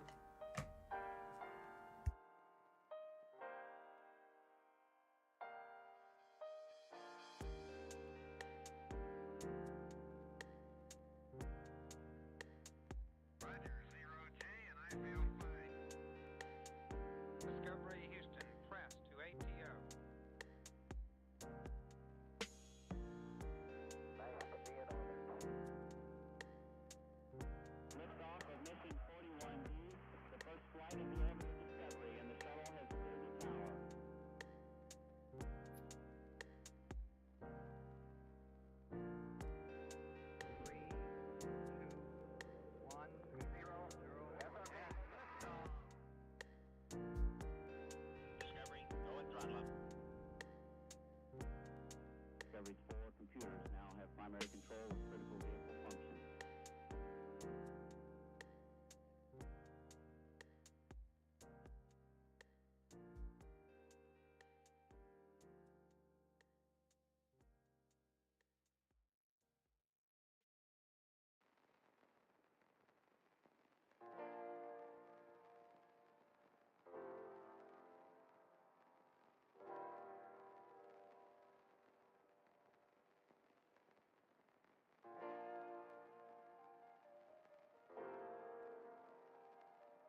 It occurred to me I hadn't eaten anything since. Breakfast. I was like, oh, I'll make a sandwich too. Andy, thank you for the raid, mate. Appreciate it, lads. Welcome in. You join us in the midst of something you probably haven't seen before. Last year on FC24, we did a career mode where we used a spreadsheet with various different formulas in it, etc. Admittedly made by a viewer, where we took a realistic a possible approach we could to the financial aspect of a career mode save.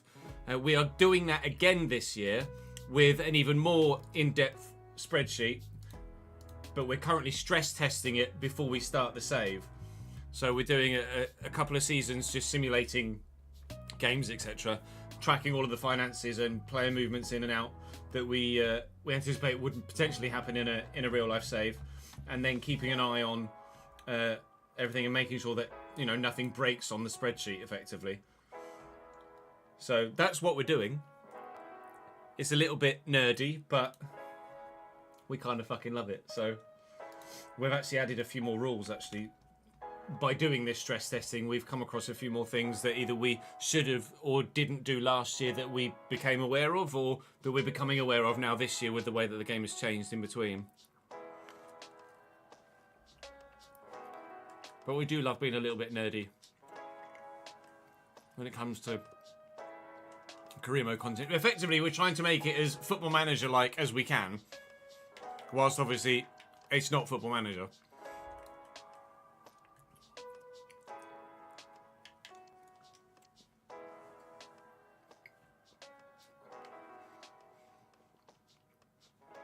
Basically.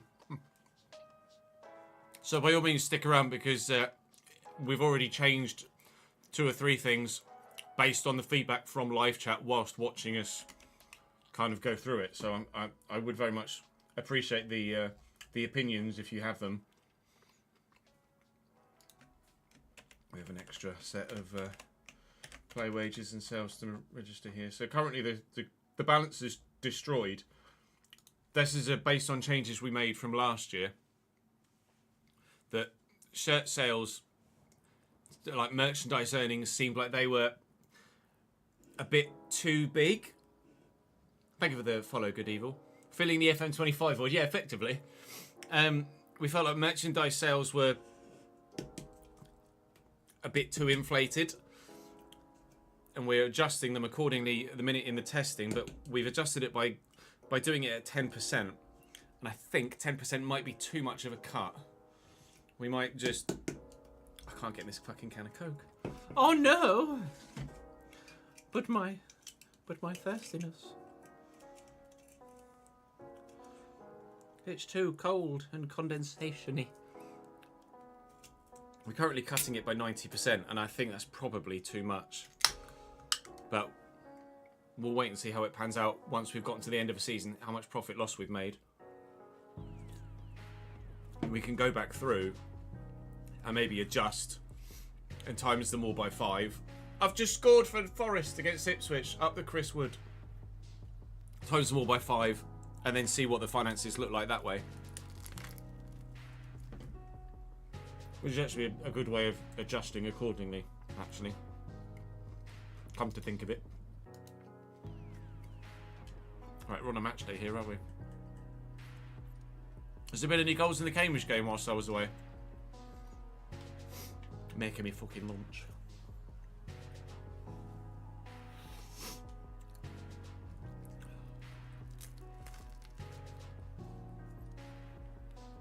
Oh, it's the biggie. Coming up next, it's the biggie. Oh, wait, dear, chill it. Cardiff just gone 2-1 up against Cov.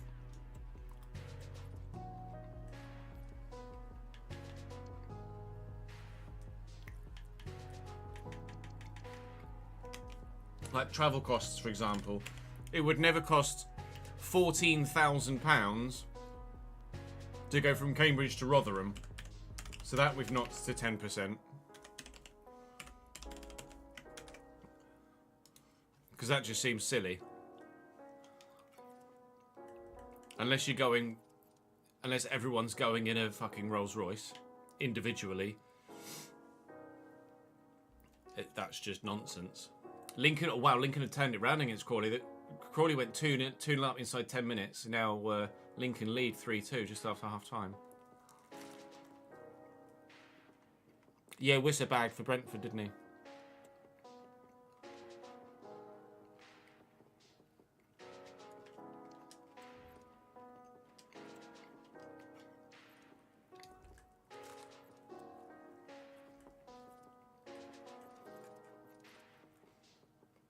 Shouldn't have been anything else between games, I don't think. No.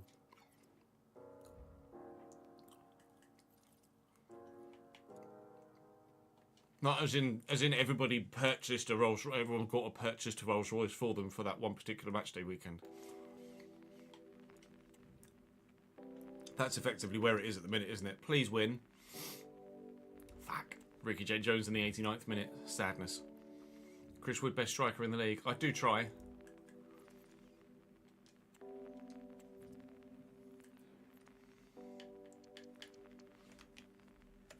Right. Stadium maintenance 3. Okay. Let's think it's 95k. Wages 129. And then the shirt sales again. We might well do the match ticket thing. Just to keep a control over finances.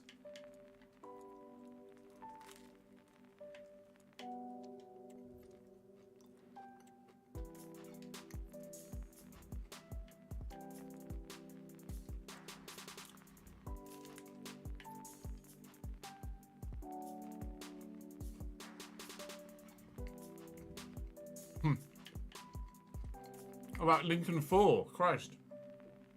Lincoln scored, went 3-2 up in the 47th and now 4-2 up in the 48th. Burnley have scored against Stoke. 1-0 up there now.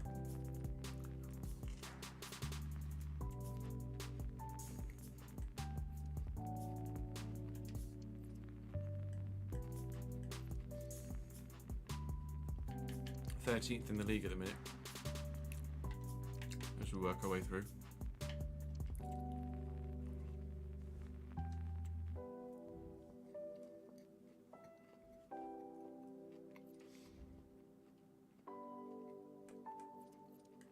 Should do the notifications first. I know.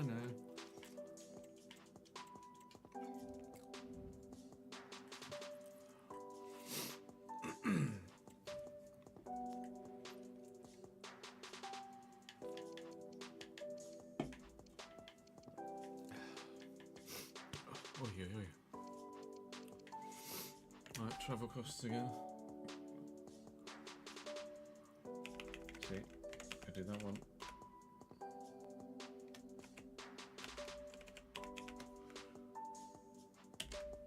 Because that's where we are. So at the minute we're making a loss of like over £1 million, which just in 3 months doesn't seem right.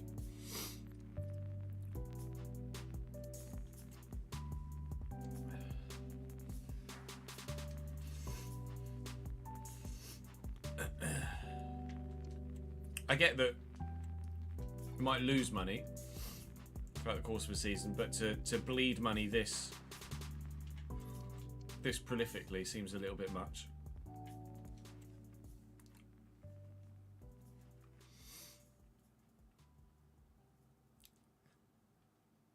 FA Cup against Wickham, sorry now.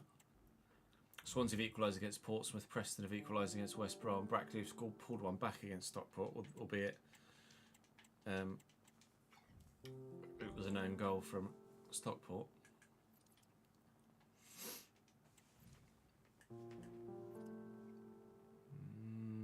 No, that's fine.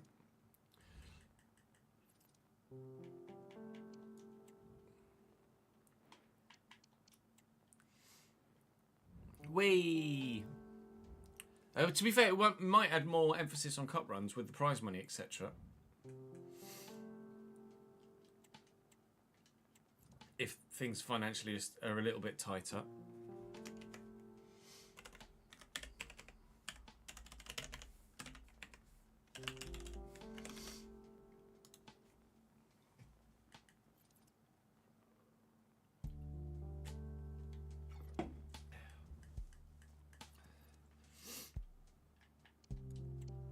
Barnsley 20th. Christ. Bristol City just taking the lead against Plymouth. Sorry, Pieface. Southgate's indeed. Newcastle 1, Palace 0. Mark Gay own goal.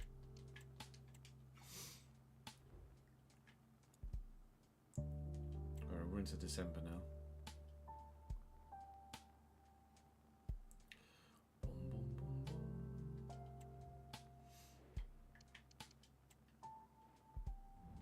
Yeah, it's not a surprise. That's not a surprise. Cambridge, I believe, is still 0-0 at the minute. It's not going to be a Cambridge RTG, Jeffrey.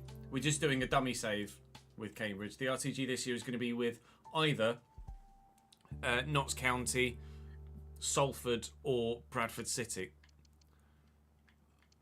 You get prize money 40k.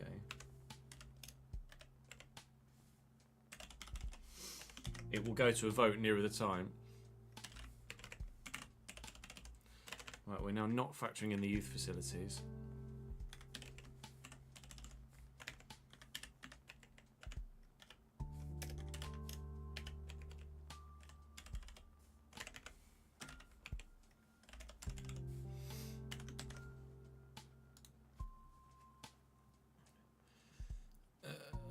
Yeah. Scott Twine for Bristol City.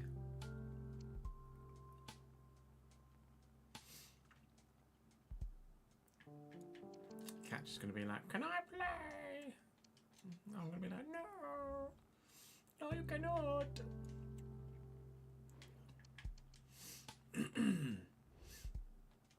Nice. Oh, the fucking yellows. Yeah, there has been a lot of sorry pie faces going on with Wiser at the wheel. Although, I wouldn't say they've been like performing super poorly compared to where you would imagine they would be.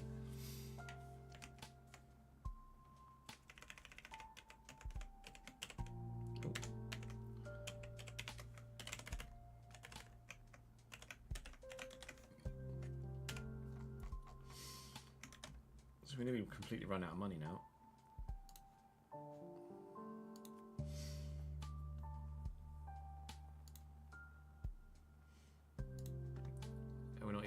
We're not even at the end of the calendar year yet.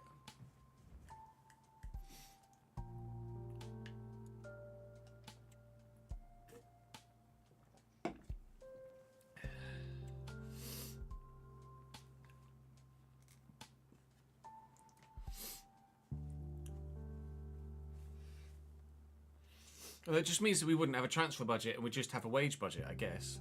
It doesn't necessarily matter that much if we go into negative equity. We would just have to get ourselves out of negative equity by being good.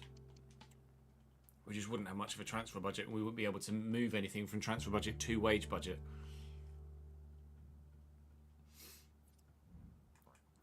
And vice versa as well. What I don't know if we don't have the functionality to move stuff from wage budget into transfer budget actually.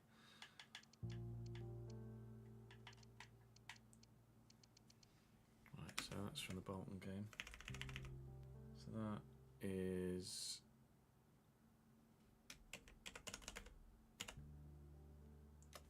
accurate.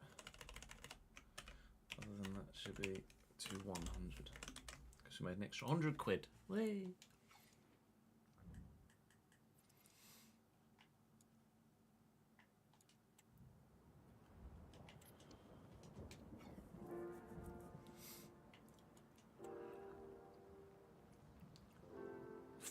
Player contracts is set to expire soon. Oh, good.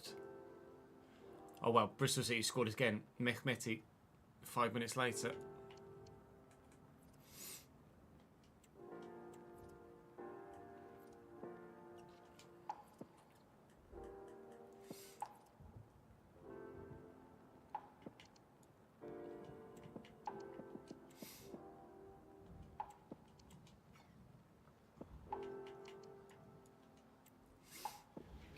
Oh, I didn't want to do that. Welcome everyone, thanks for coming. We're going to start with questions now.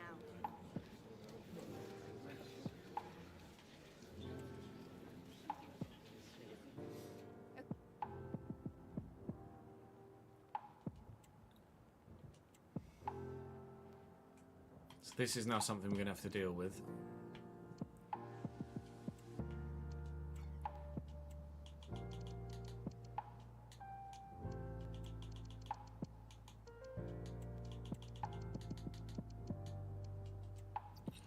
So 4,008 now. Bennett, 4,800. The fact that corner's on 3-4 is just weird in the first place.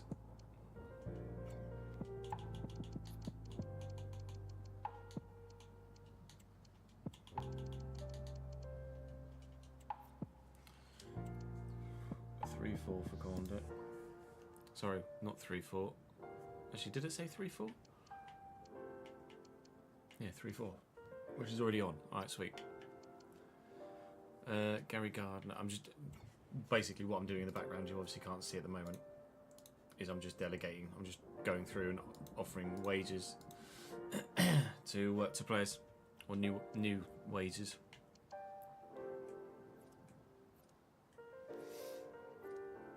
Uh, 5,100 is currently on.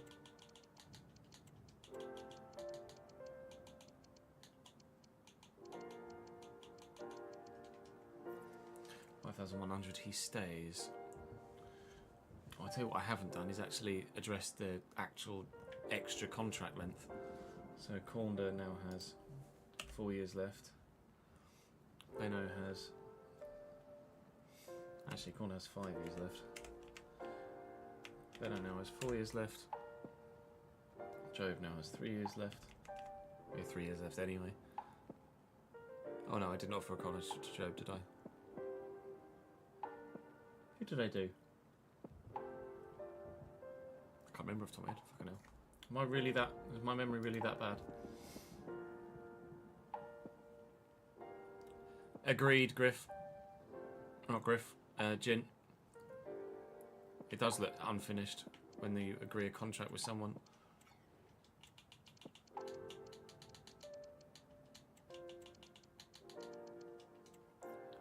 Like, that just looks like it's unfinished. The background should be blurred more, or it should just be on a different screen entirely. 5-5 and a 1 year extension for Danny Andrew.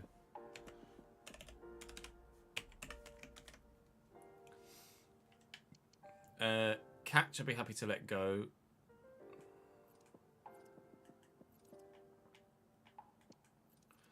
Jordan Cousins has been playing quite regularly, though I might let Jordan Cousins go as well. And look to sign players, because they're high earners. George Thomas too. Okadina's been playing regularly, so we will delegate a renewal for Okadina.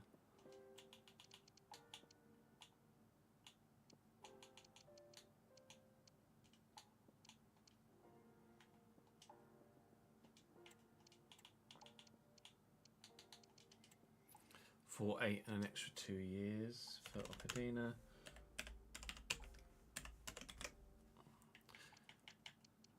Chadwick, I'd be happy to let go, and we could loan someone in or buy someone.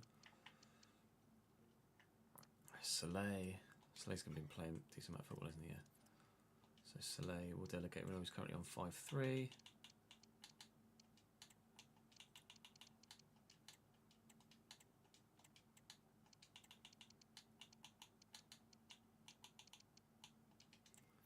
Now on 5-9 with a 1 year extension.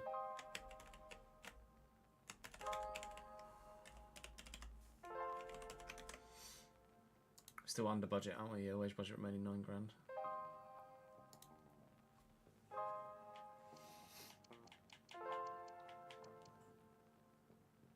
It's Justin Joku.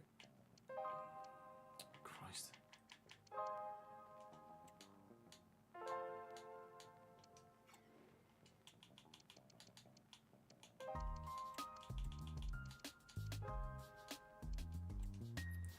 $3.7, 3 years from Joku. Another 3 years. Same contract, thankfully.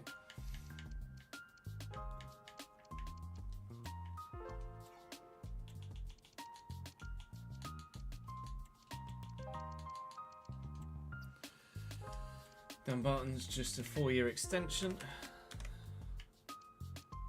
Brentford 4-1 up now. Kevin Schade hat-trick.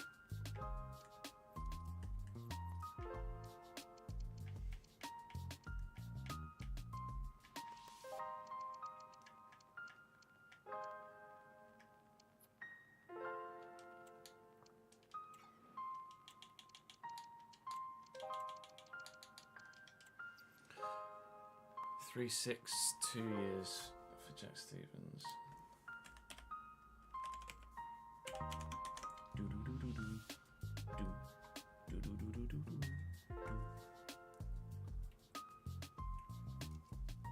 Right, I think that's everyone.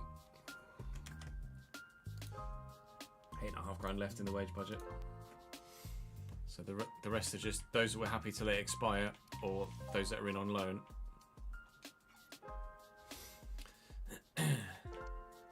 We're on match day, so we can click sim.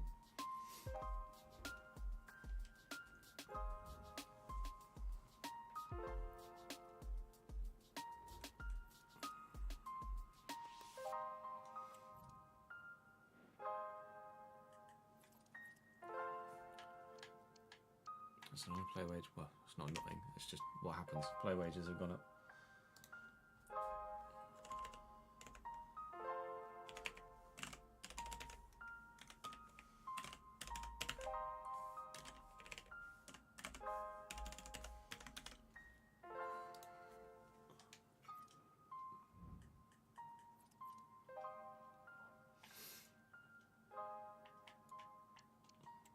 Bristol City 3-0 up against Plymouth now. Mehmeti again.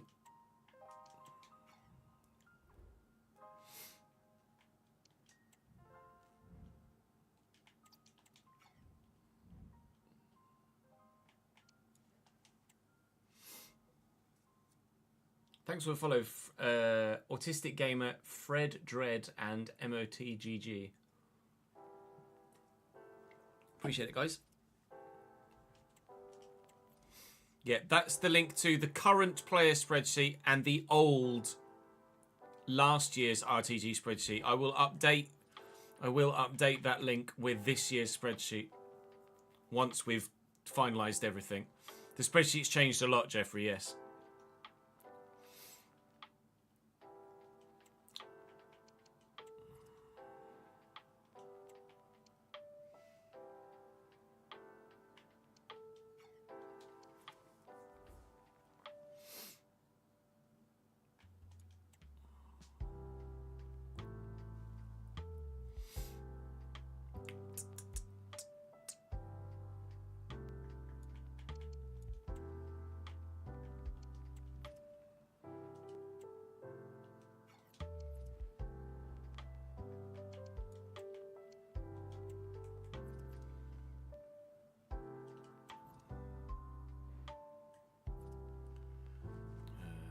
It's still the same one, isn't it?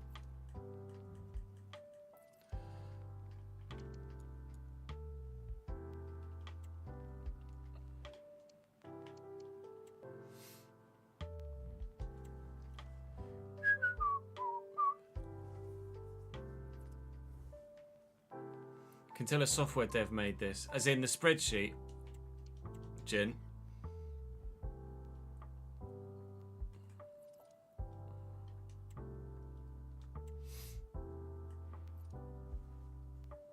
Steady maintenance. Let me just double check that's the only 131 it is.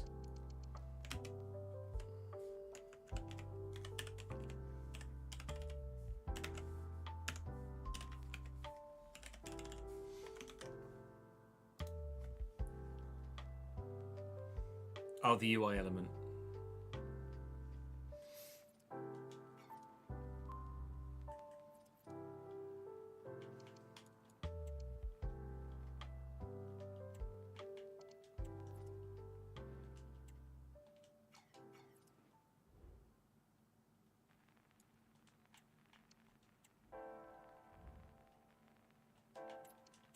You can fuck off then. Exeter 2, Chesterfield 0. In FA Cup. No replays now, obviously, are there in the FA Cup, so anything that ends as a draw after 90 minutes today will go to extra time.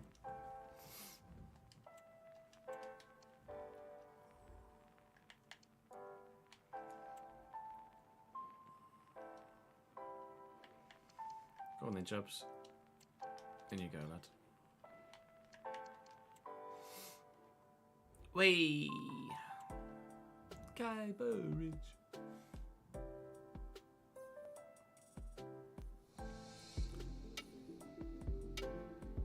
Alright.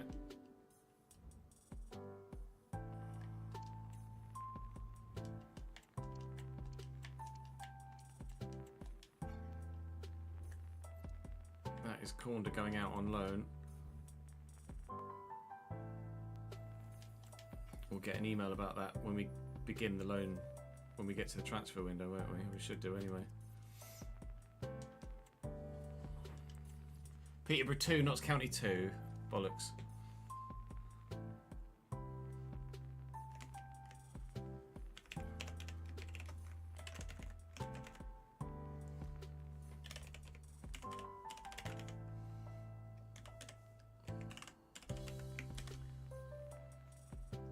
We'll just financially we'll do one season this way, and we'll do the second season a different way financially and see which one makes more sense.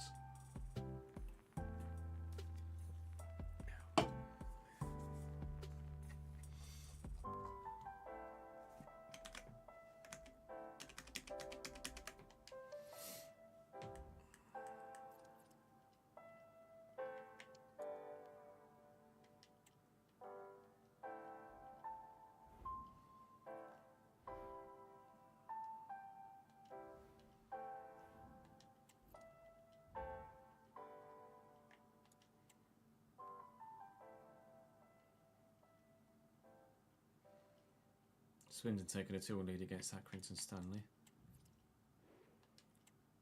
Red Star Belgrade up now.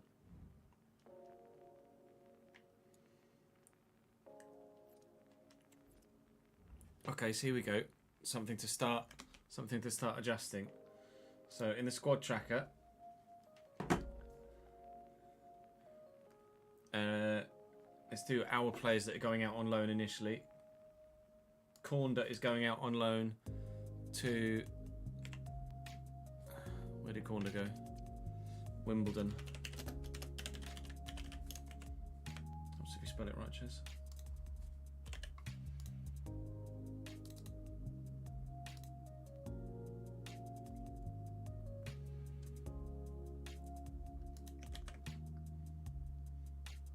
And then Glenn McConnell gone out on loan to Mansfield. So that we can delete, that we can delete. Stokes has been recalled. So with regards to this now,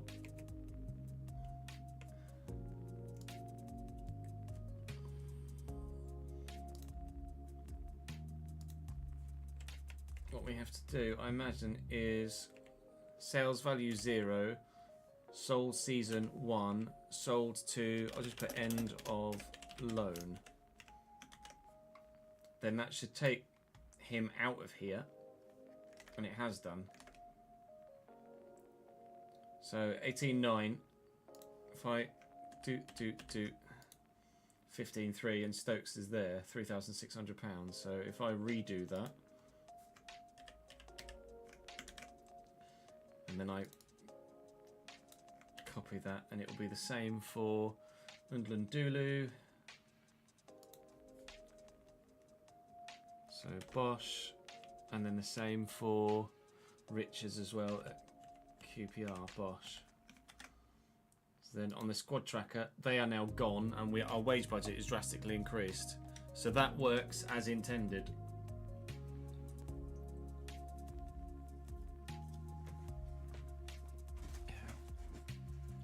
Because season by season, it's these tabs that matter with regards to players. This squad tracker is literally for all players for all time. We just at the moment happen to have only one season's worth of players in here. So Nlundulu.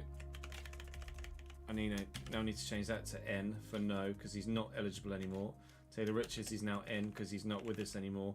And Josh Stokes is already down as not eligible because he's under 21 and we didn't need to register him in the first place.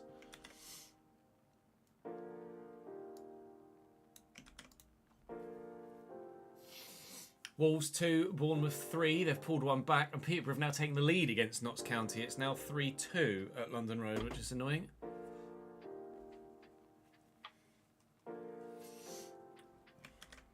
So at present, we still have a transfer budget of £353,000. We've got a wage budget, 28,600 wage budget available. But at the minute, we've got bugger all money in the bank. So we will be going into debt this first season without player sales of any kind.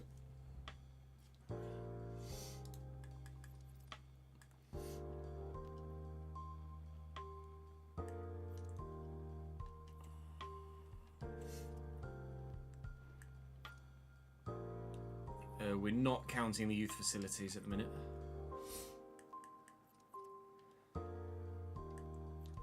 So in the squad, we're going to actually, well, that's good language skills.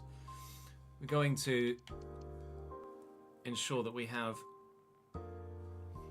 enough players in each position, because we may well need to look to sign someone.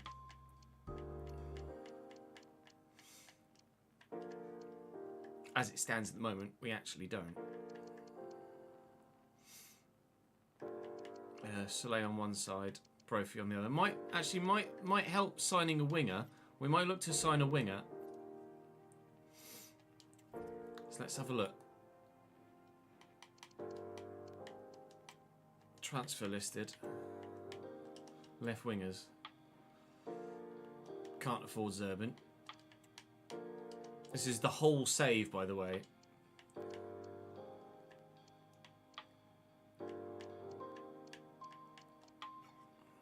So when it comes to signing players, it is difficult. Because obviously, at the moment, it's a bit shit. But I guess technically we're not trying to be any good. We're just looking to improve. We're just looking to track finances. So I don't necessarily need to sign anyone in particular to make the team better. I just need to fucking sign someone.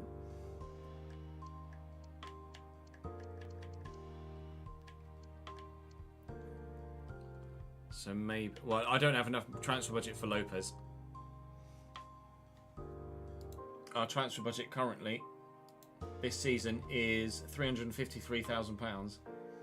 So I don't have enough for Lopez. So I'm going to have to grab one of the lowly rated guys. Cambridge United 1, Wigan 0. Brandon and Joku. Let's fucking go. Up the Yellers. Cambridge lead in the FA Cup in real life. Yes! Yes, yes, yes, yes, yes.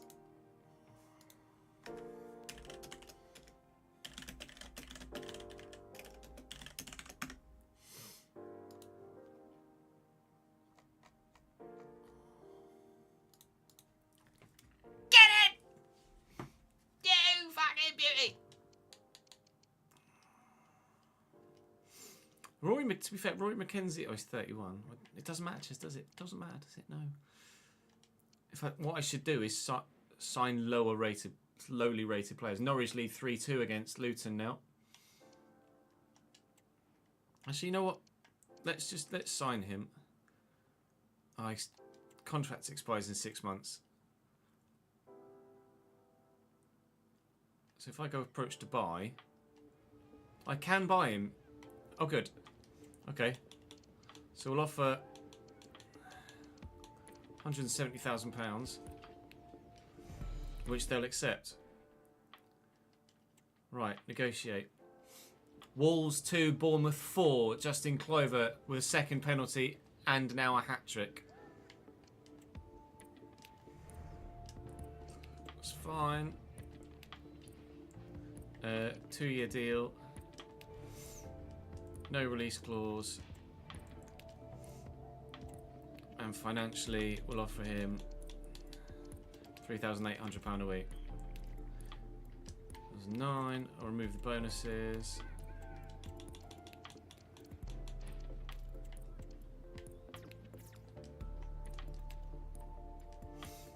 Or 6. About 4-8, but no bonus. Fuck off.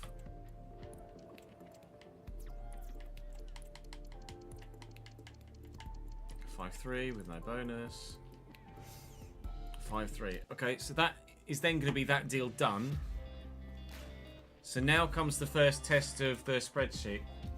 Or first test of this aspect.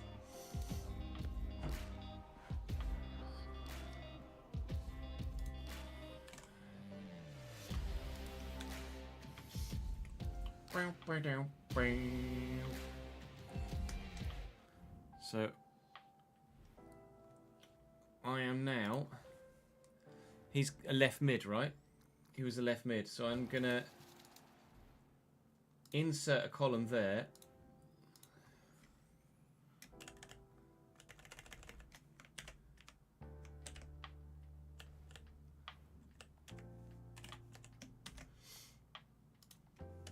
Left mid, 61 rated.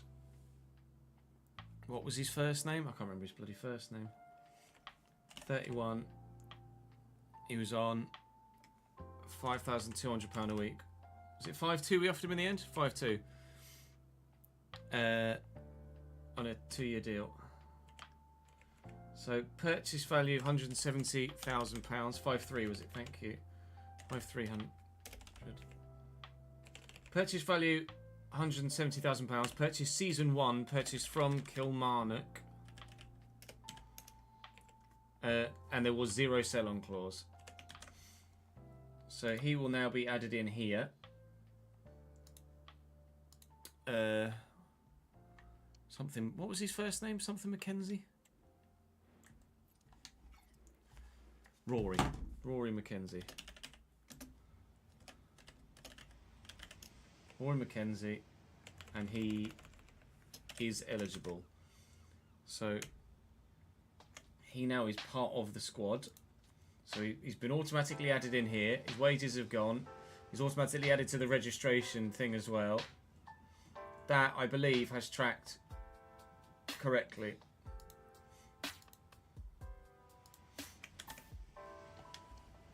So we've signed someone. And that's worked as intended on the spreadsheet too.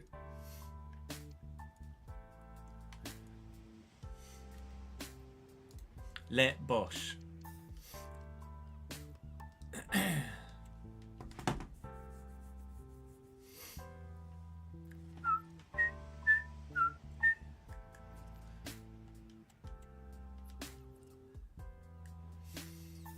Obviously, that transfer value is player transfer value is added in there, but because of the way the squad tracker works, we don't register player transfer data in the spend tracker. It's done via the squad tracker, because you'll notice here player purchases £170,000 now in season 1.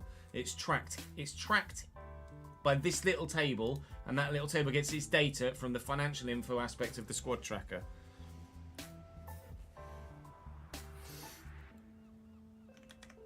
So that, so far, is all working as intended. So, at this stage, other than the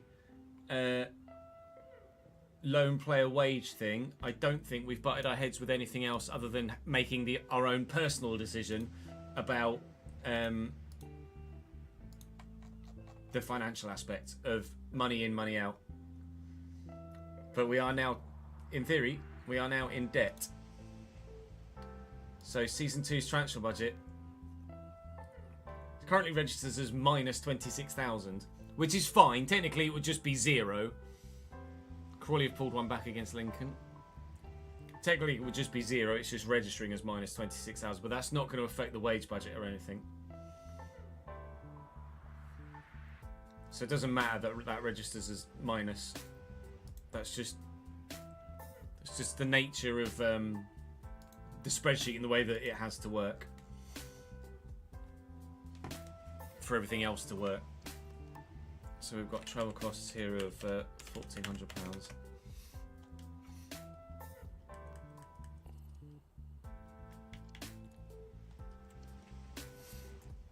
Oh, piss. Wigan have equalised. Tedo Asgard, 85th minute. And Peterborough scored to go 4-2 up against Notts County. Okay, Catch has been approached by Reggiana. We've had a loan to buy bid from Juve Stabia for Dan Barton, but that's going to be a no.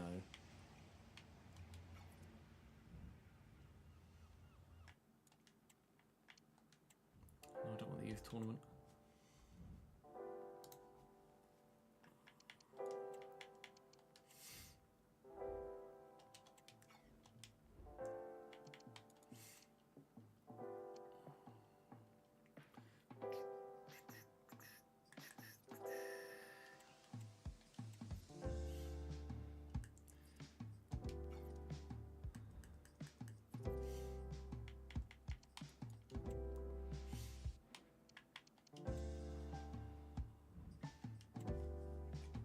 FA Cup winners Wigan.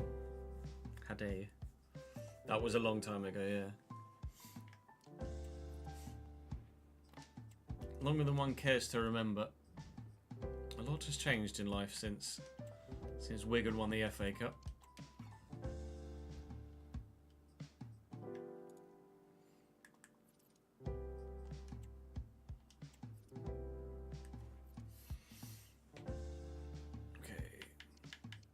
From the Exeter game. So we want steady maintenance, match tickets,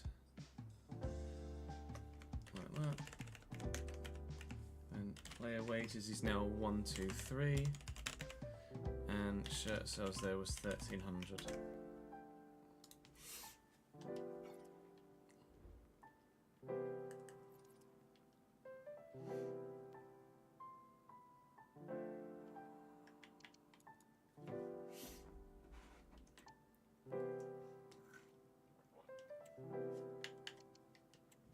Is that just a loan? Fuck off with your loan to buys.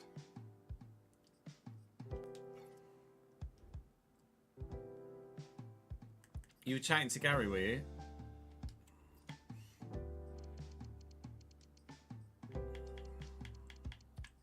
If he could be...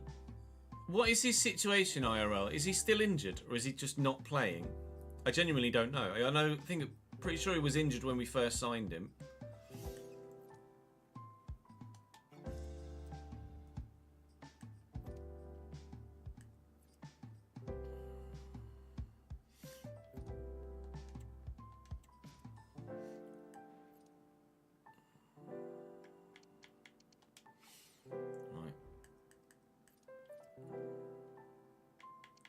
He's got Forest in the FA Cup. Now, in real life, that would be a huge game and a big money earner. Catch will leave at the end of the season then. Another bid for Dan. Reject.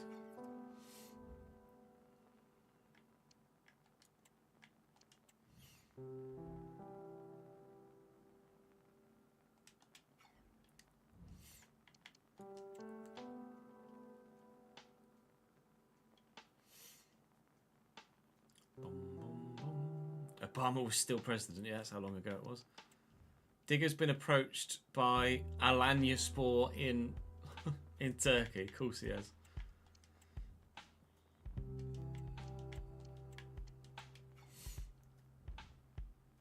I should probably offer George Thomas a new deal actually at 65 rated, shouldn't I? I know we're purposefully making changes, aren't we?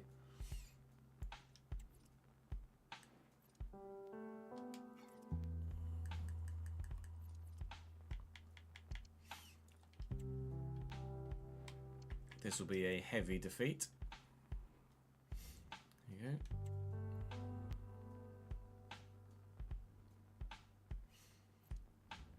go. He was available. he was available a month ago and didn't get picked and then got an injury in training, but he's not happy with Monk. It has been a difficult season all round for everybody involved at United so far this season.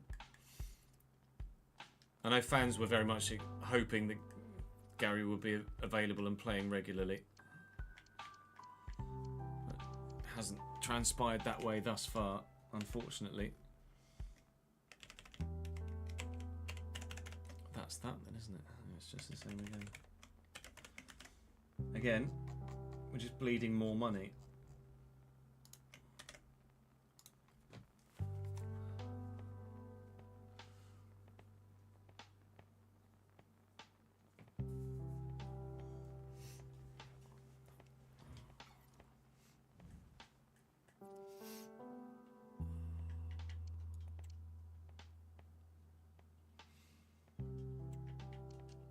Joku, loan to buy from Helmstadt. No! Digger's going to Alanya Sport. Bye! Bristol City win 4-0 against Plymouth.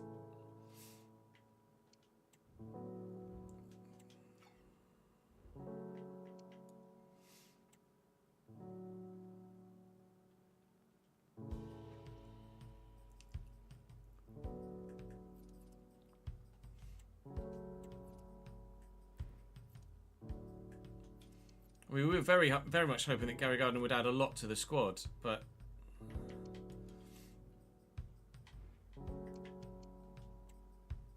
it's just not quite transpired that way for him so far, is it?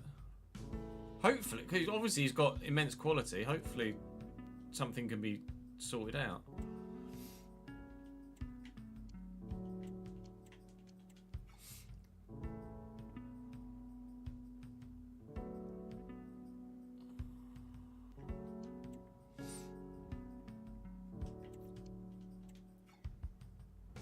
Oh, with all three were penalties, were they, Griff? I saw he scored a hat-trick. I saw his first one was a pen and his third one was a pen. I didn't realise the second one was a penalty as well. First player in Premier League history to score a hat-trick of penalties. Unbelievable, Jeff.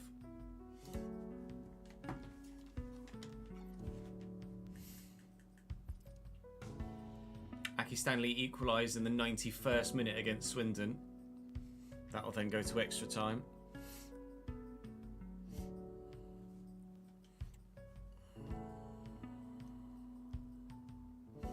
He won three. Evan Nilsson won all three of them, did he? Becomes the first player in Premier League history to win 3 penalties in the same game. We just extended Jubbs' contract, didn't we? We are going to have to sell some players, though, financially speaking.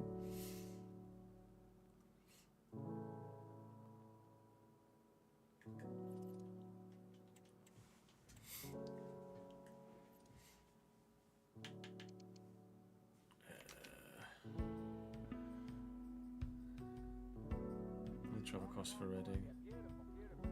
So that's another shirt sales and it's another.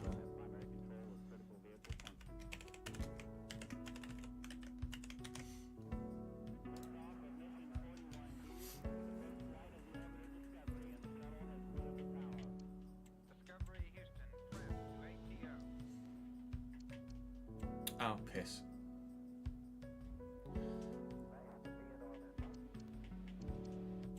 Oh, good, good. What's my favourite type of mustard? I have not even the foggiest idea what my favourite type of mustard is, if I'm honest. I didn't start it as a live start. No, Fresh. In what way are live starts busted with player rating / potentials? Any information you can give me, I can feed back to the devs.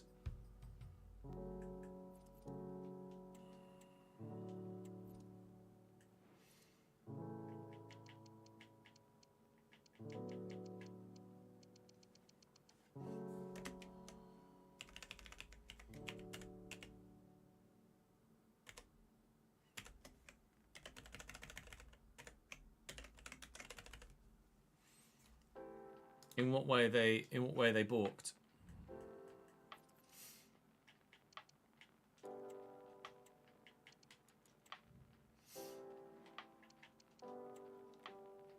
Notts County pull one back against Peterborough in the 96th, but I think that's going to end very, very soon.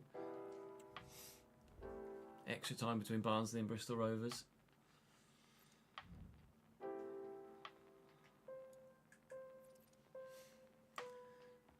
If you start on the 11th of November, for example, player ratings are 0 for the first 16 matches, so their dynamic potential gets heavily nerfed by the end of the season. Ah, okay. That's something I don't think will have been taken into account, because it's not something I would have considered myself.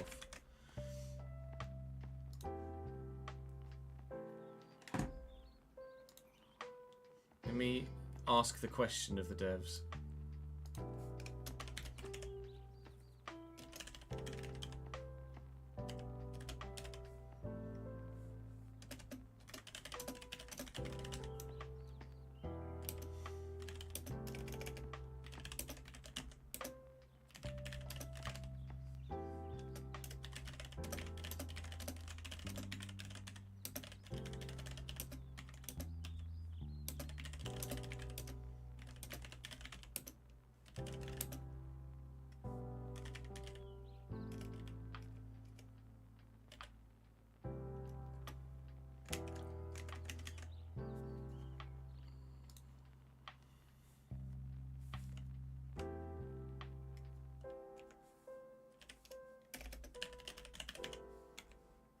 Do they have a match stats done that?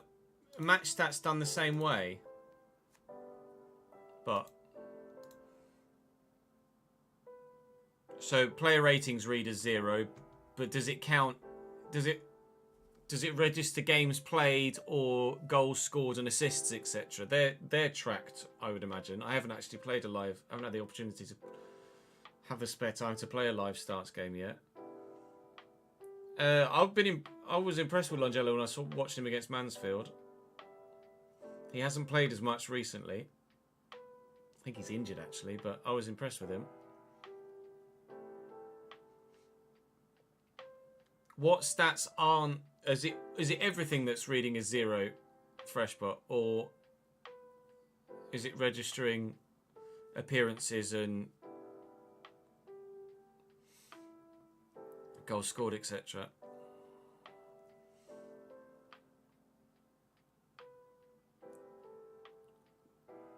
Registers games played. So when you jumped in live, registers games played. So when you jumped into a live start, shows 0 goals and assists. But after the first match, the match rating was 0.7 for the season. Okay, so it registers. It shows games previously played.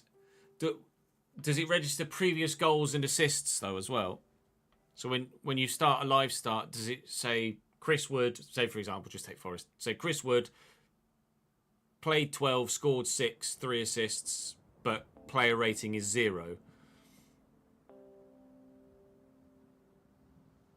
Or does it show Chris Wood played 12, 0 goals, 0 assists?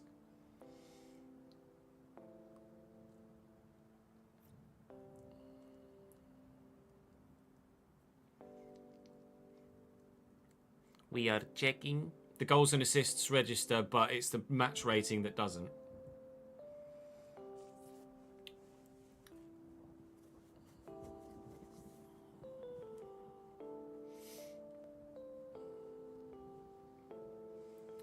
So obviously that I presume that's just the way it's recorded then. That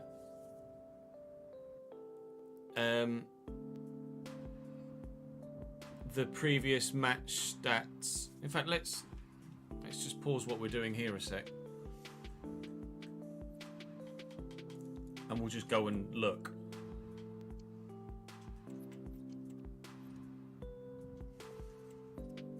Let's do a little bit of investigative journalism of our own.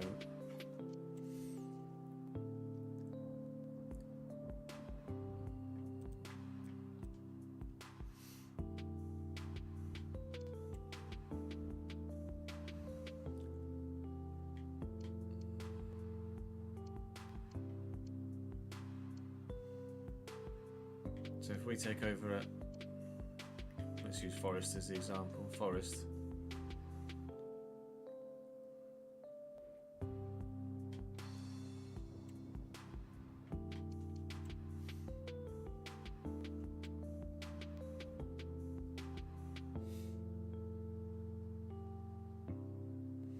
If I can accompany the feedback with a picture, that would definitely help as well.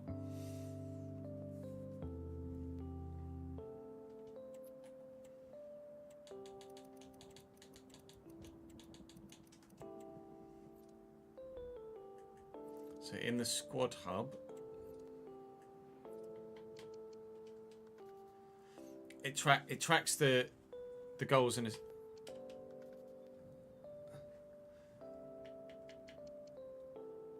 How are only 4 people registered as having assists for Forest? Is that correct? Only 4 people have assists for Forest in the Prem?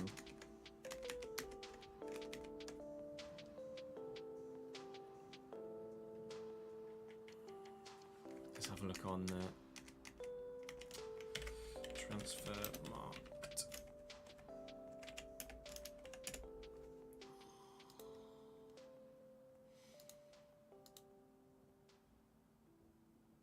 Nottingham Forest.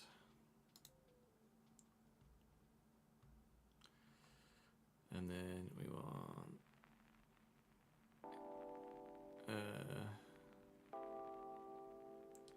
stats.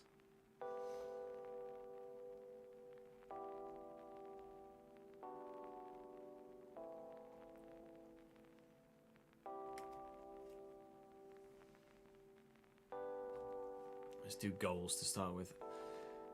8 for Chris Wood, 2 for Callum Hudson-Odoi, 1 for Ola Reiner. Well, it's not registering. It's only registering league goals. It's not registering cup goals at all.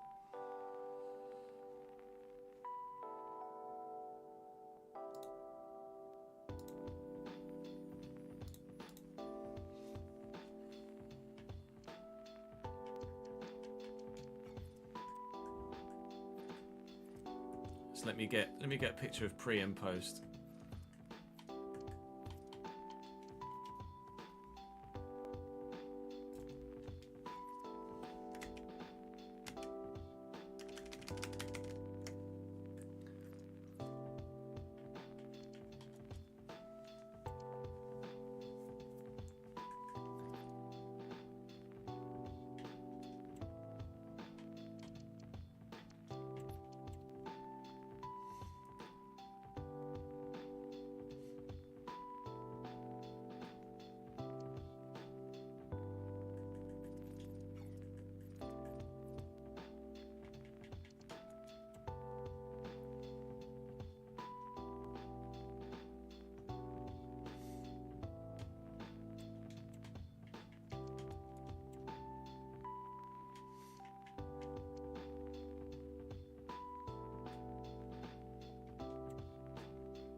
At least it was Chris Wood that scored. That's handy.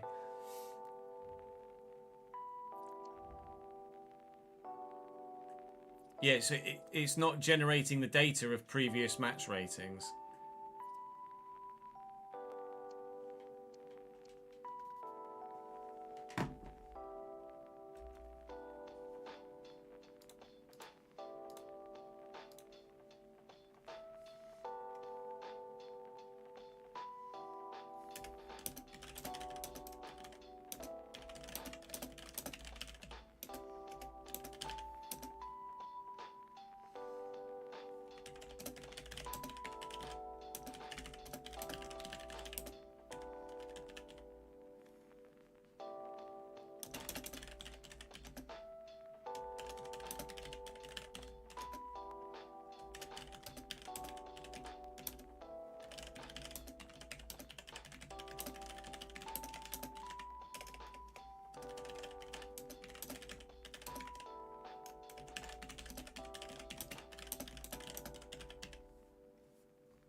So that makes sense. What I've fed back, I've said, with live starts, all games played pre-start date have player ratings registered as 0 rather than an actual proper recorded stat. And when new games are now played, the average match rating stat is completely balked as a result. See before and after pictures, where I've just put the before and after of what we did with Chris Wood, where he's now got an average rating of 0.57. Thus, in turn, ruining any dynamic potential for everyone as their average ratings are in the mud. Also, cup appearances aren't recorded from previous games either, so no one has a Carabao Cup appearance despite playing in that competition this season IRL. Again, not helping with the average rating and dynamic potentials issue. That makes sense, doesn't it? No, you don't need... Honestly, Freshbot, that's the sort of information that is vital to the devs to fix. Because that effectively completely ruins any live start career you do for that first season. It means that every player you have will have dead dynamic potential moving from season to season, regardless of how well they've played.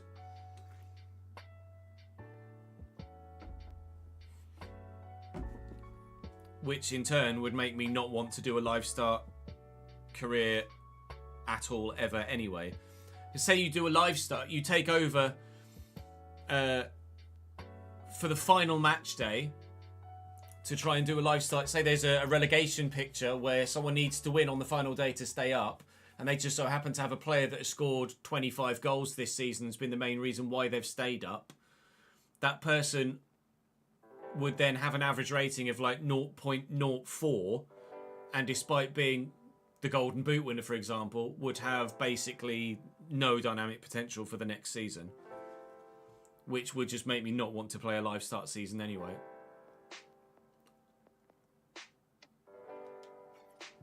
Or continue a live start season beyond a one season story.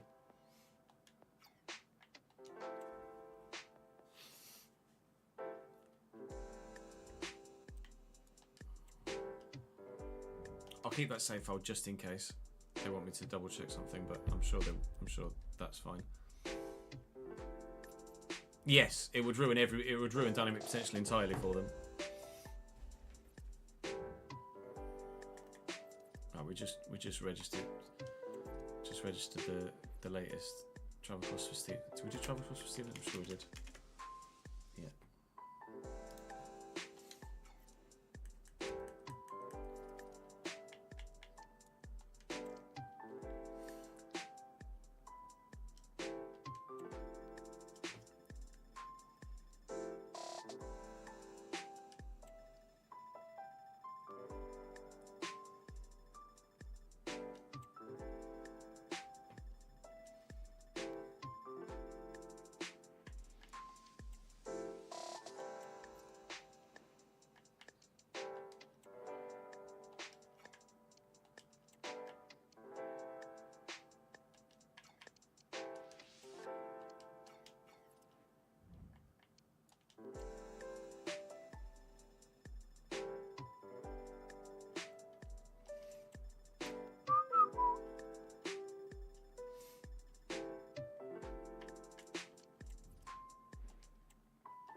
So that's Job going out on loan to Salford. So we can register that in the squad tracker.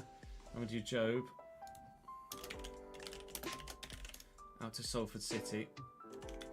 That will then take him out of this list and free up more wages. Job now won't be on the list here.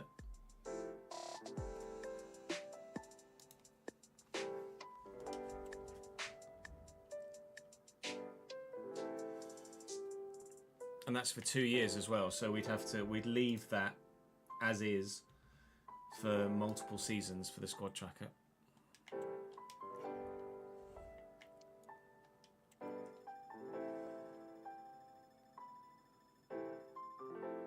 That sounds perfectly like FM Griff, to be honest.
facilities we're not factoring in, so travel costs.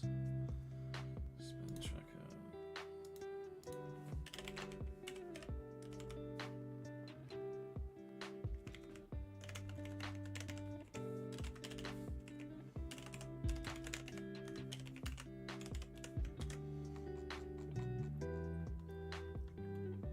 Minus £425,000.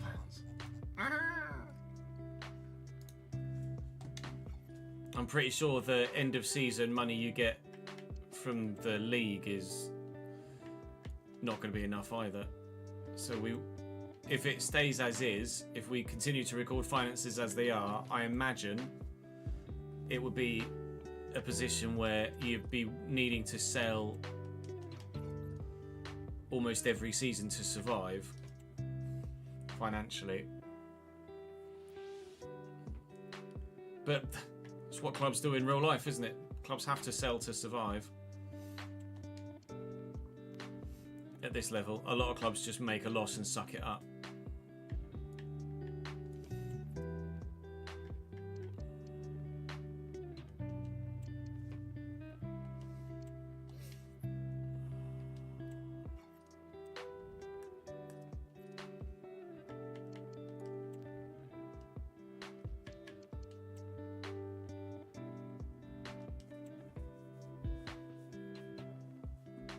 Yeah, I agree. Although going up the divisions, wage costs are going to spiral as well, aren't they?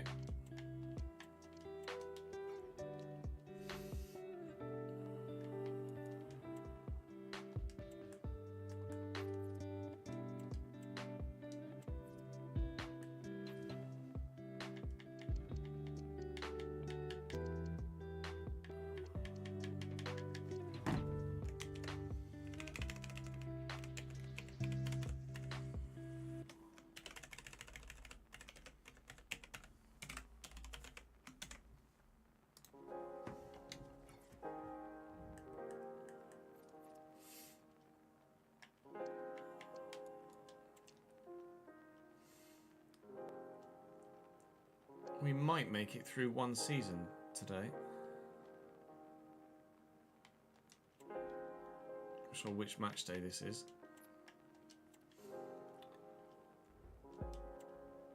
Brilliant that Okadina had been bugging to play, so I made the decision to put him in, and then he got himself sent off. Le Mao.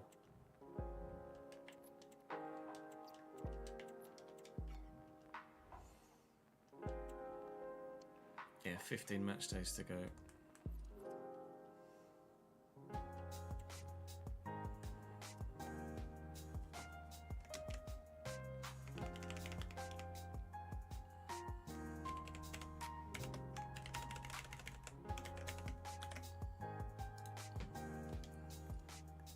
Might be that we take 25% of the commercial revenue, the shirt sales, etc., rather than 10.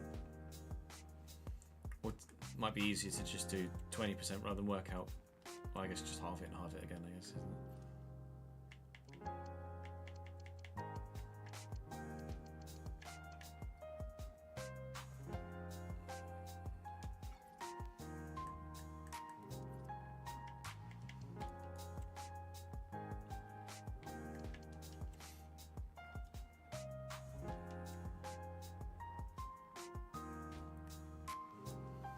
There would potentially become a point where we would not grow, and we need to factor in the fact that I'm limited to 15 seasons, basically.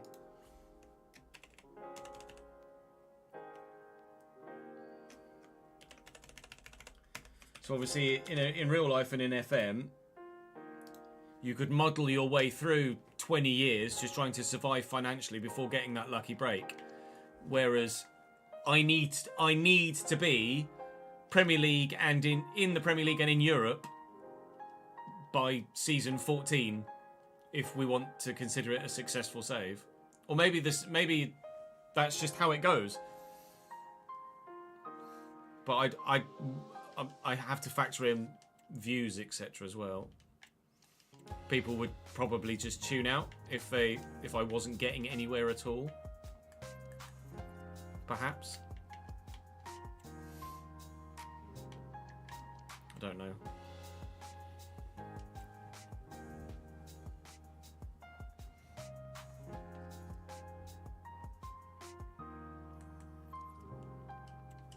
I've got to factor in keeping it entertaining as well. It's the age-old, like, nobody wants to watch you finish 15th in the same division 10 years in a row.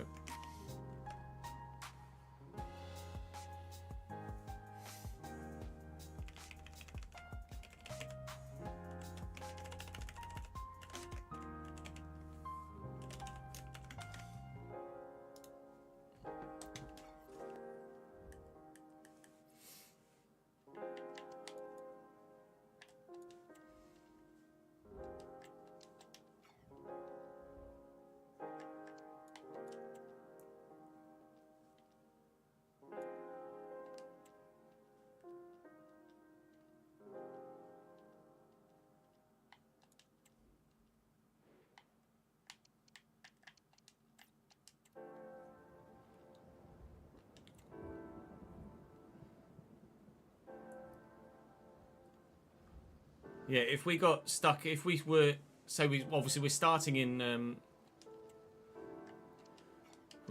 League 2.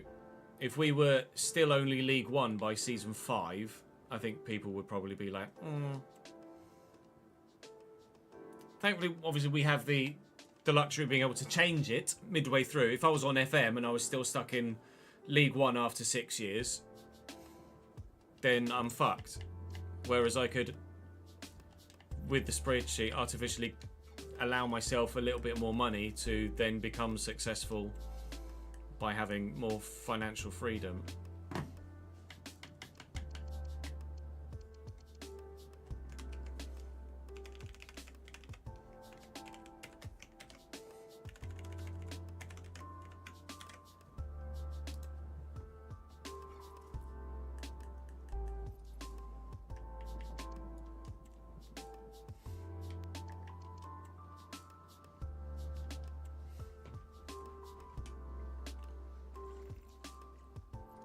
Pingu, thank you for the follow, mate. I mean, I'll continue the RTG as long as people want to watch it, Dave. So if people are watching, people are open to watching 15 seasons, then I will do 15 seasons.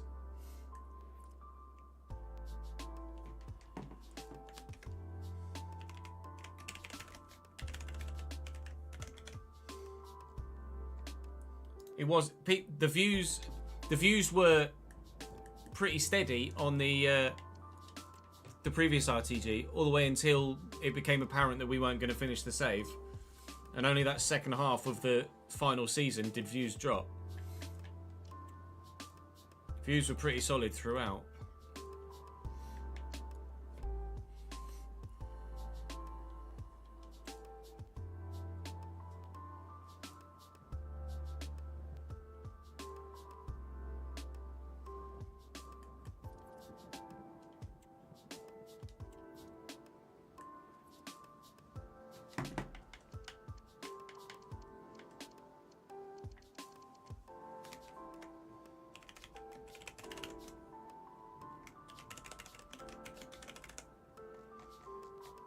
At the minute, the club is now nearly £800,000 in debt. But that is manageable with a couple of player sales and some free agent signings,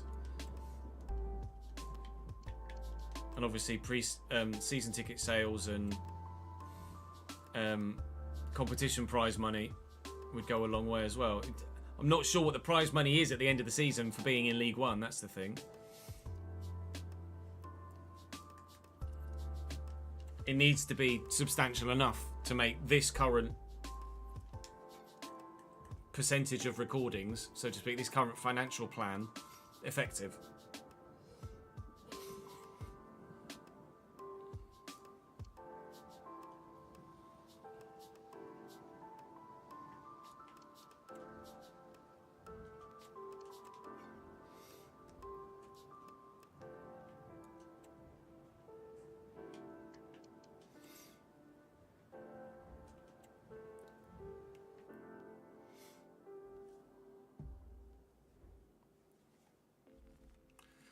referee's been suspended. Well done, mate.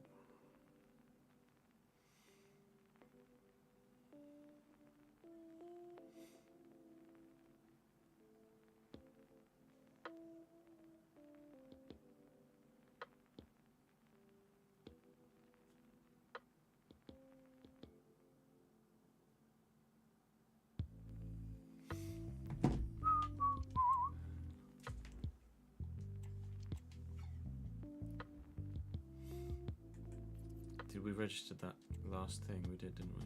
Huddersfield game. Did we not? Travel costs 1,500. No.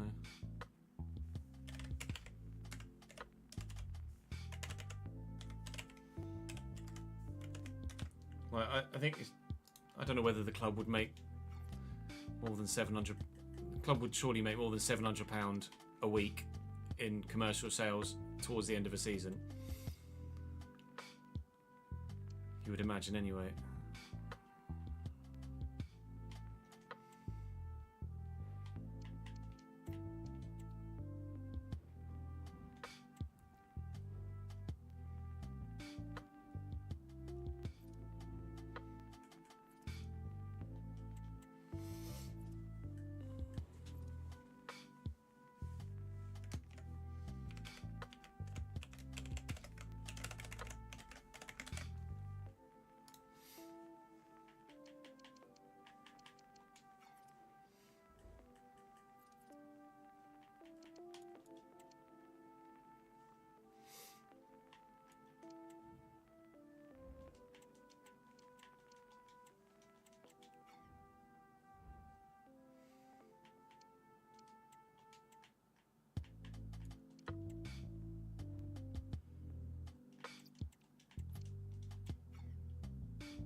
One Dan Barton scoring a winner against Rotherham.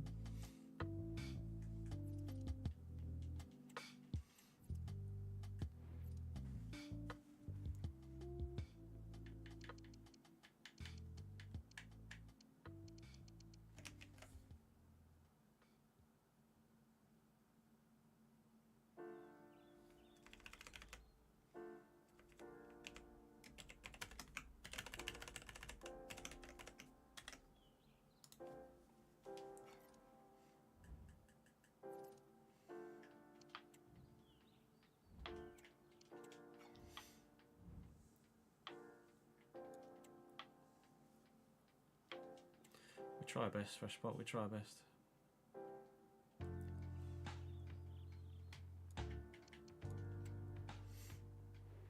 Oh, we're 5th of April, still probably a handful of games left.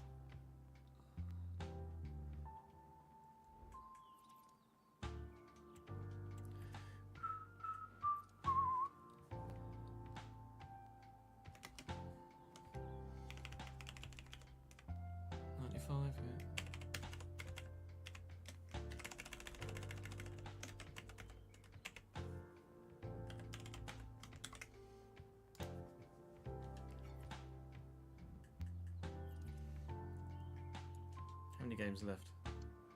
6. Okay, we might actually make into the playoffs here, which would be good financially.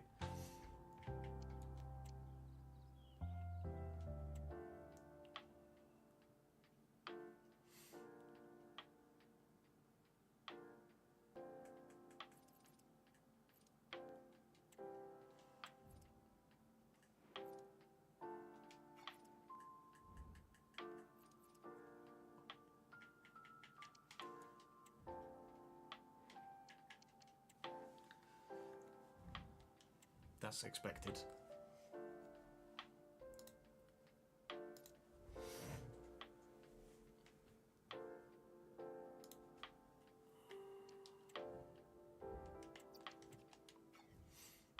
Oh, what's the evening kickoff?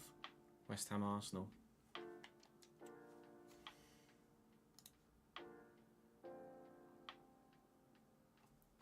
Is Soccer Saturday continuing anywhere? No.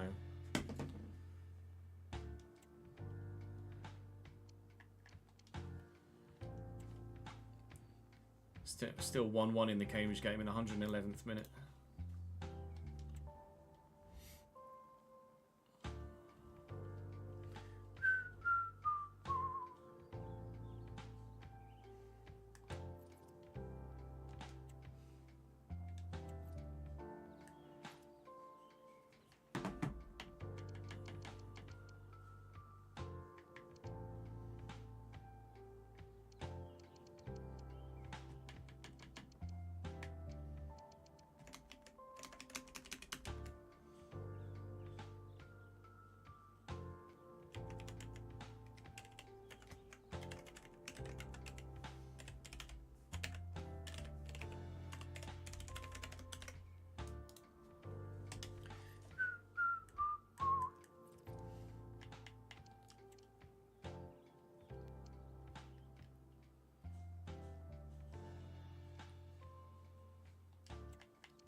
Check which wage month. No, I'm letting his contract expire, mate.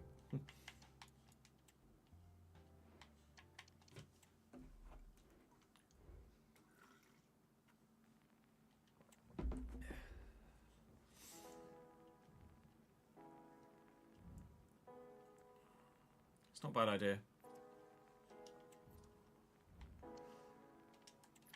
Might not make it, to be fair, either way, but so long as the core, I think, so long as the core spreadsheet works, everything else we can adjust accordingly, can't we?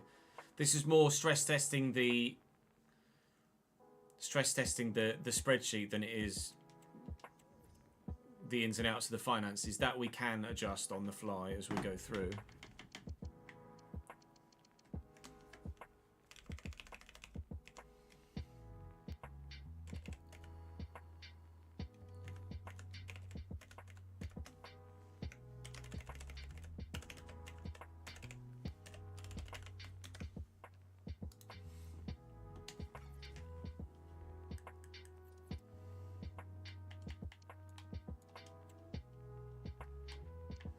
But it's a good thought pattern. Your brain is obviously thinking logically.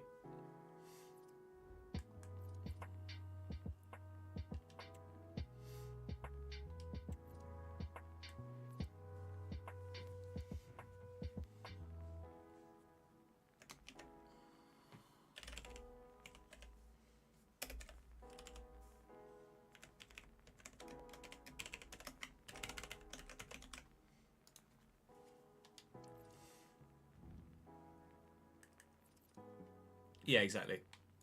It's the sort of thing we could adjust on the fly based on feedback in the comments section.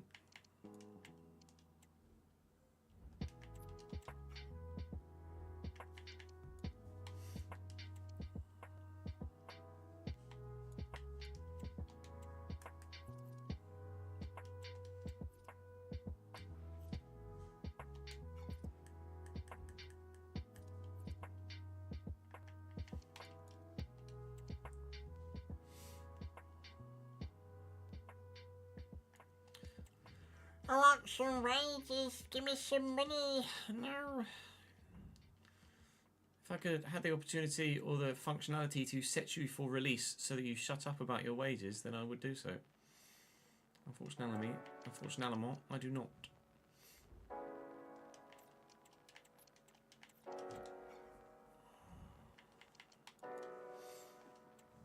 Pardon me.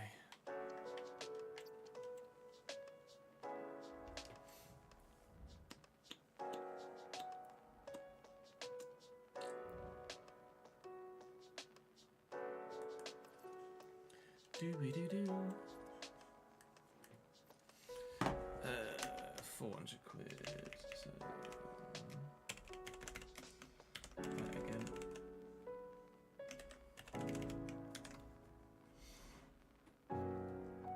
If we do our potential planned match ticket thing, that will make the finances more.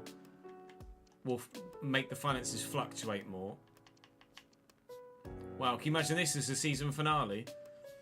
In 10th, 3 points off 5th, 3 points off the playoffs, playing 5th place Charlton. Turns out, even when we're not recording or making content, everything still goes down to the final day.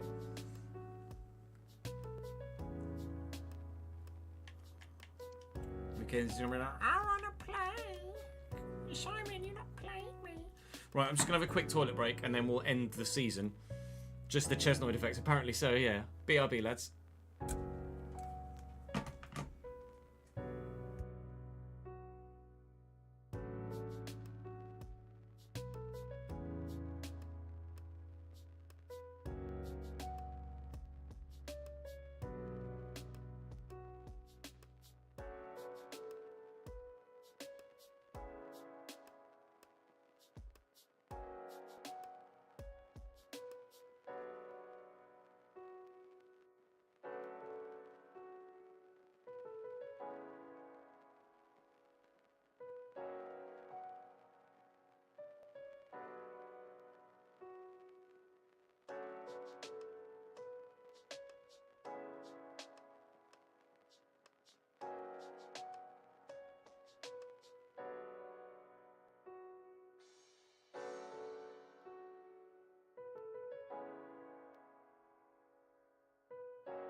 Right.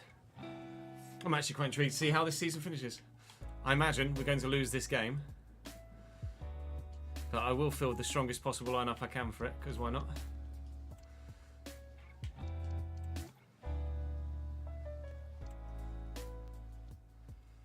I think that's the strongest possible lineup.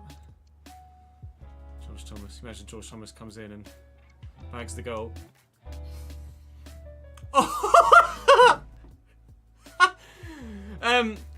Imagine George Thomas comes in and bags the goal.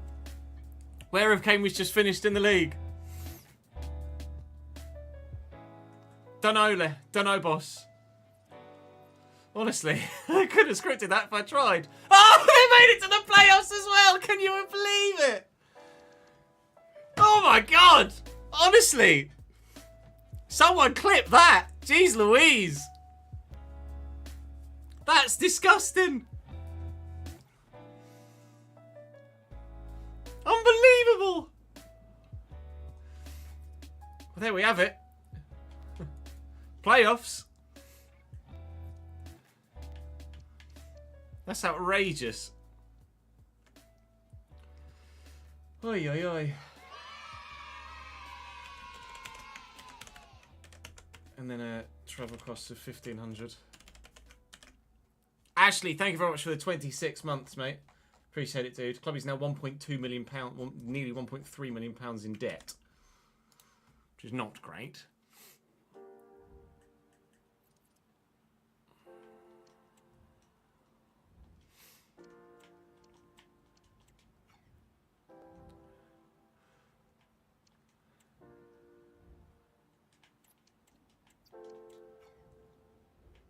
I see. I couldn't have scripted that in my wildest dreams.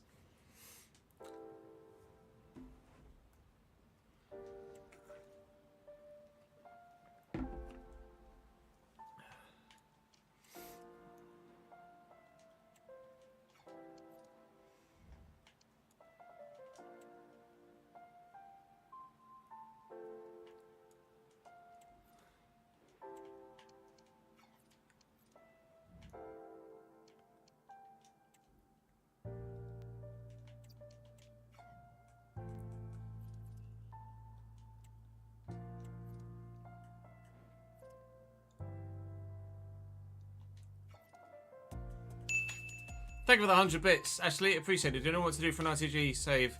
Crawley or create a club? I mean, Crawley would be a challenge, having just gotten promoted to League One.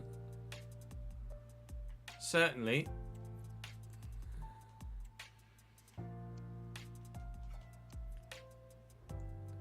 Are the playoffs going to get fucking drawn or what? Oh! They didn't make it! Someone else had a game in hand! No! Someone else had a game in hand! Some still haven't played. Bolton has still only played 45 games. So we played our final match day on May the 10th. And there were still games being played on the 21st. Bristol Rovers got a point against Wickham the day after, and that put them in above Cambridge. Oh, mate, Sag. And Blackpool could beat Bolton and still go about. All right, never mind. I mean, the clip still counts. People don't need to know any different, do they? The clip still counts.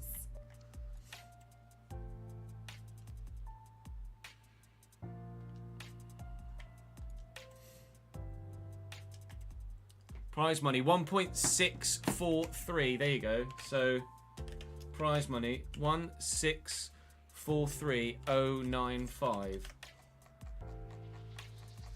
which does put the club back in the green. That does put the prize money does put the club back in the green.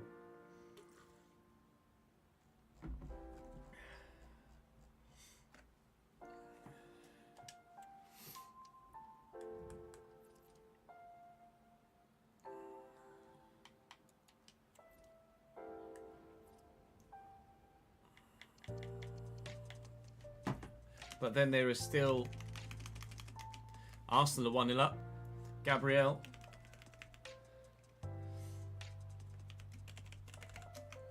There is still more weeks worth of wages to come out.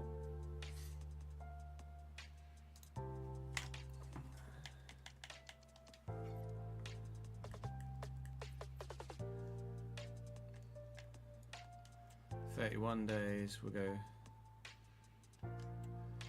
24 days.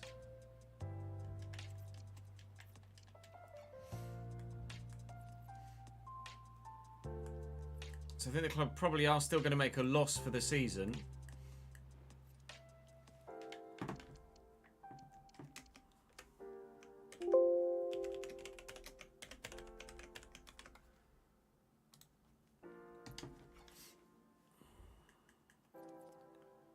But only just.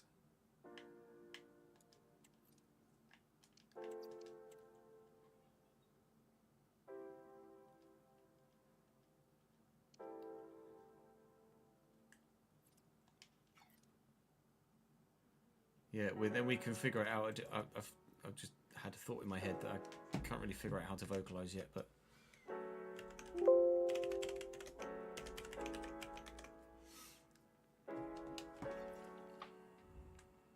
I know what I want to do to test it.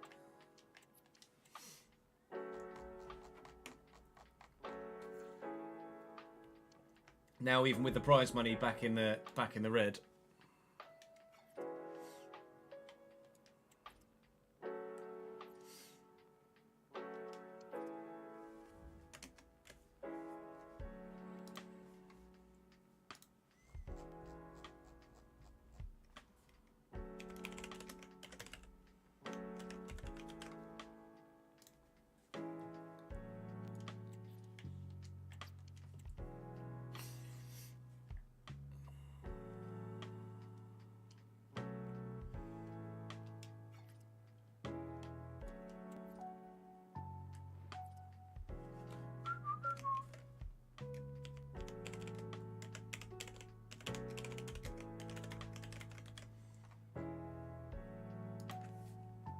So I believe that is going to be the end of the financial season.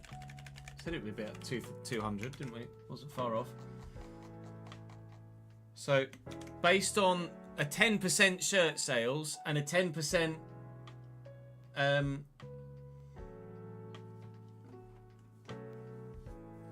travel costs, the club overall made a loss of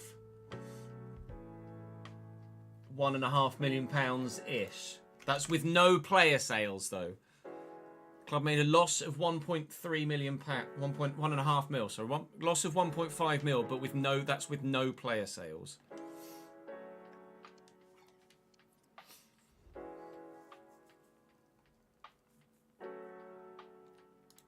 And then this is not playoff spots. That is top half.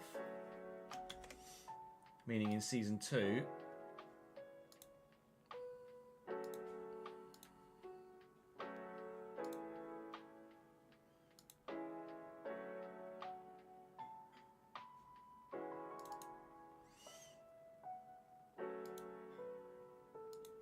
Of a transfer budget of wage budget of £148,000, but a transfer budget of nothing.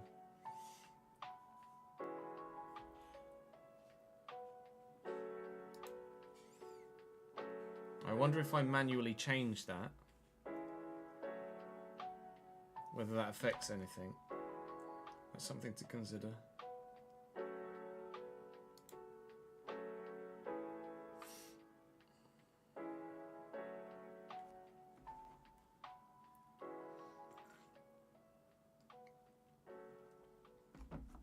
Not necessarily, because player valuations are inflated on FC, aren't they?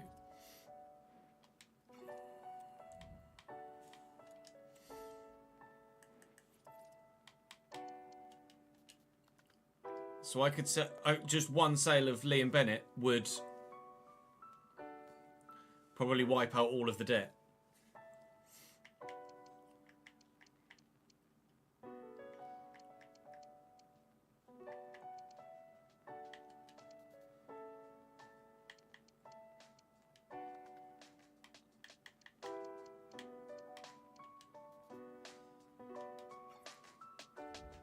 Then if we have a look in this,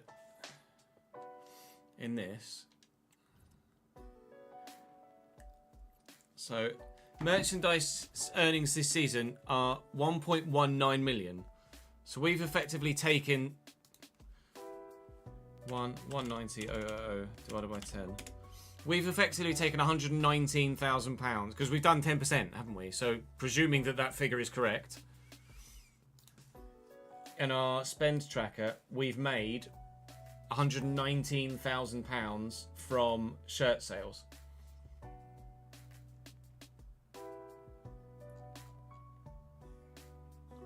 So, if we were to do 25%, it would be 297,000. So, okay, so then minus the 119.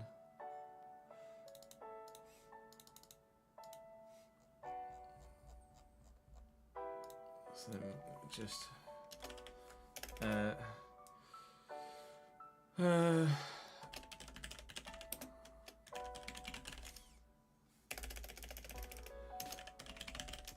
commercial rebalance of 178,500. This is what it would read if we took 25%. If we took 25%, not 10% of the shirt sales, then we'd only be in the negative by 200,000, not 400,000-ish. Meaning the budget next season will be minus 60k, which is manageable.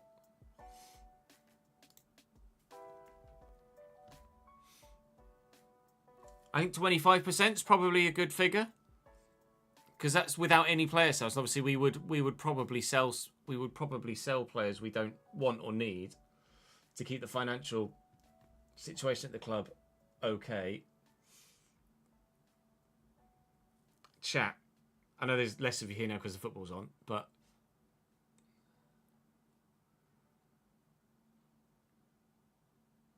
What do we think about 25% as a starting point? I think I agree.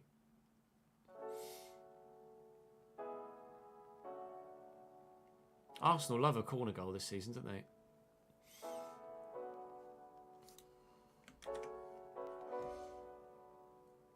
So now we can start entering squad tracker stuff.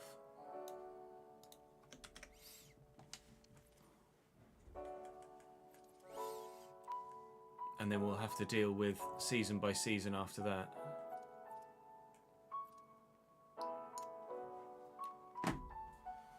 So 1, 2, 51, 54, 52, 1, 52, 34, 34, that's Zeno, right? Yeah.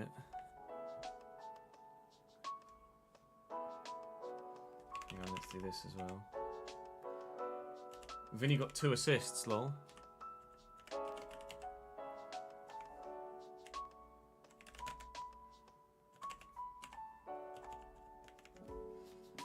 Zeno. Oh, hang on, cards and all sorts. I'll go through and do cards afterwards. So we've done Zeno. So Job is currently at 0. Henry Reardon 21. Gibbo 22, 1 in there. 54 for Benno, 1 in there. 51, 3. 48, 2, 2. Obviously this would get more difficult as we move through the seasons and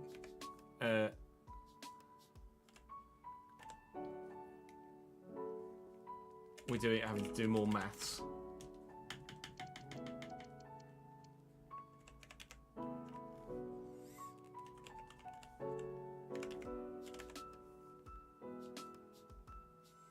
I guess I just leave that blank, don't I? Where are we? George Hoddle? George Hoddle blank. Josh Stokes is no longer with us. That's the point. Now all the loanees there. That's something to be aware of when I'm doing this, because Josh Stokes is still in this list. So eventually I'm going to have to be missing players. I can't just go press down and then go and then press down and then go, because that's not going to work. So Josh Stokes is not there. So we're looking at Catch. Catch has 9, 2, 1. No worries, Daniel. Catch you later, dude. 3, 2. Glenn McConnell out on loan. Soleil 51, 12, 5.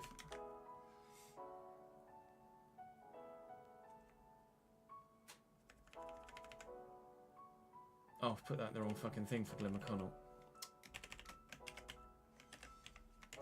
Hold on, Chess. Oh no, that's end of loan. Glenn McConnell is out on loan. It's Taylor Richards, that's why.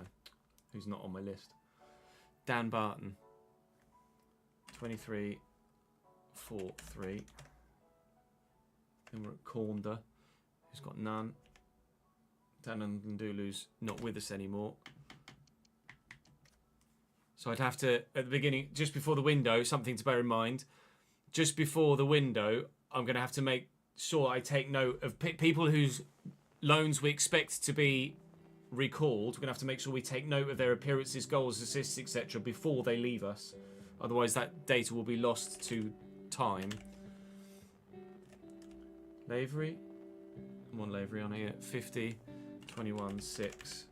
And Brandon is 0, 0, 0. Right, clean sheets is goalkeepers only. Which is 6 for Vinny. And now I'm just looking at cards. So Danny Andrew, 2 yellow. Angelo, sorry, Danny Andrew 3 yellow.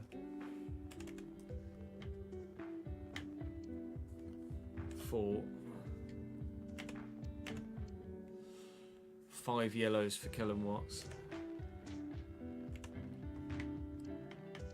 Jobs is 2 yellows, 1 red. Zeno's 2 yellows. 2 yellows for Connor O'Riordan. 2 yellows for Gibbo. Bennett's 4 yellows. Corey Smith, 2 yellows, 1 red. Jordan Cousins, 1 yellow, 2 reds. 2 yellows for Brofs. 1 yellow for Catch. 2 yellows for Soleil.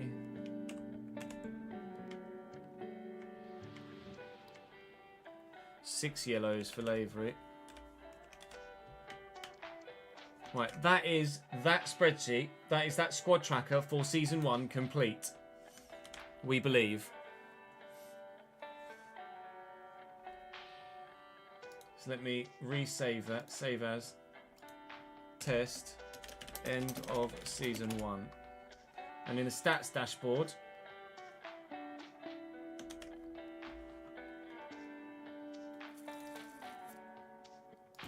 okay, that's not. Clean sheets is updating. Yellow cards and red cards is updating, but assists, goals, and appearance makers is not.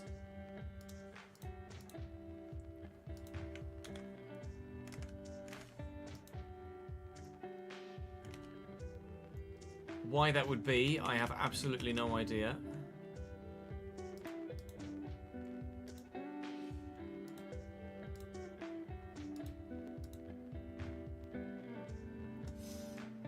So, issue in the season 1. Squad tracker completed. Appearances. Scorers, assists, read, hashtag ref not updating. I was thinking it was working. It was working when Andrew first sent me the file.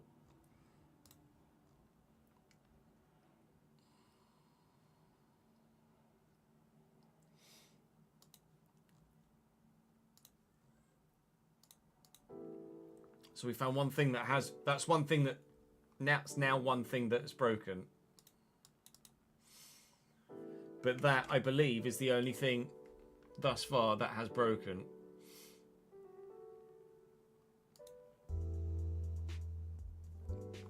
I'm pretty sure.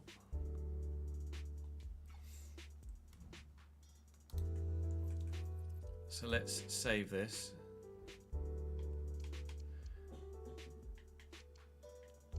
As RTG test end of season 1, and then save again just to make sure that we don't overwrite that with what we're about to do next by going to the next season.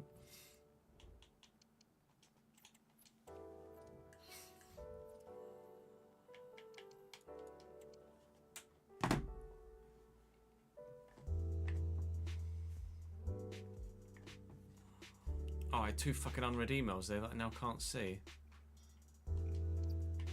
That's annoying. Just where we saved it, isn't it, really?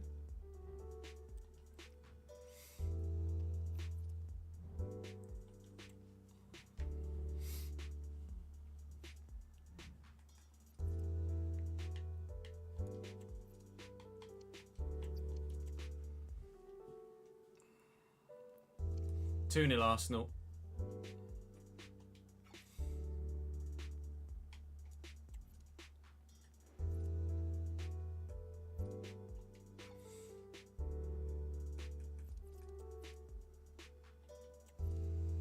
Oh, it's just players' contracts expiring, that's fine.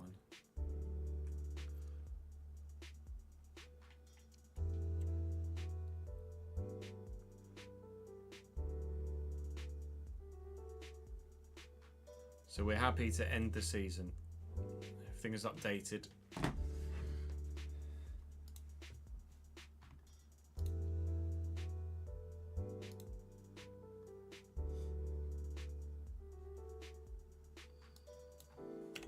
overwrite this, so let me just save it as.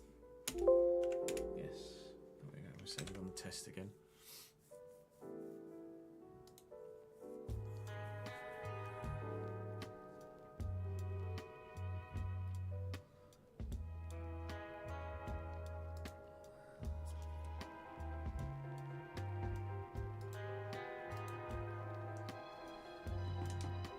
Who dat?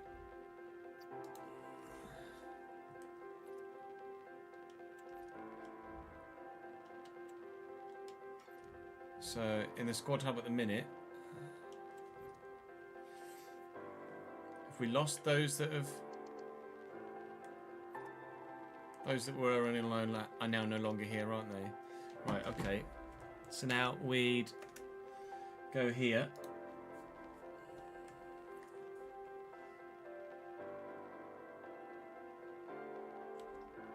And Lewis Chadwick, we would go sales value 0, sold season 1, sold to free agents. Season 2? What would you count that? Season 1? Not that it's going to matter, really. Season 1 or 2, Lewis Chadwick is now in the free agents. 0, 1. End of loan.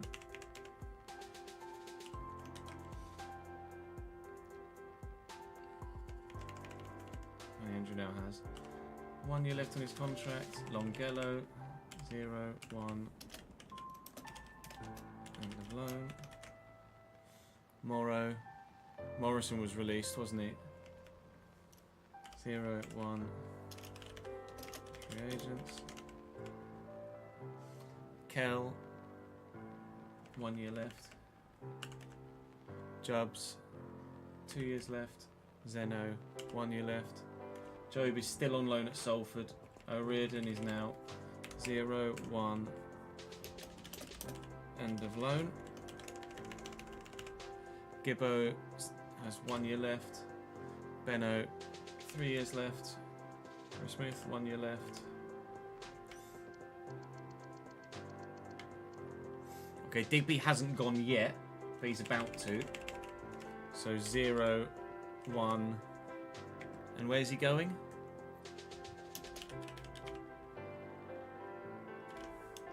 Reggiana. Do I put released Reggiana or just put Reggiana because it says 0, so it's gone for free. I'll put Reggiana free.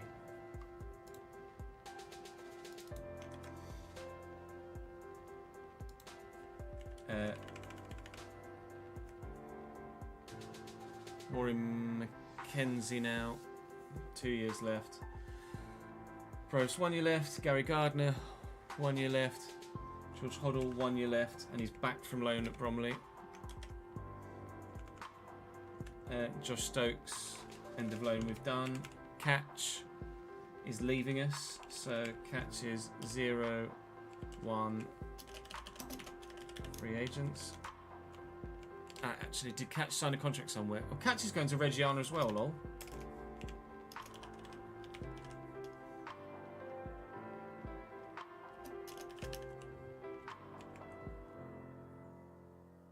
Oh, did George Thomas got released as well? Rip.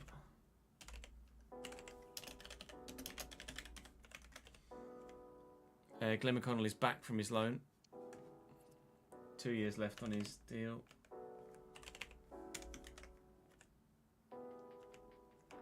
Soleil, 1 year left on his deal. Dan Barton.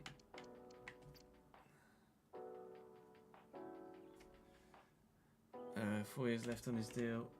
Cornder, 4 years left on his deal, still at Wimbledon. Ndulu left us on loan. Ryan Loft, 2 years left on his deal. Shane Lavery, 1, and Njoku, 3. So now season 2. That's my current squad.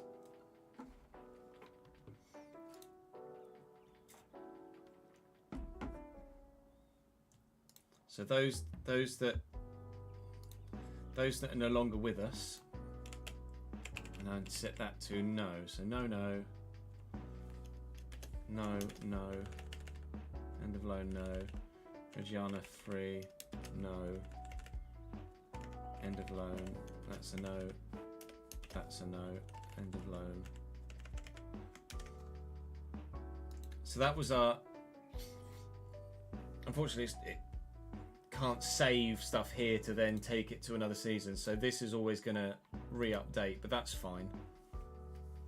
That's why what the squad tracker's for, really, isn't it? So we can see what details were at a player's time of leaving the club. So that's my current squad and their eligibility and how much money I currently have in the wage budget.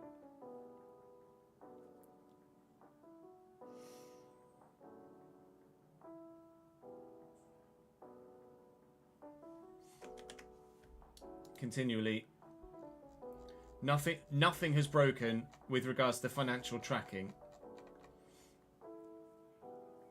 Nothing's broken here at all. So let me take that out, and then for season 2 we'll do 25%.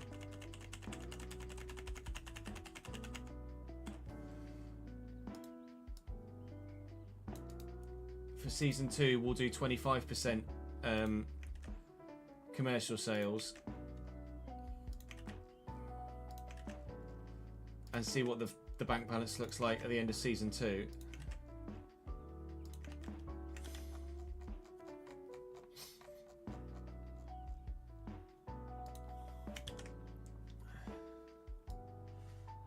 So that's actually a really pleasing place to leave it. We've done an entire season. It's 3-0 Arsenal. Oh my god.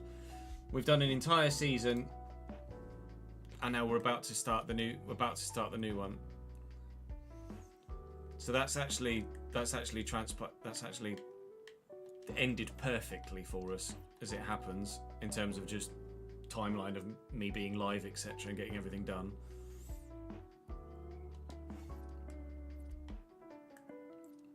Evening, SA. How are you, lad? Hope you well, pal.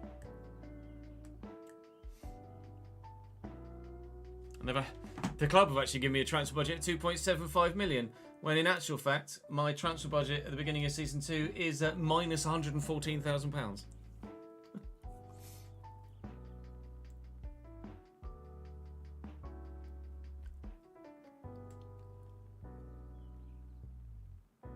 So this will be intriguing. So we'll leave transfer budget. I wonder if what we'll have to do is sell someone.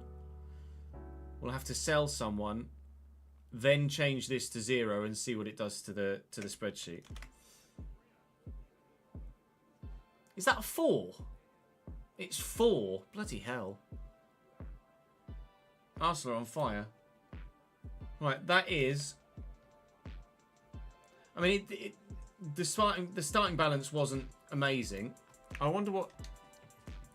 Let me just save this here. Out of curiosity, because presumably numbers are going to be similar for the 3 clubs that we take over, or 3 clubs that we've got on the shortlist.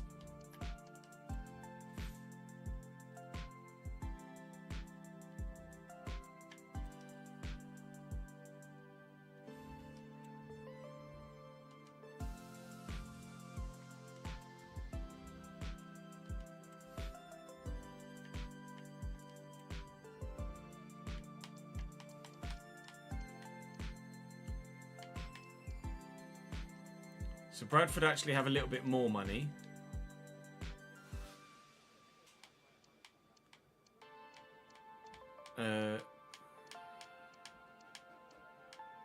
Notts County have a little bit more money than Cambridge.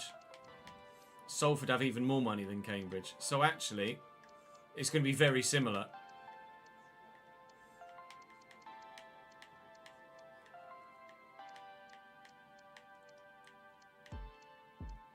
It's not like we've got like a Bromley 1 million or something, is it?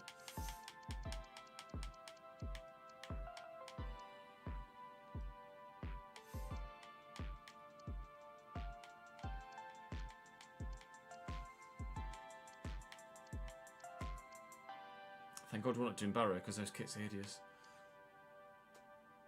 The save will start within the next 3 weeks or so, Nathan.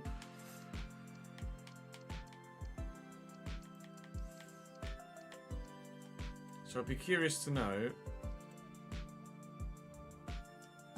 what it registers as the information.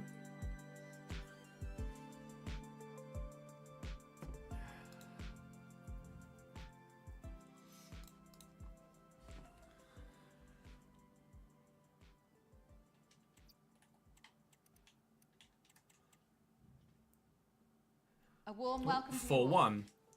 West Ham have pulled one back, Wan-Bissaka. So what I'd be intrigued to know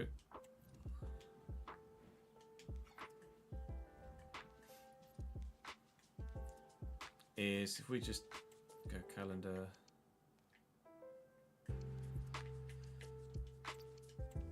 Is how much teams like Bradford earn from commercial stuff.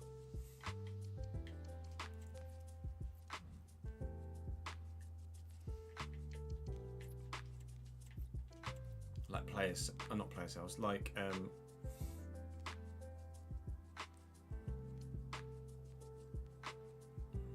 shirt sales, etc. But it takes forever to sim now, doesn't it? Absolutely forever.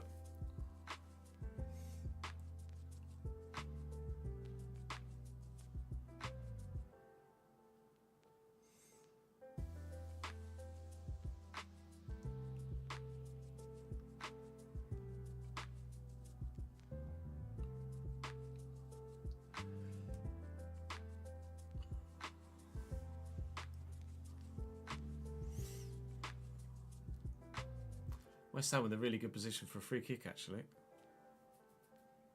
If they make it 4-2 before half-time... I mean, it's been so many goals today in every game, isn't it? Or almost every game. It's just occurred to me that... I didn't actually check what the Cambridge result was. Last I saw it was still 1-1 after 111 minutes.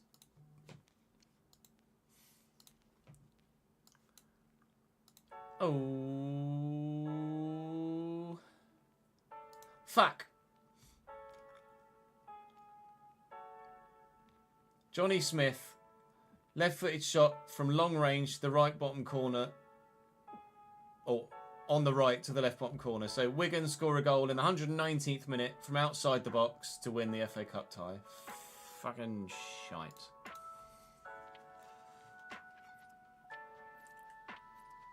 Right, so then budget.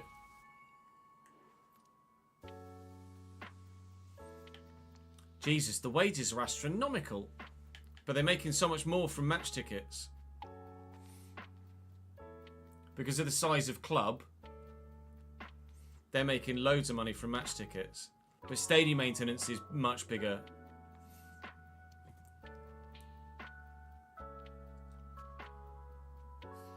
Oh, it did actually go in. Christ, as if. Travel costs are the same.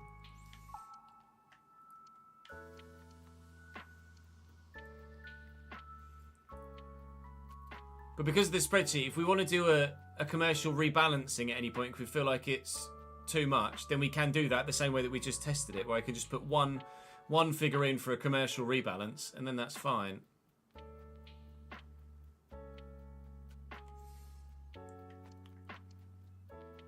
Jesus, Bradford's wages are astronomical. Have they got a big squad, or... is everyone just earning fucking batshit crazy wages? They've only got 30 players. What in the world? 16 grand!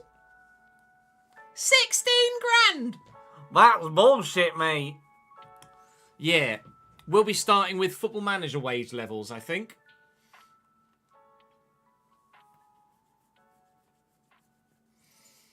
$16 grand a week in League fucking 2. Yeah, alright, mate.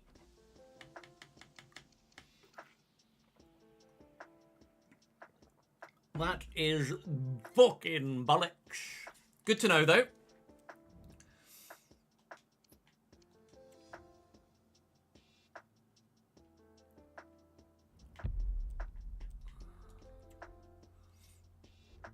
So I think... obviously, we still need to do a second season with 25%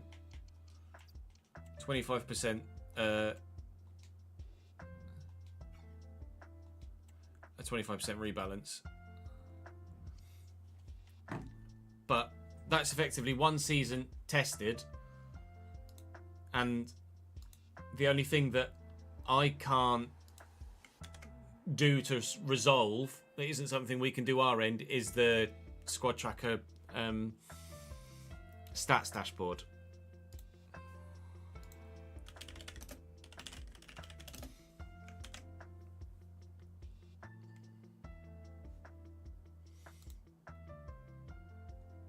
But Vinny's got 6 clean sheets.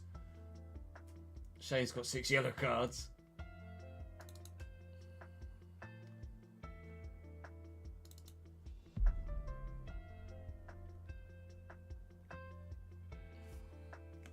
That's effectively where we are then.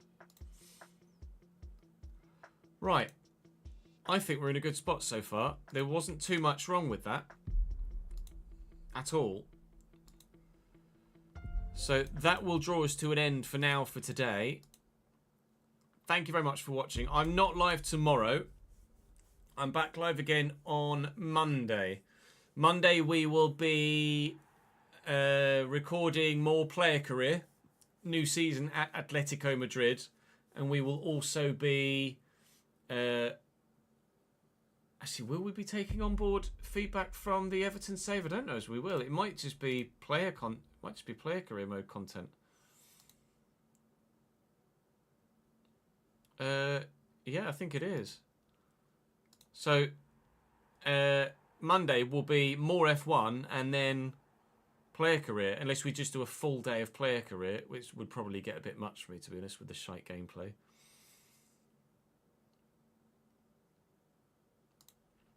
So let me just double check and see what we've currently got set uploaded for the second channel. Yeah, we do have. Yeah, so I need to record at least 2 player career mode videos on Monday. But yeah, that's doable. Okay, so Monday will be F1 and player career. F1 and player career on Monday. So that's it for me today. Enjoy the rest of your weekend, and I will see you on Monday for more. Thank you for your support today. That was vital. All of the information we got there from that 1 season sim was absolutely vital. So appreciate that, especially you, Griff, for all of your constant feedback in chat. I appreciate it very much. Thank you very much for watching, lads.